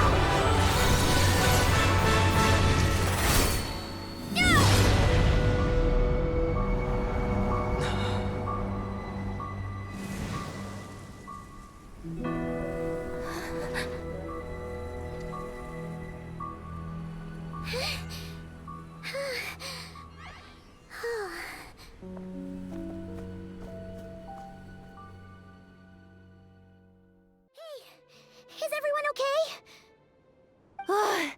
I think I saw my life flash before my eyes there. Oh, good thing Lauma was there to save the day. Are you all right, Traveler?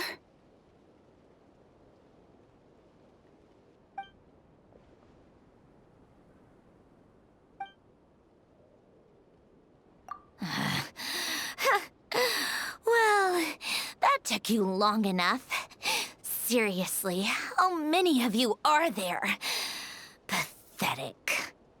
Oh no. Oh, I spoke too soon. Totally forgot we still have a Harbinger to deal with.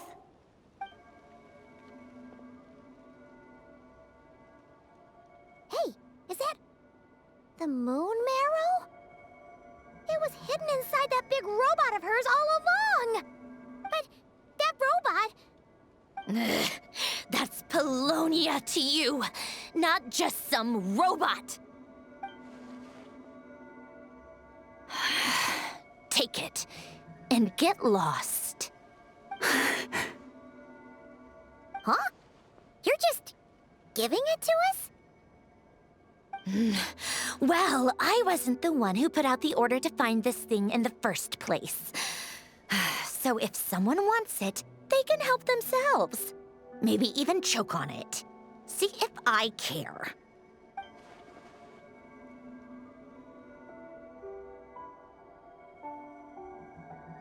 So, are you waiting for me to change my mind or what?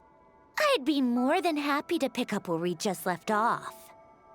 But I should warn you, I'm in a bad mood right now. Let's go. Fine by me. Totally, completely, absolutely on board with that.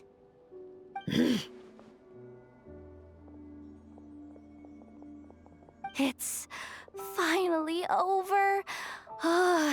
If that doesn't make the most thrilling commission of the year, I don't know what will.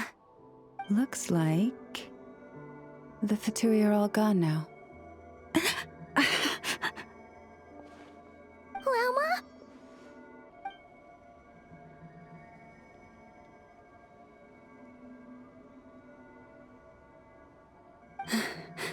I'm all right. It's just been so long since I truly felt the power of the moon. I thought I sensed the wild hunt nearby. Don't tell me you've already taken care of it. Hey, it's Flynn's! Hey, he's that Ratnik. Unless I am mistaken, you are the Moonchanter of the Frost Moon Scions, are you not? May I ask, what is that in your hand? Please, don't get me wrong. I've been tracking the wild hunt lately, and I've come to suspect that its actions aren't as aimless as they might seem. When I saw what you were holding, I could not help but start connecting the dots.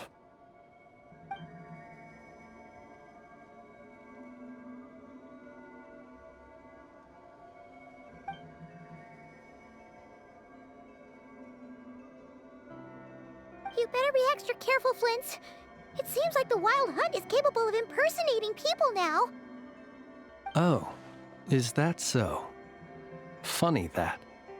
I just showed up completely out of the blue, yet you seem to have no problems trusting me. I apologize. I shouldn't be making jokes like that right now. Anyway, I understand. Thank you for the tip-off. It seems that the Wild Hunt has somehow changed in nature. I'll have to report this to HQ right away. For now, let us part ways here.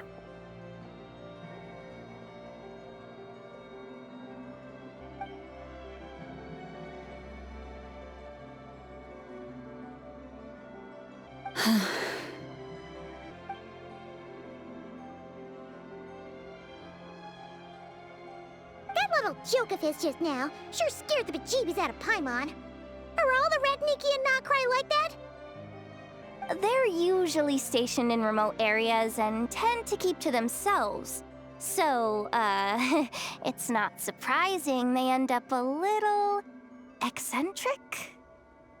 No, he's different. Really? How so? The animals. They've told me they're afraid to even go near him.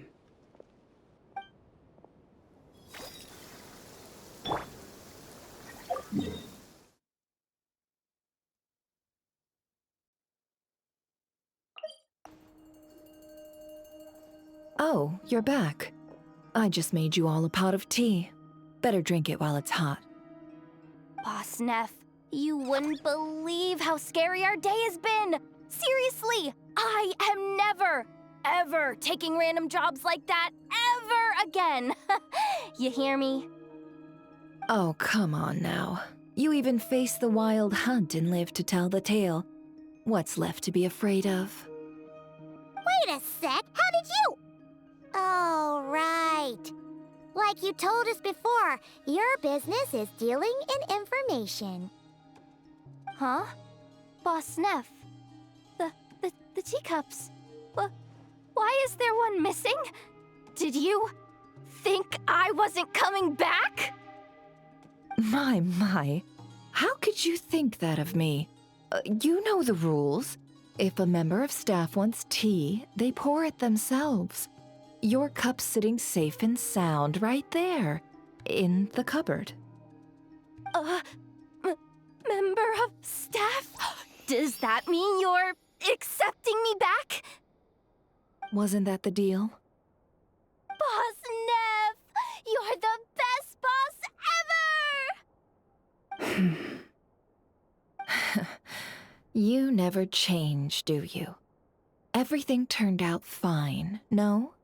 You found exactly what you were looking for. Yet there you are, sulking away as usual. Nefer, that medicine we discussed before, the one for congenital Kuvaki sensitivity, I need you to get it for me. And how do you expect me to find something like that for you in the middle of the night? You'll have to wait till morning, at the very least. I need it right now. All right. I'll see what I can do. But you know urgent means extra charge, right? Thank you. You know what? You do seem a little different. In a good way? Or a bad way? Who can say? I'll take it either way, so long as you don't start making a habit of asking me for ridiculous favors.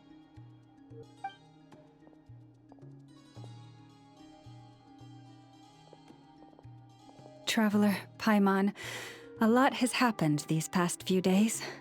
I don't know what I would have done without you. Hey, don't mention it. That's what we're here for.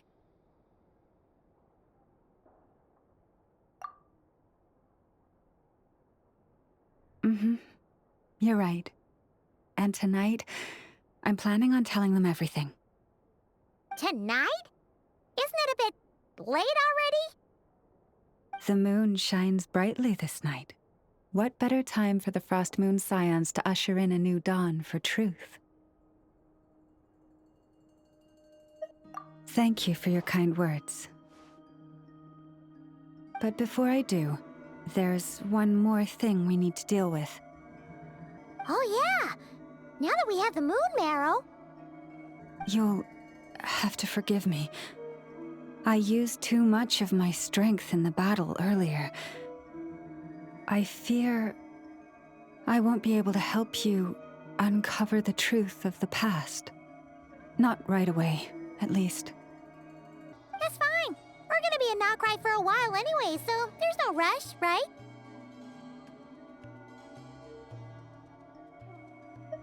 Thank you. But there's another problem.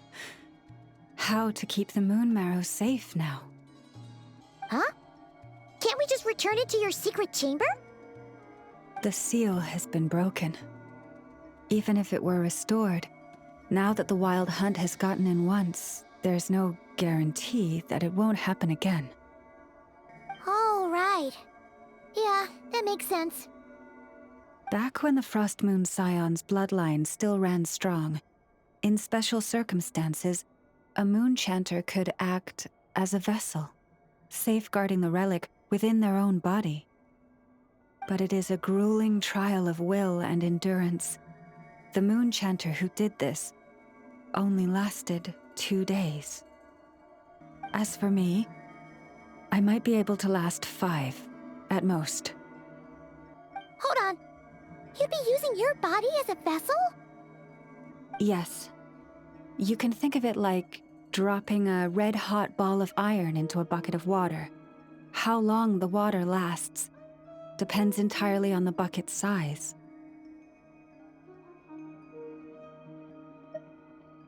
Pardon?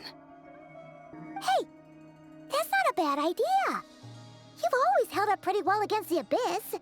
Surely the moon mirror can't be any more dangerous than that. It's not at all that I don't trust you, but it's too risky.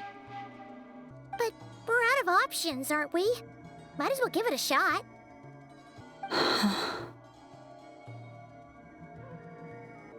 All right. Well, I'll be right by your side. If anything feels off, please tell me immediately.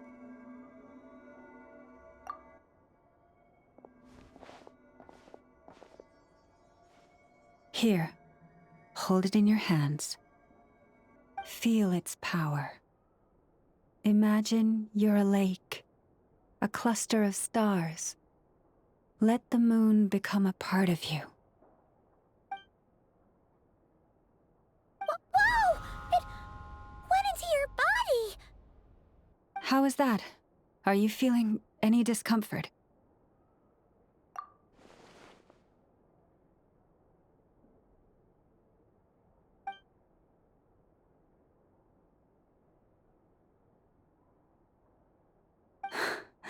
Astonishing. Not even the slightest hint of lingering fluctuations.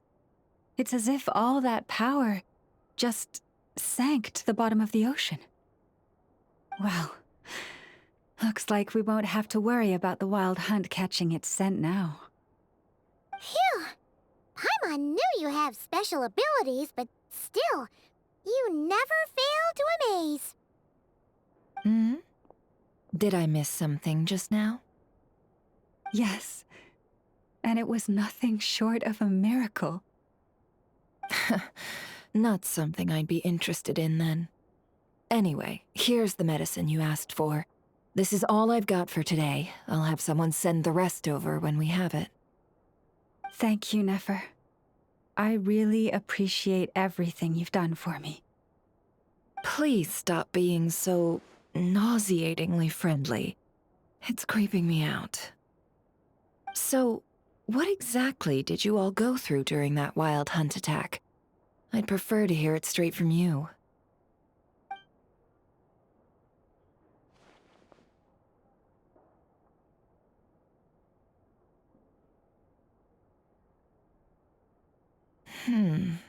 A phantom that can mimic the appearance of others. Quite different from what we've seen before. Yeah, and both times it appeared, its goal was pretty clear. It seems like it was after the moon marrow. And on both occasions, it was accompanied by the wild hunt, too.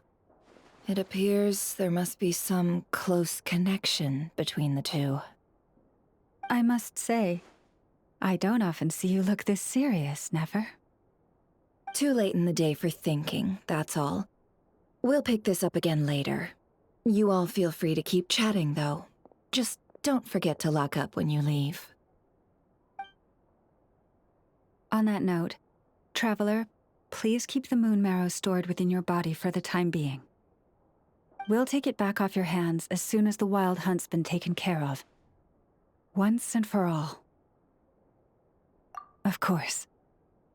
Anyway, if the two of you will excuse me, I'm heading back to Hisi Island now. It's time I came clean with the Frost Moon Scions.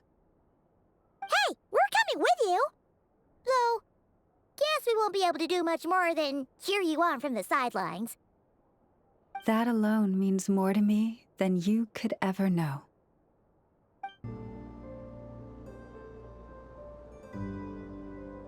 What's going on? I'm not sure. It seems like the Moon Chanter has something important to tell us. I heard the relic's already been retrieved. That's Our Lady Lauma, all right.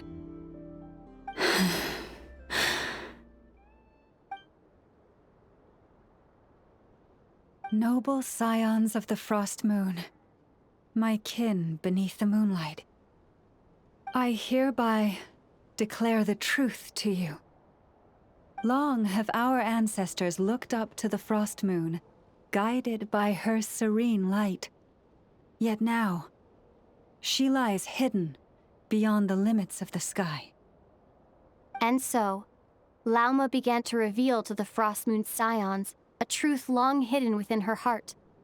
A story of a false moon and the death of gods. Kutar was indeed born of the moon. But that does not give us the right to reap without sowing, nor clothe ourselves without the toil of weaving. As she spoke, some who listened were stunned into disbelief, while others seemed to awaken as if from a dream. From this day forth, the road shall be paved with truth, and we shall pave it ourselves.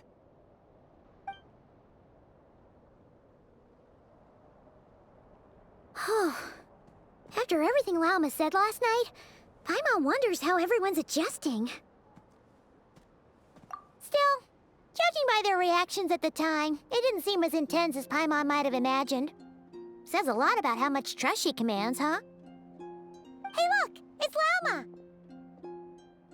Welcome, both of you. The animals were most lively this morning. They told me of your coming. Nothing too dramatic happened, did it? No one took it so hard that they went on a binge-eating rampage and ended up cleaning up the whole pantry? Or something? Hey! Paimon's just trying to lighten the mood. Thank you for your concern. Change doesn't happen overnight, and new ideas need time to take root. but nothing as extreme as that has happened, no. Although... Although what? Well, just as I thought might happen, some have chosen to leave the Frost Moon Scions for good. For them, losing their faith was like losing their home. Confusion, frustration, helplessness. I saw it all, reflected in their eyes. Oh. I respect their choice. May they carry the Frost Moon Scion's blessings far and wide, should they be willing to do so. If we meet again someday, perhaps we will be able to sit together and share stories once more. Others sought me out afterward, though, and thanked me profusely for sharing the truth with our people. They said they used to see me as distant, even somewhat unapproachable, whereas now I seemed much closer to them. Like a friend, or even a family member. Sounds like a win overall! Paimon thinks you did the right thing, Lauma. Thank you. Though, I wanted to ask, do I really come across as distant? Well, maybe just a little. To people who don't know you, you are kind of tall, especially if you consider the antlers. I see. That's a bit of a hard one. My antlers tend to grow under the moonlight, so I can't quite help it.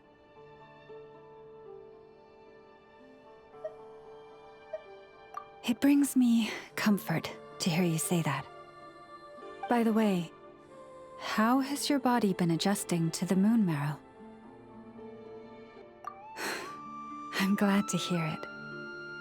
I've also suggested to Nefer that we meet within the next few days. We need to figure out how to counter this new manifestation of the Wild Hunt. But for now, let's just relax.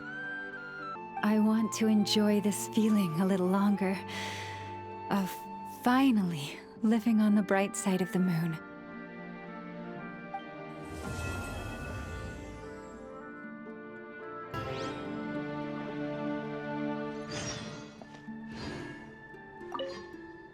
Though the truth has been revealed, our deep connection with the moon remains unchanged. In fact, its power runs in our very veins. What has changed is our understanding of where the true moon lies, and that we must walk our own path in life without relying on a power outside of ourselves. Which is why we now say, come night or day, may the moonlight connect us.